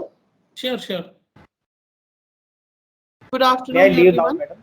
Sure, sir. Thank you so much, sir. Good afternoon, everyone. So we will be starting with the session 4 of day 3 of this short-term training program on water quality complication, restoration and environmental conservation of existing water bodies, Module 1. This session will be taken by Saurabh Sakre, sir. He is a scientist at the Government of India, Ministry of Science and Technology, Council of Scientific and Industrial Research, National Institute for Interdisciplinary Science and Technology, which comes in the Environmental Technology Division of Thiruvananthapuram, Kerala. He has been the former project scientist at CSIR-NEERI, Nagpur. He is graduated in civil engineering, postgraduate in environmental engineering, accredited as functional and expert by Quality Council of India, NABET. He has 7 research publications, 11 projects that have been completed, and 12 ongoing projects. With professional expertise in environmental impact assessment studies, design of on-site systems, land use, land cover analysis, change detections, air quality modeling, water pollution prevention and control, noise pollution, monitoring and mapping, e-waste inventarization. We are honored and privileged to have you with us, sir. And I thank you for accepting our request for this online lecture series. Thank you, madam. I request you to start with the session, sir. Yeah, sure, sure. So thank you so much, madam, for my nice introduction. I just would like to make one correction. I was not project scientist at NEERI. I was a project assistant. Only a simple correction, but so I'll just share my screen. So, ma'am, my presentation is visible? Yes, sir, I can see your screen, sir. Okay, and my voice is audible, right? Absolutely clear, sir. Okay, okay. So, thank you very much, ma'am. I would like to start my talk by congratulating IPS Academy, Institute of Engineering and Science Indore for conducting this AICTE sponsored short-term training program on water quality complication, restoration, and environmental conservation of existing water bodies. I also would like to thank Dr. Devanshi Jagwani, convener of AICTE STP and Associate Professor, IPS Academy, Institute of Engineering and Science, and Mr. Sinha, co-convener of AICTE STP, for inviting and coordinating with me for this talk and to give me an opportunity to share the virtual dais with the well-renowned personalities and dignitaries. So I wish a very warm good afternoon to all the participants. And I'm Saurabh Sakre. I'm working as scientist at CSIR NIST. And I will be sharing my thoughts. I will be sharing my knowledge gained. Of course, whatever little I have gained in last 6-7 years in R&D on remote sensing and GIS applications in environmental management. So first I will just give a brief about what CSIR is, what is environment and what are its components, because I always feel that on academic level, we are having a very broad understanding of environment, but I would like to mention the actual technical components you have to deal with when you work in environment. Then I will just brief about what remote sensing and geographical information system is and its applications in civil and environmental engineering. For today's talk, I have prepared some 3 case studies which I have completed in last 4 or 5 years. If time permits, I will present all 3. Otherwise, I will limit myself to 2. And finally, I will give a concluding remarks about the whole process of remote sensing and GIS in environmental engineering. So now, first I will start with what CSIR is. CSIR stands for Council of Scientific and Industrial Research, and it was established in 1942. It is a central government organization, and by default, the Prime Minister of the country is the president of the CSIR society. Whosoever party wins or whosoever the Prime Minister is, he will be by default the president of the CSIR. As you can see, CSIR covers a wide spectrum of science and technology in the country, right from the radio and space physics to up to environmental engineering and information technology. By now, in last 78 years, CSR is an immense technological intervention for our beloved country. If you read about CSIR, if you read about the scientists who are working in CSIR from last 78 years, you will find that there are a lot of such immense contribution from them, without which our country wouldn't have been on the stage today, which exists today.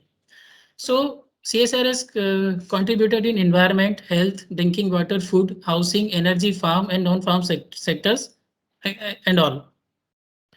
So as far as my institute is concerned, I am working in NIST, NIST. As you can see here, it is situated at the southernmost tip of our country, that is in Thiruvananthapuram, Kerala. Its full form is National Institute for Interdisciplinary Science and Technology, and it was established in 1972.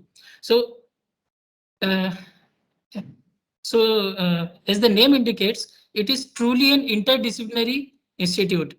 We are working in agro processing and technology, chemical sciences and technology, material sciences and technology, microbial processes and technology, and environmental technology. I am primarily working in the area of environmental technology since I am an environmental engineer. So this is just a brief about CSR and my institute. Now I will come to the environment. Whenever we say environment, usually if I would like to say it in terms of layman, in terms of general public, anything that surrounds us, we call it environment, like cultural environment, socio-economic environment, work environment and all. But when it comes to engineering, whenever you are adding the term engineering to it, an environmental engineer is more concerned with the physical environment and not the mental ones, which I spoke earlier. Physical means air, aerosols in it, humidity in it, water nearby, trees nearby and all. All this comes in the purview of an environmental engineer. So if I would like to define the term environmental engineering in a professional term, it will consist of all chemistry, biology, ecology, geology, hydraulics, hydrology, microbiology, and so on. And when I'm talking about environmental engineering, you should always keep in mind that the core mission, the core objective of environmental engineering was human health. That's why it was previously known as public health engineering. Why? Because we human beings are the most selfish being on the earth. Unless something affects us, unless something is causing some nuisance to us. We are not concerned about it. Okay, there are several reports in the paper that plastic causes cancer. It is carcinogenic. The exhaust from the vehicles are giving you respiratory diseases and all. So during the span of last 3 to 5 years, people are becoming aware of the environment. That's why. So one should keep in mind that the core mission of environmental engineering is to maintain the quality of the human health, whatever you do. But the central dogma should revolve around maintaining good quality of the human health, your fellow human beings. Now, as I told you earlier, when you start working in environment, you see that it is truly an interdisciplinary subject in itself. Like if I talk about the components of environment, I would like to start with environmental remote sensing and GIS, air pollution monitoring, prevention and control, meteorology, air quality modeling and prediction, water pollution monitoring, prevention and control, wastewater engineering, ecology and biodiversity, noise and vibration, environmental socio-economics, hydrology, groundwater and water conservation, hydrogeology, soil conservation, risk assessment and hazard management, solid and hazardous waste management, environmental economics. It is a new subject which is emerging nowadays.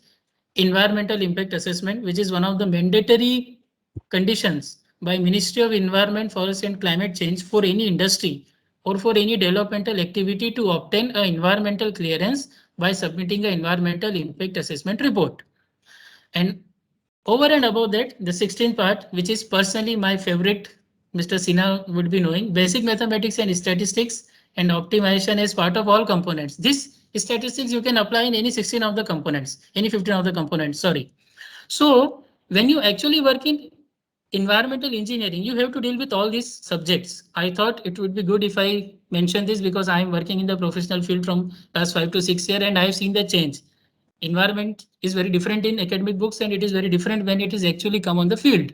So that's why I thought of putting these components to you. Now, I will just give a brief about what remote sensing is and then I will directly jump into the case studies. So as the name indicates, something which is remote, something which is situated at a particular distance. Okay, you are sensing it. That's why it is called remote and sensing. You are sensing something from a particular distance. That's why if I would like to technically define it, its definition would be the art and science of obtaining information about an object or feature without physically coming in contact with that object or feature, right? Now, whenever I am saying remote sensing, I am referring to remote sensing of the earth. Okay, whenever I am saying remote sensing, I am primarily referring to remote sensing of the earth surface features. And if I want to do remote sensing of the earth surface feature, I have to deal in the electromagnetic spectrum. I will tell you why only we can deal in electromagnetic spectrum. So the basic principle of remote sensing would be, I will just read it and then I'll explain it. Remote sensing is detecting and measuring electromagnetic energy emanating or reflected from distant objects. Of course, it should be distant because it is remote sensing from distant objects made of various materials. Now, what are these various materials on the earth surface? It may be tree, it may be road, it may be concrete buildings, it may be water bodies, it may be an open land, it may be an agricultural land, it may be a beach, it may be an ocean, anything. So all these materials are having a different surface type so that we can identify and categorize these objects by class or type, substance and spatial distribution. Spatial means whenever there is a word spatial, the thing which should come in your mind is the XY plane of the earth, not the third dimension. Spatial means the XY plane of the earth. So how we do it? Surface parameters are inferred through the measurement and interpretation of the electromagnetic energy radiation from the earth surface. What we do is that for different types of surface, there will be different reflectance that you should keep in mind. I'll come on the technical part anyway. So in electromagnetic spectrum also, 90% of the remote sensing which we perform is in the visible region. Okay, visible region means from 0.40 micrometer of wavelength to 0.70. Okay, from 0.40 to 0.70. It does not mean that I am saying that we work in visible region only. There are thermal infrared remote sensing also. I'll present one case study, microwave also, but majority of the work which we do in remote sensing is in the visible region. And we denote this electromagnetic energy in terms of its wavelength, and which is denoted by lambda. Now, as I said earlier, there may be tree, water bodies, roads, buildings, oceans, beach, etc., etc. There are so many types of Earth surface features. So the basic principle of remote sensing would be different objects reflect or emit different amount of energy in different bands of the electromagnetic spectrum differently. Like tree, it will have a very good reflectance in near infrared band as compared to road or a building. So that characteristics we can very easily use to quantify that yes, there are trees only or there are vegetation only. I'll show you anyway. So basically, if you chalk down to a simple property, this property will be dependent only on two things: the target, a target thing, target material, whether it is a tree, road, or or anything like ocean, beach, and all, and the incident energy on it, like angle of incidence, intensity, and wavelength. So uniqueness of the reflected or emitted electromagnetic radiation, because it will be unique for each kind of thing. It will be unique for tree, it will be unique for water, unique for buildings, unique for ocean, unique for sand, and unique for open land, and unique for agriculture. So this uniqueness of that reflected part we will use for its characterization. Okay. I will just give you a brief of some uh, uh, basic things which you use in remote sensing when you work in it. There are two types of things when you look for a particular satellite. It is called sensors and platform. So sensor is basically a what? A sensor is a device used to detect the reflected or emitted electromagnetic radiation, just like our cameras and scanners. And platform is what? A vehicle used to carry the sensor. I'll give you a simple example. Everyone is now having a smartphone. So their camera is basically sensor, and whole mobile phone, you can say that it is a platform on which your camera is mounted. Okay. Now, whenever you are working in remote sensing, there are certain stages which we need to follow, or which naturally occurs while you work in remote sensing. So the first part is, of course, if you want to measure, if you want to record the reflected electromagnetic spectrum, there should be energy source. Without energy source, you will record or what you will observe. So the first thing is emission of electromagnetic radiations. So in general, all the remote sensing satellite images we take in daytime, and some are there in nighttime also. I will not go in that. So basically, the sun is the single most source of the energy. The sun or an EMR source located on a platform. This is the first thing which you require in remote sensing. And then second part would be to B, from A to B. B is what? Transmission of that energy from the source to the object, right? It is a source and that energy is going to a particular object. And the third is C, interaction of EMR with the object and subsequent reflection and emission. This light, this EMR spectrum will incident on the target material, and there will be some absorption, some reflection, and further transmission. I'll explain you this. And then the part D, that is transmission of energy from the object to the sensor. This energy will then get reflected back to the sensor. This is the satellite. There will be a sensor, and this whole thing is a platform. Then comes the E, recording of the energy at the sensor. Usually this energy is recorded at the sensor in terms of its digital numbers. Okay, it recorded in terms of its digital numbers. And then this digital numbers gets a raw processing, and that processing will then go to the on ground station, transmission of the recorded information to ground. And afterwards, there will be processing of the data into digital or hard copy image. Like in my work, I purchase satellite images from NRSC ISRO, Hyderabad. So they process all the things, they convert it into a CD and then send it to me. So that I can work on that using my softwares. And last is the analysis of data, which we do basically. Now, there are two types of remote sensing. Active and passive. So as the name indicates, as the name indicates, passive remote sensing means is similar to a taking picture with an ordinary camera. In the daytime, there is already electromagnetic source is there. There is already natural light is there, and you are just simply recording it. You are just simply recording it. And active remote sensing is what it is. It is similar to taking a picture with the camera having built-in flash. In night time, if you are taking some picture, so you will need light from an external source, because in night time you want a sunlight.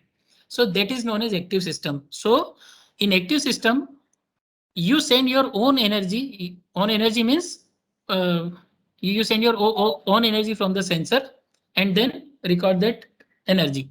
And in passive remote sensing, there is already existing energy from the sun and you simply record it.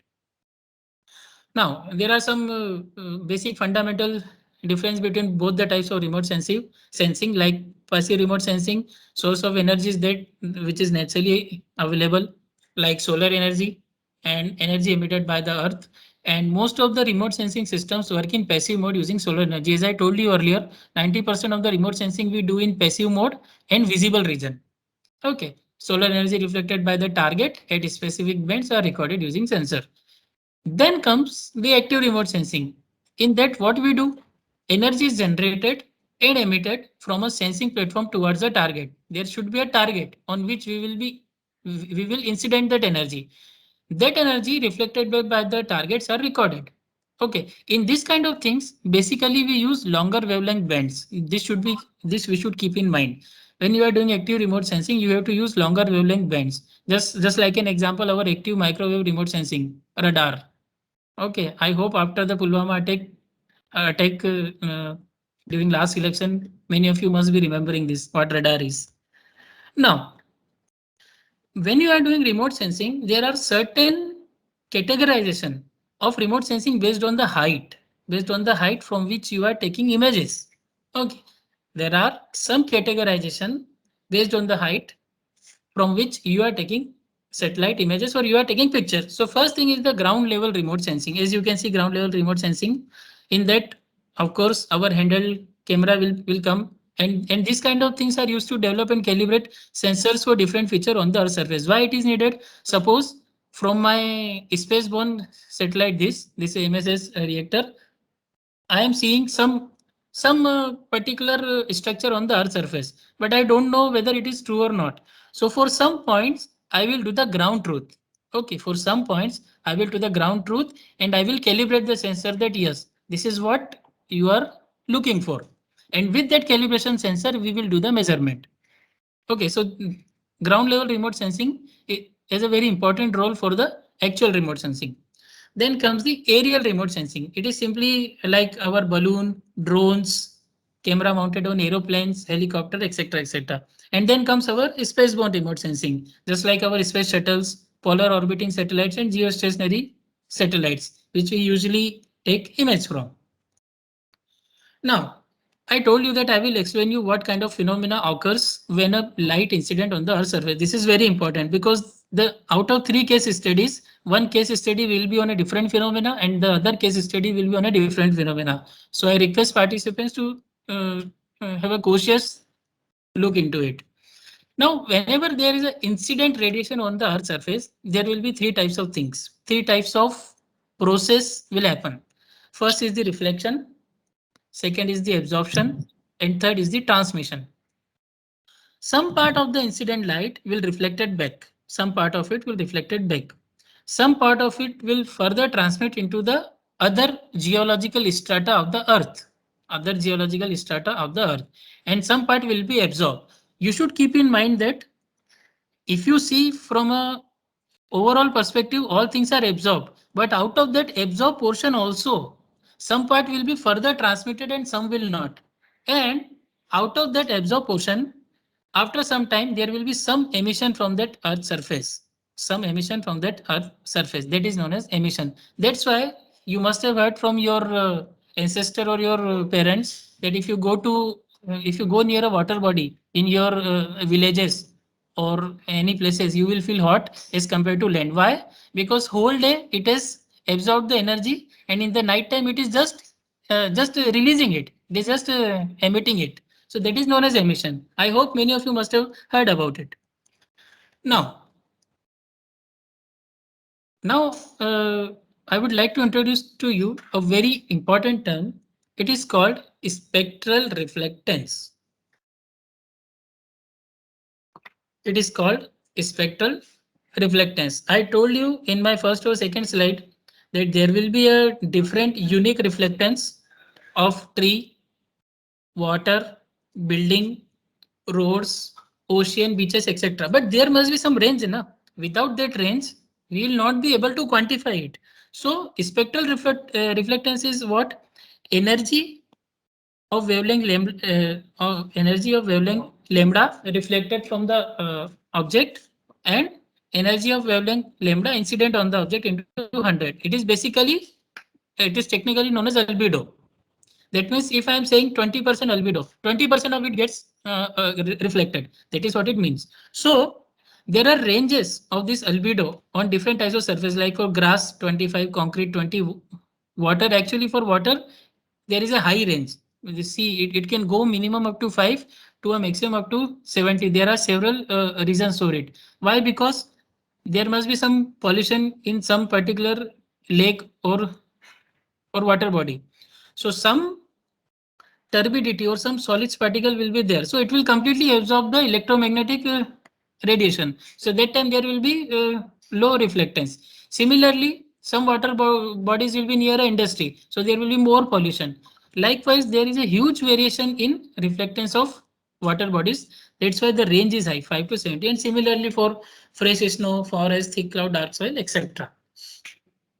Now, I will just briefly introduce to you two of the major satellite programs. Of course, there are a lot of satellite programs now. Japan is also having, China is also having, but two of the major satellite programs I will introduce to you. First is the Landsat program. So, as you can see, Landsat is the longest running program for acquiring satellite imageries of the Earth. And the first Landsat, that is the Landsat 1, was launched in July 1972. And let me tell you from my personal experience, every day there is some 40 TB terabyte of data is recorded at the USGS, and it is just freely available to common people. You can just download, you can just have a login credentials on USGS and you can download the images. And there are some open source software also. Using that, you can continue your research in remote sensing. So I would say this is the single most biggest service which US has done to the entire Earth, because it is totally free. You just download the image and you can carry on with your R&D. And this is some timeline like Landsat 1 in 1972, 1975, and like so on up to 2020.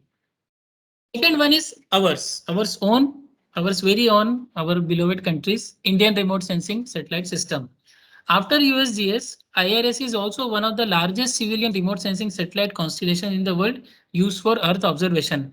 And like Landsat, like USGS, the program objective of this IRS was also to provide a long-term spaceborne operational capability for the observation and management of the natural resources.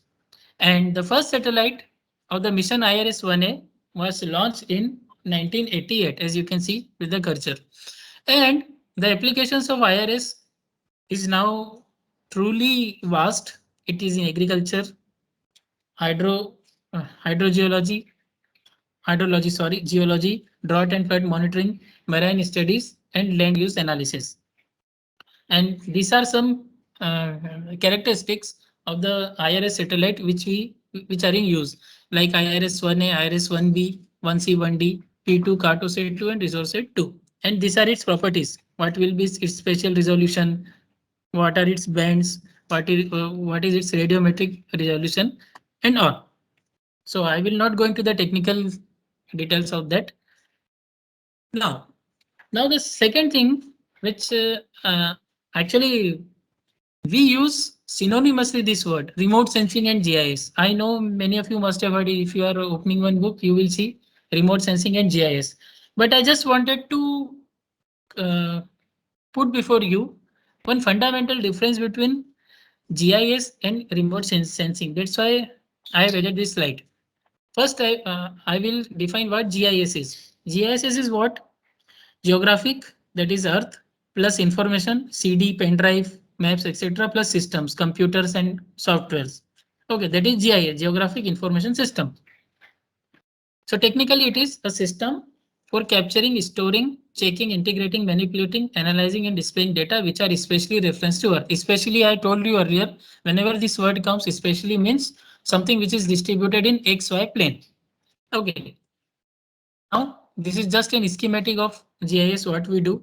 First we collect data, then we store the information, then we analyze it, then we visualize it from different angles, then we make a plan of it.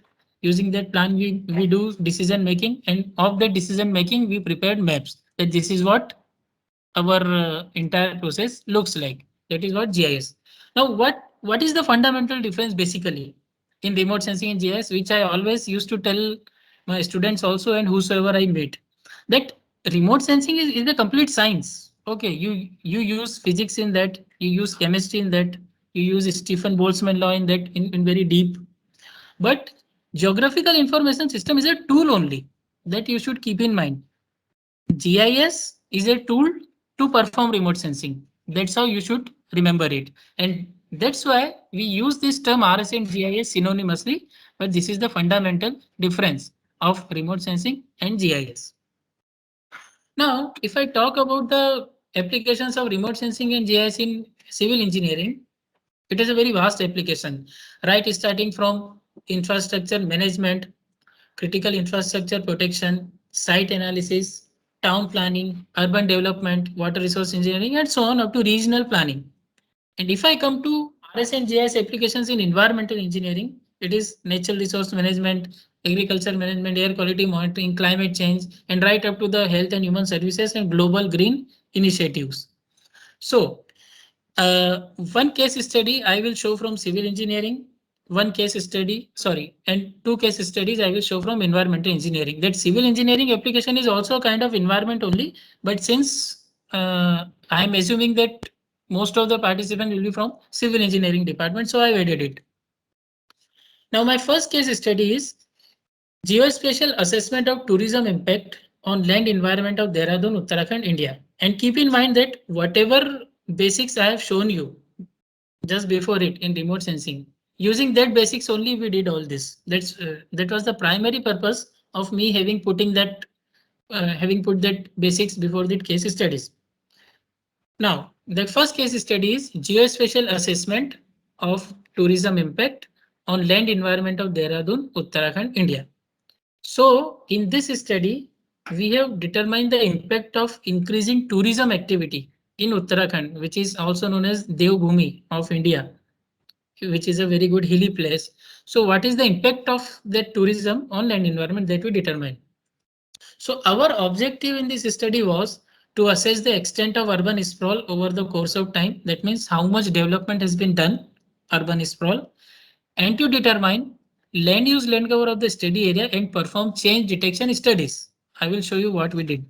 And to assess the impacts of tourism on Dehradun in terms of infrastructure development on various slope configuration existing in the area. I'll tell you what slope is. Now, first I will give you a glimpse of our study area. This is our study area, Uttarakhand. Then in that Dehradun, we have taken a 2 kilometer radius from Dehradun. This is Dehradun at the center. You can see I am moving my pointer, red pointer there, and 2 kilometer radius from that. This is the area of Dehradun, and these are some water bodies and major roads and some places. Methodology we adopted was, first we have collected primary data. We have collected a digital elevation model of the same. It is known as DEM, DEM. And we have collected satellite imageries of historical images like from 1972, 1990s and all. Using that DEM, we have created slope maps. Since most of you must be civil engineering student, I hope you must be knowing about the slope. 1 in X, like this much horizontal to this much vertical. It is known as slope. So using the DEM, we prepared slope maps, and using the Landsat data, we prepared a land use land cover map. And from that land use land cover map, we did one overlay analysis that how much people have constructed their house and where they have constructed their house on different slope categories. I'll proceed now. So on the screen, what you are seeing is on the left side where I'm moving my cursor is the fast color composite of the study area. This image is of 14 November 1972. It is of Landsat MSS. Okay. False color composite image of 1972, 14 November 1972. And on the right side, what you are seeing is the land use land cover we did using this image on the left side. We have categorized agriculture, then red color is built up, green is forest, light green is plantation, other shade of green is vegetation, then scrubland, and then water bodies, rivers. So this is how we characterize land use land cover. Same thing we did for 25th November 2000 and same thing we did for 12th November 2016. So you can see now three images are there. First is the 1972, 25th November 2000 and 12th November 2016. Now, using software tools, we have done one inventory of land use land cover, like how much is changed in which class. Let's say agriculture. You can see this graph on the first agriculture. This much was the agriculture in 1972 and it is reduced in 2000 and then further reduced to in 2016. Similarly, built up. This is the main thing. This is the developmental activity. It was only 10 or 20% in 72, then increased to this much in 2000 and increased to this around 25% in 2016. Likewise for forest, scrubland, vegetation, water body, etc. we did. You can see vegetation is also decreasing, water body is also decreasing. Now, this is one of the important aspects of our study which we did. On the left side, you are seeing a digital elevation model of that area which we made using the free STDM data from USGS. And you can see the lowest elevation there above mean sea level is 510 meters to up to highest of 1756 meter. Using that DEM image, we prepared slope classes: gentle slope, moderate slope, strong slope, extreme slope, steep and very steep. Actually, I published a research paper on it and the values of the angle, you can just download it from there. It is open access only. So like 0 to 5 degree gentle, 5 to 15 degree moderate, 15 to 26.5 degree strong slope, like that we did. And when I was doing civil engineering from Sangvi Innovative Academy in 2008 to 12, we had one, actually I really forgot the name of the instrument. Using that, keeping on the ground, we could actually measure the slope. So anyway, that was the old things and side things. Nowadays, there are many state-of-the-art facilities which you can use to simply categorize slope of different categories. Now we did one overlay analysis. What you are seeing on the screen is slope map, and on that slope map, built up of 14 November 1972 is superimposed. These red patches are the built up over different slope classes. Now this second image is the slope map of 25 November 2000, which is shown in the light green color. And the third one is the built up of 12th October 2016 on the same slope map.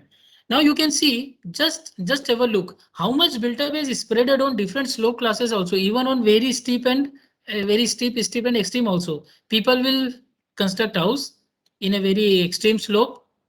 They know or they don't know, I don't know, that this is very danger. And if some calamity happens, they will, blame God. On the contrary, one should always have some scientific temperaments toward this kind of thing. When you are seeing that there is a steep slope, and if you construct house over that, of course there is a very danger of landslide or natural calamity over that. So one should do developmental activity within the building bylaws of that particular area. And now this is the overall map of how much built up has been spread on the different slope categories of the area. 14 November 1972, 25 November 2000 and 12th October 2016. Again, we did some statistics and we found that on gentle slope, there is increase in built up activity. On moderate slope also, you can see in 72 it was this much, around 4%, and it was 6 and 8% in 2016. And even we have found some construction, some developmental activity on a strong slope also, extreme slope also, steep and very steep, up to very steep slope also. You can imagine that on a very steep slope, they have just cut it. They have constructed one retaining wall They have backfilled it with the existing soil and they have constructed one house. But deep down, we don't know. Deep down, we don't know what is the actual strength of the strata which is lying below. So naturally, some kind of calamity happens. Now, to understand more, we perform some statistics and we prepare 3 graphs. One is between population of Dehradun and year. So you see population is always increased. Then one graph between number of tourists and year. So tourists are always increasing. And the third one was between built up and year. So built up has always increased only, which was verified by our remote sensing analysis also, and we did some ground truthing also. So in that case, what were our recommendation to the authorities was that built up is significantly increased during 72 to 2016, which may be attributed to increased tourist activity. What people do is that they will construct one more floor to their house, and for the livelihood and for the purpose of business, they will convert the first floor or second floor of their houses into hotels, and downstairs they will live. And then impact of tourism and okay, I would come to the last point directly. What recommendation we gave was, we gave that there should not be any construction allowed over a slope angle of 26.5 degrees Celsius, because we have reviewed lot of research papers and we have found that above an angle of 26.5 degrees Celsius of slope, there is always a more probability, more chances of landslides and calamity to happen. So this was the outcome of our study. Now I will come to the second case study. One second. My second case study is impact of urbanization on microclimate of Nagpur City, a remote sensing approach. I hope you must be remembering my second or my 10th or 11th slide, in which I showed you that once a light is incident on a surface, some part of it will get reflected and some will be absorbed. And after some time, it will be released from that surface. It will be emitted from that surface. So in this study, we basically use that emitted part to find out the land surface temperature of that particular region. In this case, it was Nagpur City. That time because I was working in Nagpur. Now, I'll just give you a background of the study. As we all know that climate change and global warming are major environmental issues in present scenario. We all know that there is a continuous steady rise in worldwide temperature. Okay, there is continuous steady rise. Glaciers are melting, extreme weather events are occurring, lightnings are occurring, and these are all basically a consequence of a long-term climate change. Okay, long-term climate change. And one of the most significant cause of this kind of climate change is our urbanization only, urbanization and industrialization. What we do in urbanization is we change the land use pattern of that area. We change the land use pattern of that area and we convert a good land to a material which is capable of more holding the temperature. This you should keep in mind. If there are trees and if you go to trees, since you are in IPS, there are a lot of trees. You just go and sit near a tree, you will find it soothing. But you come out and go to Silicon City, main road of concrete, and just stand there and you will feel the difference. Why?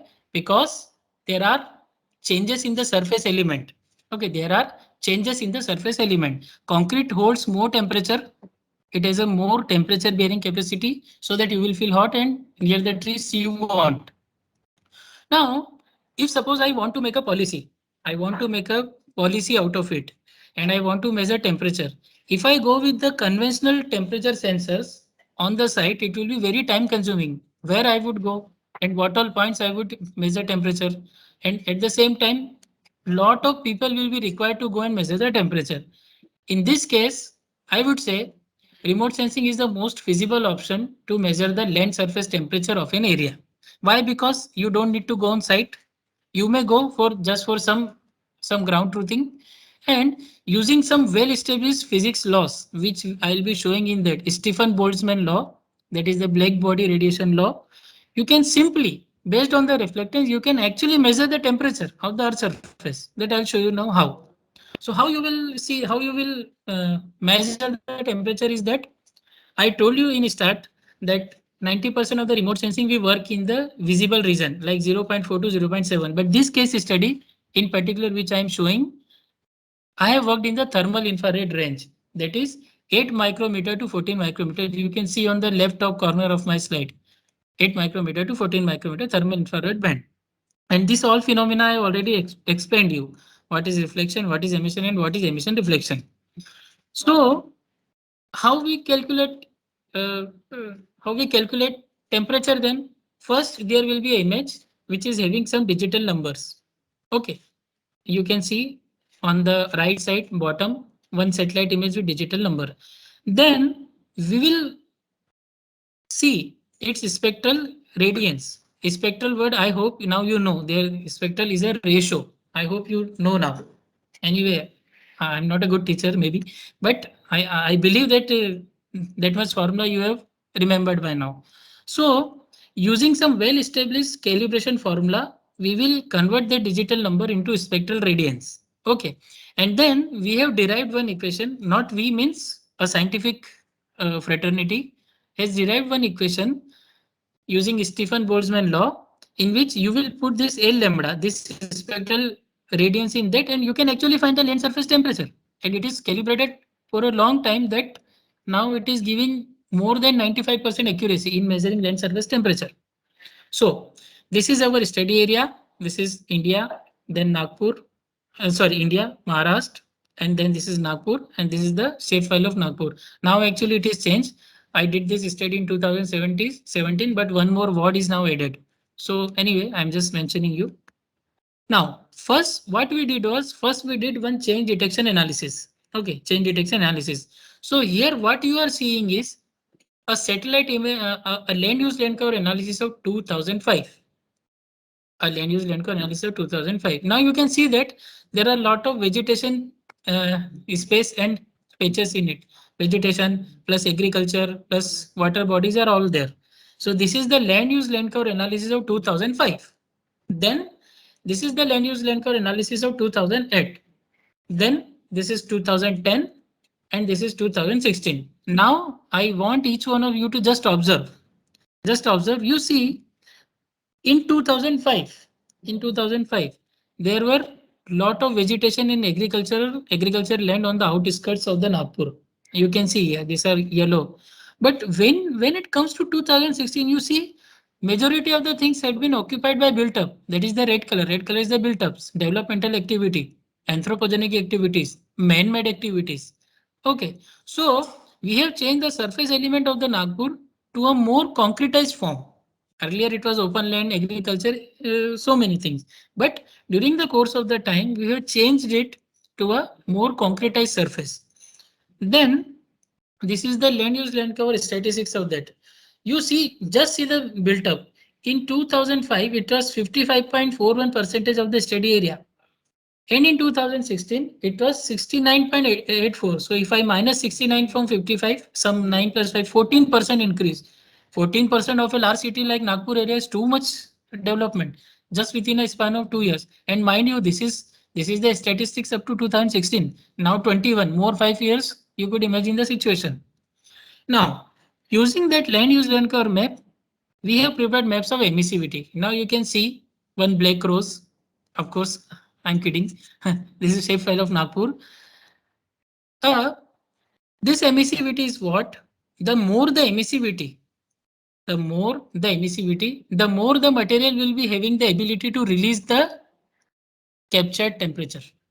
Keep this in mind. So the white patches are having more emissivity. That means you will not feel very hot near that white patches. These are basically vegetation and water bodies. And the black one, which are completely black, these are the surfaces which are having high holding capacity of the temperature, high thermal capacity. Okay. So using that land use, we prepared map of emissivity for 2005, 2008, 2010 and 2016. Now you can see that this black rose is getting more black. Okay, this black rose is getting more black. That means we are slowly converting the surface element of the Nagpur into a surface which is more capable of holding the temperature, thereby making you feel more hot. Okay, and this over the course of the time will have a long-term impact on the climate, of course. So using both these two, we have derived the land surface temperature map. Now you are seeing the land surface temperature map of the 2005. You can see In the water bodies and areas where there was greenery, there is temperature of 24.7 to 27, and there are some areas which are open, and there is only built up and all. There is temperature, there is land surface temperature of 39 to 40 degrees Celsius, and it is going up to 45 to 46.2. This is 2008, 2010, and 2016. Now you yourself see, in 2016, this red rose is getting more red. Okay, this red rose is getting more red. Of course, this is not the right time to mention red rose. Valentine is too far. But just for a scientific purpose, you see this red color, red tint of this Nagpur is getting more red. That means what? There is very high increase in temperature over this course of time. So we did one hot spot analysis and we have found out that the areas like Shukravari Lake on the left side you can see. Okay, Shukravari Lake, Ambazari Lake, Futara Lake, VNIT Nagpur, Seminary Hills and CSIR-NEERI. These are all the areas where there is lot of greenery and lot of water bodies. So these areas there is low temperature like 33, 36, 30. But on the other hand, you see airport. Airport is actually basically an open land, and the airport strip you can see in the G diagram. This G diagram, you can see a completely black kind of strip in it. It is basically runway only, runway of the airport. So since it is a blacktop surface, it is a bituminous surface, you see it is recording the highest of the temperature. And that's why when you are designing pavement, and you must be reading it in civil engineering and all, when you are designing a rigid and flexible pavement, temperature is one of the factor for its durability apart from the traffic. And similarly, we were able to see Kachimet, Dhaba, Nara, and solid waste incineration plant. Yeah, actually for this, my paper was recognized and we have got appreciated. I'll tell you one simple example. If there is a solid waste plant or you have thrown something, some organic matter or some solid waste, there will be always some kind of exothermic reaction going on in that. Okay, exothermic means it is heat evolving. So using the satellite, we were actually able to quantify that. Earlier, I am from Indore only. I don't know about Nagpur much. But when I've seen that at this spot, there is very high temperature, we actually went to site and that day we came to know that there is a solid waste incineration plant. So you see the various connecting links of using remote sensing. Just by using temperature difference, you can work out so many things on the surface of the earth. So this paper is also published and you can just search with my name and you can get it. It is open access only. Now we did one more statistics on the basic land surface temperature of that area and the year. So in 2005, it was somewhere here, some 40. And you see, over the course of these 10 years, the mean land surface temperature was increased by 4.6 degrees Celsius. Okay, 4.6 degrees Celsius. That's why you must have seen in news or something like that, the hottest day recorded in last 15 years. It has break the records of all these things and that and lot of things. So this study actually validates that. If you are feeling hot, that means there must be hot. But what are the reasons for that? These are the reasons. The unprecedented development and unplanned and haphazard development without any plantation plan is the reason for that. Then we did one more correlation study between the various classes. So you can see that the first graph is agricultural land. First graph is agricultural land. Second graph is open land, B. Third graph is built up. Fourth graph is vegetation plantation. You see in all three graphs, A, B and D. A, B and D, if the open land or agricultural land or vegetation plantation is increasing, temperature is decreasing. Okay, temperature is decreasing because if you plant more trees, temperature will decrease. If you do more agriculture, temperature decrease. But you see the graph C. Just see the graph C. With every increase in some percentage of built up area, mean LST is increasing like anything. Okay, mean land surface temperature is increasing like anything. So this was our finding. Now what to do for that? We did one simulation study. What we did is that all along the road of the Nagpur, first we calculated one temperature without putting greenery. Okay, so you can see in the first graph there is road and we have put one barren land on both the side and we calculated temperature using the same technique. It was 44.7 degrees Celsius. Then we replaced the pixels of that satellite image with the pixels of vegetation. we took it from NEERI or Seminary Hills or some area, and we replace it with it. Again, we run the algorithm, and we found that now the average temperature is 35.4 degrees Celsius only. So there is an overall reduction in average temperature of road buffer system 9.3 degrees Celsius only near the road and buffer of this vegetation, and in the whole city it was around 0.2 degrees Celsius. So you can see now the actual quantified benefits of plantation. So there are multiple benefits of multifunctional green infrastructure like access to green space, reducing urban heat island effect, improving air quality, increasing landscape connectivity. If you plant trees, there will be less noise because noise is also like waves only. So it will attenuate through the trees, carbon sequestration and managing stormwater. So this is all about case study 2. Now I will take my last case study. That is, I hope I'm not taking more time. Dr. Devanshi, if at all, if it goes beyond limit, just let me know. It will take more Sure. 5 to 7 minutes. Yeah. That's So, fine. yeah. So my third case study is hydrodynamic and water quality simulation of Malad Creek regarding EIA of WWTF at Malad zone of MSDP stage through. Too many abbreviation, huh? People will be thinking. Anyway, EIA you all know, environmental impact assessment. WWTF is wastewater treatment facility. W waste water treatment facility at Malad zone of MSDP. MSDP means Mumbai Sewage Disposal Project. So this study is basically a combination of mathematical modeling and remote sensing both. The earlier 2 case studies which I have shown you was completely done using remote sensing only, but in this case study we needed one other software tool also apart from remote sensing. But using remote sensing only, we gave all the inputs into the mathematical tool, and that's how we were able to carry out the simulation. Now I'll explain you what this project was. On the right side, what figure you are seeing is the famous Malad Creek of Mumbai. You must have seen in various movies and Vijay Path, Agnipath, Kanchachina and all. Right. So this is the famous Malad Creek of Mumbai. On the right side you are seeing, and these red dots are the drains coming into the creek. Okay, these are the various drains, various nalas, I would say, coming into the creek. D1, D2, D3 up to D12. So this drains is having an adverse impact on the creek. Why? Because this drains contains partially treated or untreated wastewater. And if you throw untreated wastewater in a creek, of course, over the time, that water quality of that creek will be reduced greatly. Okay, and just for your information, there is a fundamental difference between a creek and a river. River is for fresh water, but creek is a place where fresh water and ocean water both meets. And creek really gives a very good ecosystem services to the nearby people. Mangroves grow in that, different kind of fish grow in that. There will be a lot of migratory birds in that area. So it is a unique ecosystem. It is neither river nor sea. It is a mix up of both. That's why it is called creek, and it is very immense ecological significance. From the viewpoint of ecology, it plays a very big role.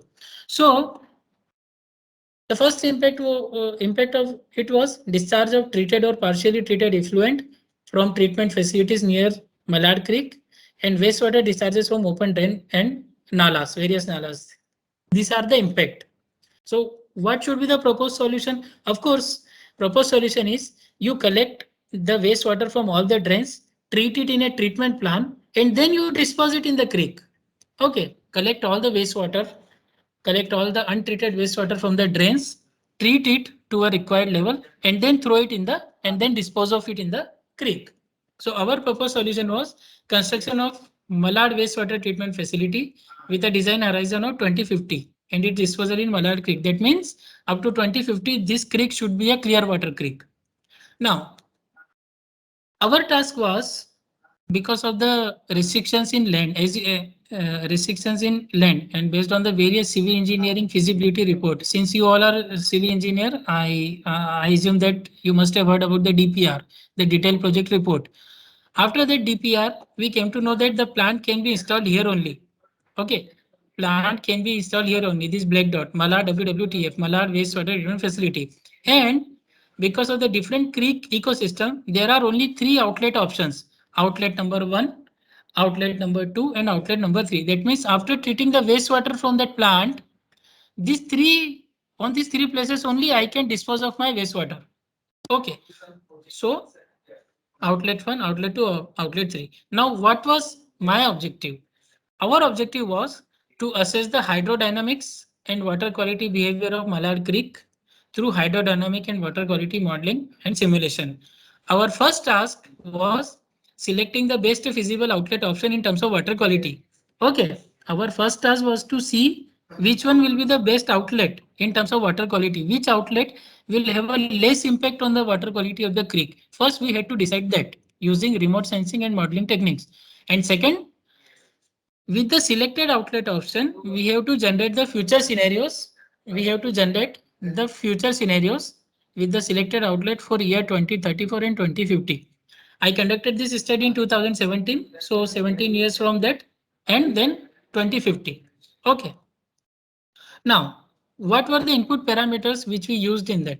First thing is that we use a modeling tool called Mike21. It is a very famous tool. You search about it. It is developed by DHI, Danish Hydraulic Institute, DHI. So we use this software tool and we use 3D advection dispersion model. I am not going into the technical modalities of what advection is, what dispersion is, but for the time being, you can note these terms. First input we gave was bathymetry and the boundary of the creek. Bathymetry means the depth of the water in the creek.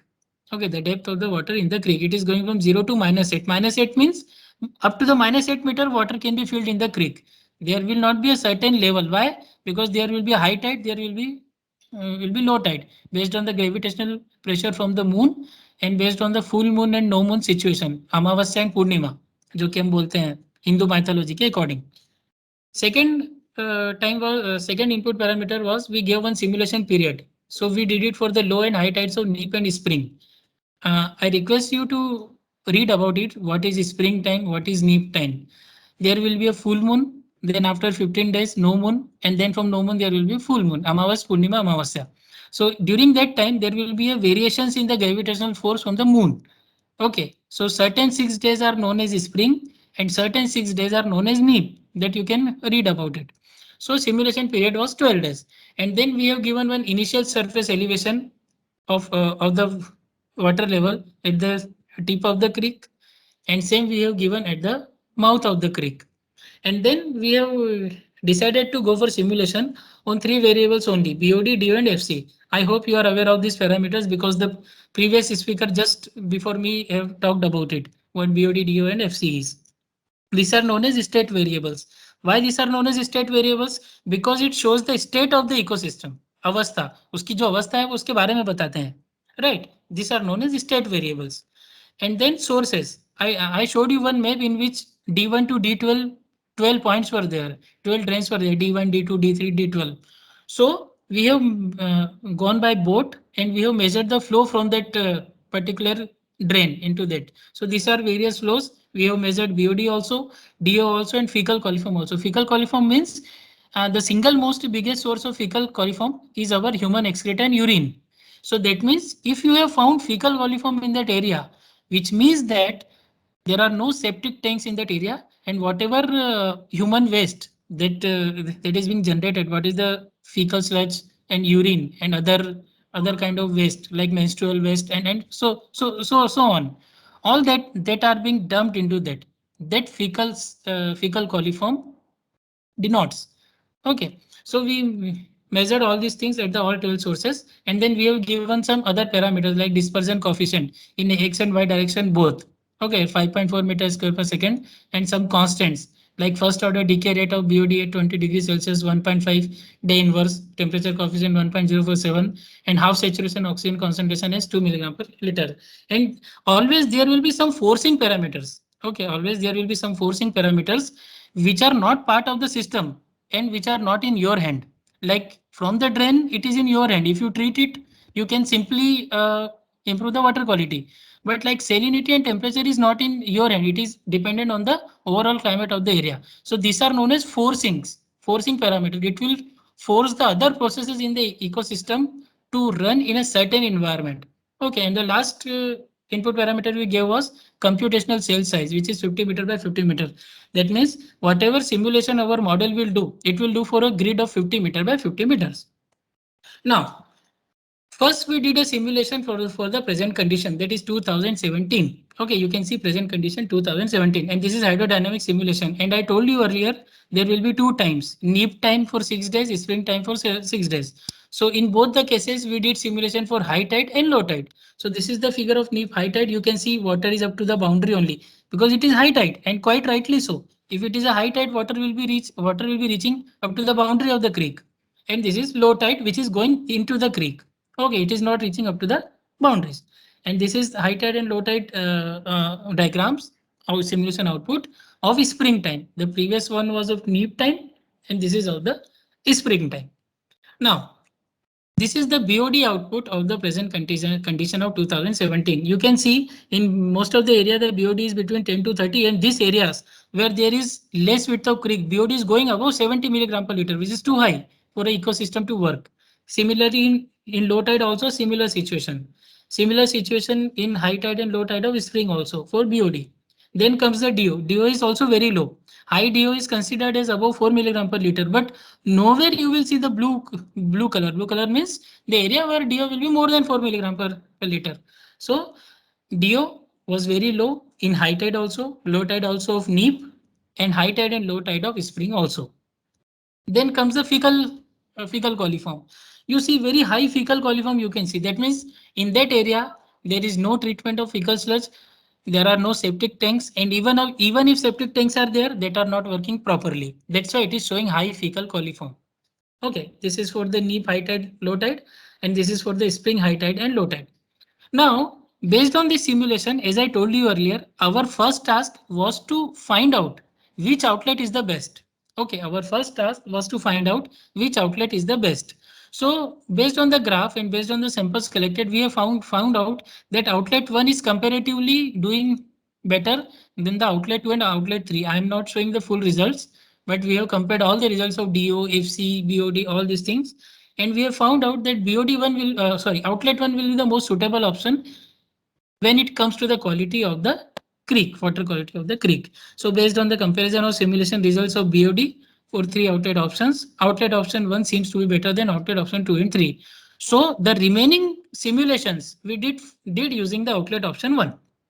Now, what we did is that we drawn three scenarios. First, for the year 2034, that is 17 years from the study when we did 2017, assuming that out of the total wastewater coming into the creek, 50% of that will be treated. You can see on the top I have written 50% treatment.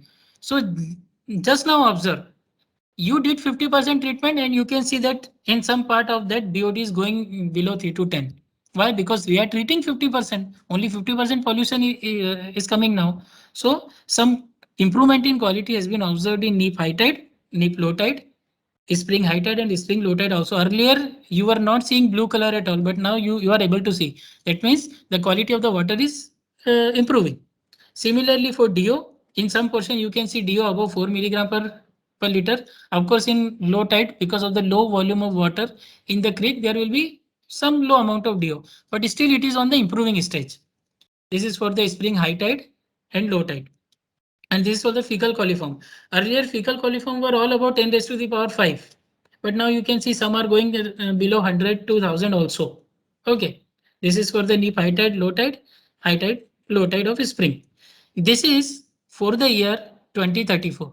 Okay, for the future. Now, what if I am treating 70% of the waste, 75% of the waste? That means there should be more improvement in the water quality of the creek. So the second simulation we did was with the 75%. So you can see, of course, just with the simple eye, one cannot find out, but there will be more areas in the blue shade. That means the quality of that creek is improving. So the same thing we have repeated for BOD, neap high tide, low tide, spring high tide, low tide, DO, neap high tide, low tide, spring high tide, low tide, and then the fecal coliform of high tide and low tide, and spring high tide and low tide.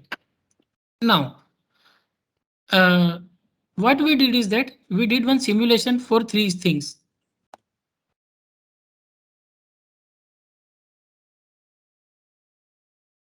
On that video, I think this animation is not working properly. There is some animation in that. 1 second. Yeah. So now you can see, I hope you are able to see the animation. This animation is for the 12 days. Yes, yes. Yeah, okay. So you can see the whole BOD, how it will vary. Okay, the whole BOD, how it will vary, you can see. The first figure is for the BOD, second is for dissolved oxygen, and third is for the fecal coliform. So this is what the power of remote sensing and simulation when coupled with both. You can actually visualize what will be the quality on the first day, what will be the quality on the second day, what will be the quality on the third day, like. And this scenario I have not presented earlier. This is scenario of the PFF. You can see on the top, sorry. PFF means pass forward flow. That means now I am treating 100%. Okay, there is not a single drop of wastewater being discharged into the creek. So this simulation also I will run. You can see now. You see lot of blue color. That means if I'm treating 100% and I'm not allowing any wastewater to go into that, of course quality will improve. So fecal coliform also improved, dissolved oxygen also improved, and BOD is also improved. And this simulation is for the 12 days. Just I'm informing you, this is for the 12 days, 6 days of springtime and 6 days of neap time. Okay.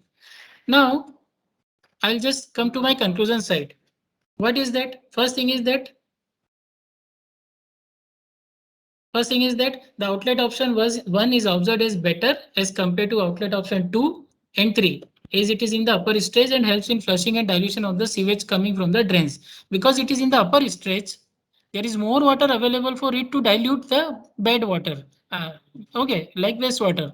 So that was outlet option 1 was good. And as per the future simulation, a reduction in BOD and DO improvement is observed up to the middle stage. Of course, full stage cannot be improvised at once.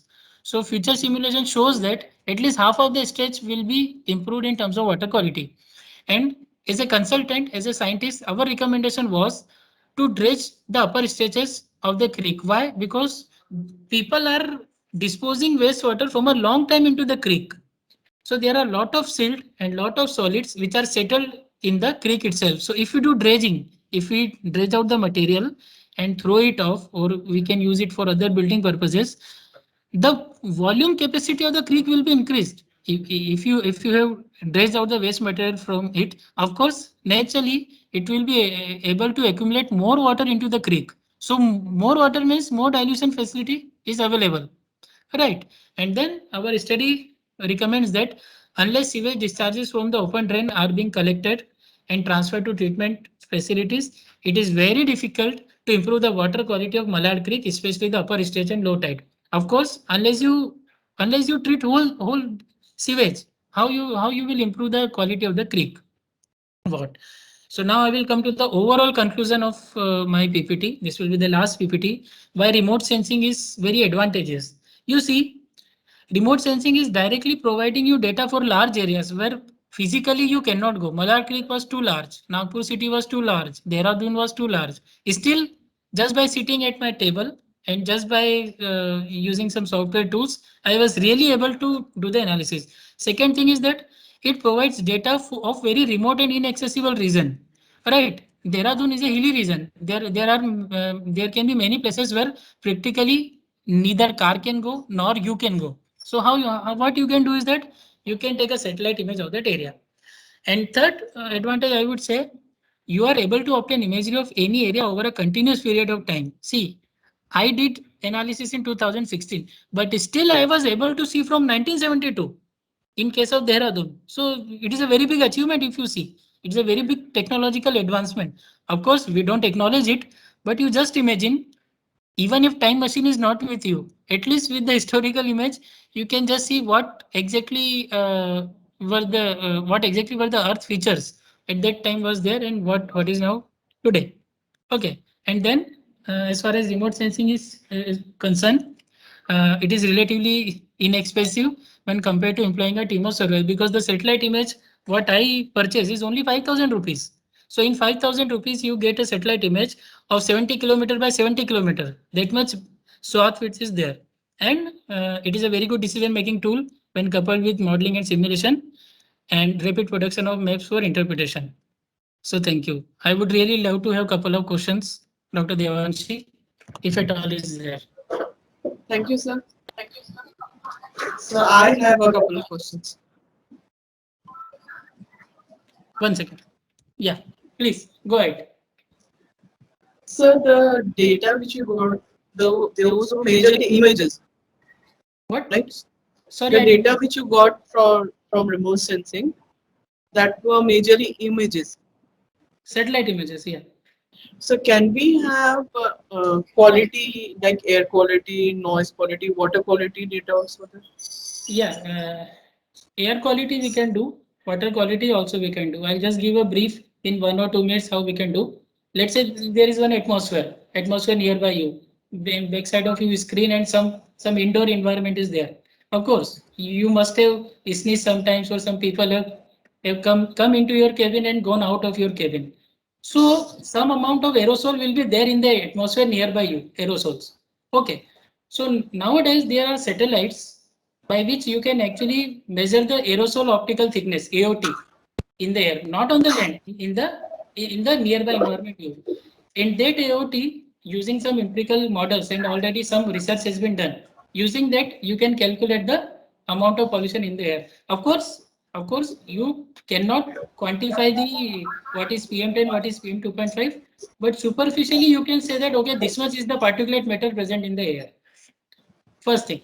Second thing, as far as water quality is concerned, as I told you earlier, if there is some disposal of sewage in the water, okay, let's say a water body of 2 kilometers long, and I'm disposing some sewage into that water body, and it is reaching up to the half 1 kilometer of that water body, half 1 kilometer is still untouched. So there will be a difference in the reflectance of these two stretches. Based on that, because since I am disposing sewage, some solid particles will be there. So based on the change in reflectance, I can say that yeah, this area is more polluted and this is less polluted. And using some empirical relations and ground truthing, we can work out the turbidity, chlorophyll, and so many. So how can we get the data for this water and air quality? What? How? How can we get the data for air and water quality? Yeah, actually, most of the data for air quality is freely available. But if at all you need a high resolution satellite image, you can make an account on NRSC ISRO. They will verify it. They will call you and verify it. And then by going on to their portal, you can easily order it. But analysis, you must know how to do the analysis. That's what is the expertise is. Right, sir. Yeah. So, sir, the participants, do you have any questions? There's a question from Saurabh Gureri, sir. How can we treat oily wastewater by coalescence technology? I think it must be for the previous speaker. Okay. Yeah. So anybody who would like to ask, sir? Madam, I would like to ask some questions. Hello? Yes, sir. Sir, I just wanted to like to ask that how the remote sensing technique can be helpful for the groundwater study, specifically groundwater pollutions and the contaminations. So he's asking how the remote sense can be beneficial for water resources study. Groundwater Specifically, because okay. So sir, the images are just giving you the surface conditions, and groundwater is below the earth surface. That's correct. Yeah, so actually by now there is no such a technology which can penetrate into the ground and give the results. But using remote sensing, you can just make the shape files or boundary of that. But still, for the groundwater, you may have to actually measure the ground level, water level below ground, and you have to use some three-dimensional models like 3D AD diffusion model or software tools like Modflow. Yeah, that is what we are using for the Modflow and GMS system. But how the remote sensing technology will helpful to the study?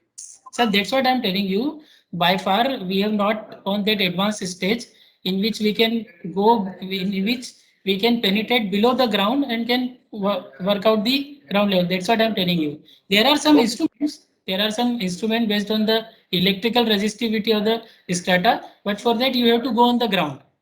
That's what I'm telling. Yeah. One more question, I think. K. Shanmuka Sundaram. Yeah, please go ahead. Please unmute yourself. Hello. Yeah. So you have raised your hands. Please unmute yourself if you want to come online.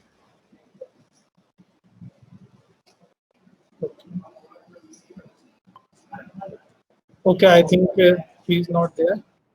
Okay, so sir, thank you for such a wonderful session. I think you describe all the things, basics, and then give details of differentiate between remote sensing and GIS, and 3 case studies very helpful to our participants. And I think the simulation of PPF in your case study 3, I think it's a wonderful. I did not see this type of research in my short career. So thank you very much. And in module 2, I also invite you for module 2, which is basically going on November. So thank you very much on the behalf of IPS Academy, Institute of Engineering and Science. Thank you very much. Okay. So at that, I would like to thank Dr. Devanshi, Dr. Lalitesh for inviting me, and I just would like to share you that I'm always passionate about speaking. Lalitesh sir will tell you later on. Yes, I was IST with him, and I'm always ready to share my knowledge. If at all it can make a difference in the lives of others. That's why you just called me, and I immediately accepted it. That yes, I'll speak, because this is how we can transform. Yes, definitely. Slowly. Your lecture was very inspiring, sir. Yeah, that is what. I think if the students are in our participants list, then they also easily understand the meaning of GIS, remote sensing. Because in our curriculum of BTech, we did not study about remote sensing and GIS so much. Yeah. So nowadays it's included into the curriculum. Yeah, correct. So I would like to add one thing, that I was also an ex-NEERIan, Nagpur. I am actually, the native place is my Nagpur. Oh, great. So I also worked at 5 years at NEERI Nagpur. Oh, that means, but you must see, you are quite senior, so you may be long before me. Yeah. Way back I was there. Okay. Great to know that. But when the name NEERI comes, it is always close to us. Yeah, yes. Thank you so much, sir. Yeah, okay, thank you. Thank you, sir. Yeah, thank you. I would request the participants to come online tomorrow morning at 10:30 a.m. again for the next day. We will be meeting again tomorrow. And that's all for today. Thank you so much. Thank you, ma'am. Thank you, sir. Feedback form. Yes, sir. Sharing right away.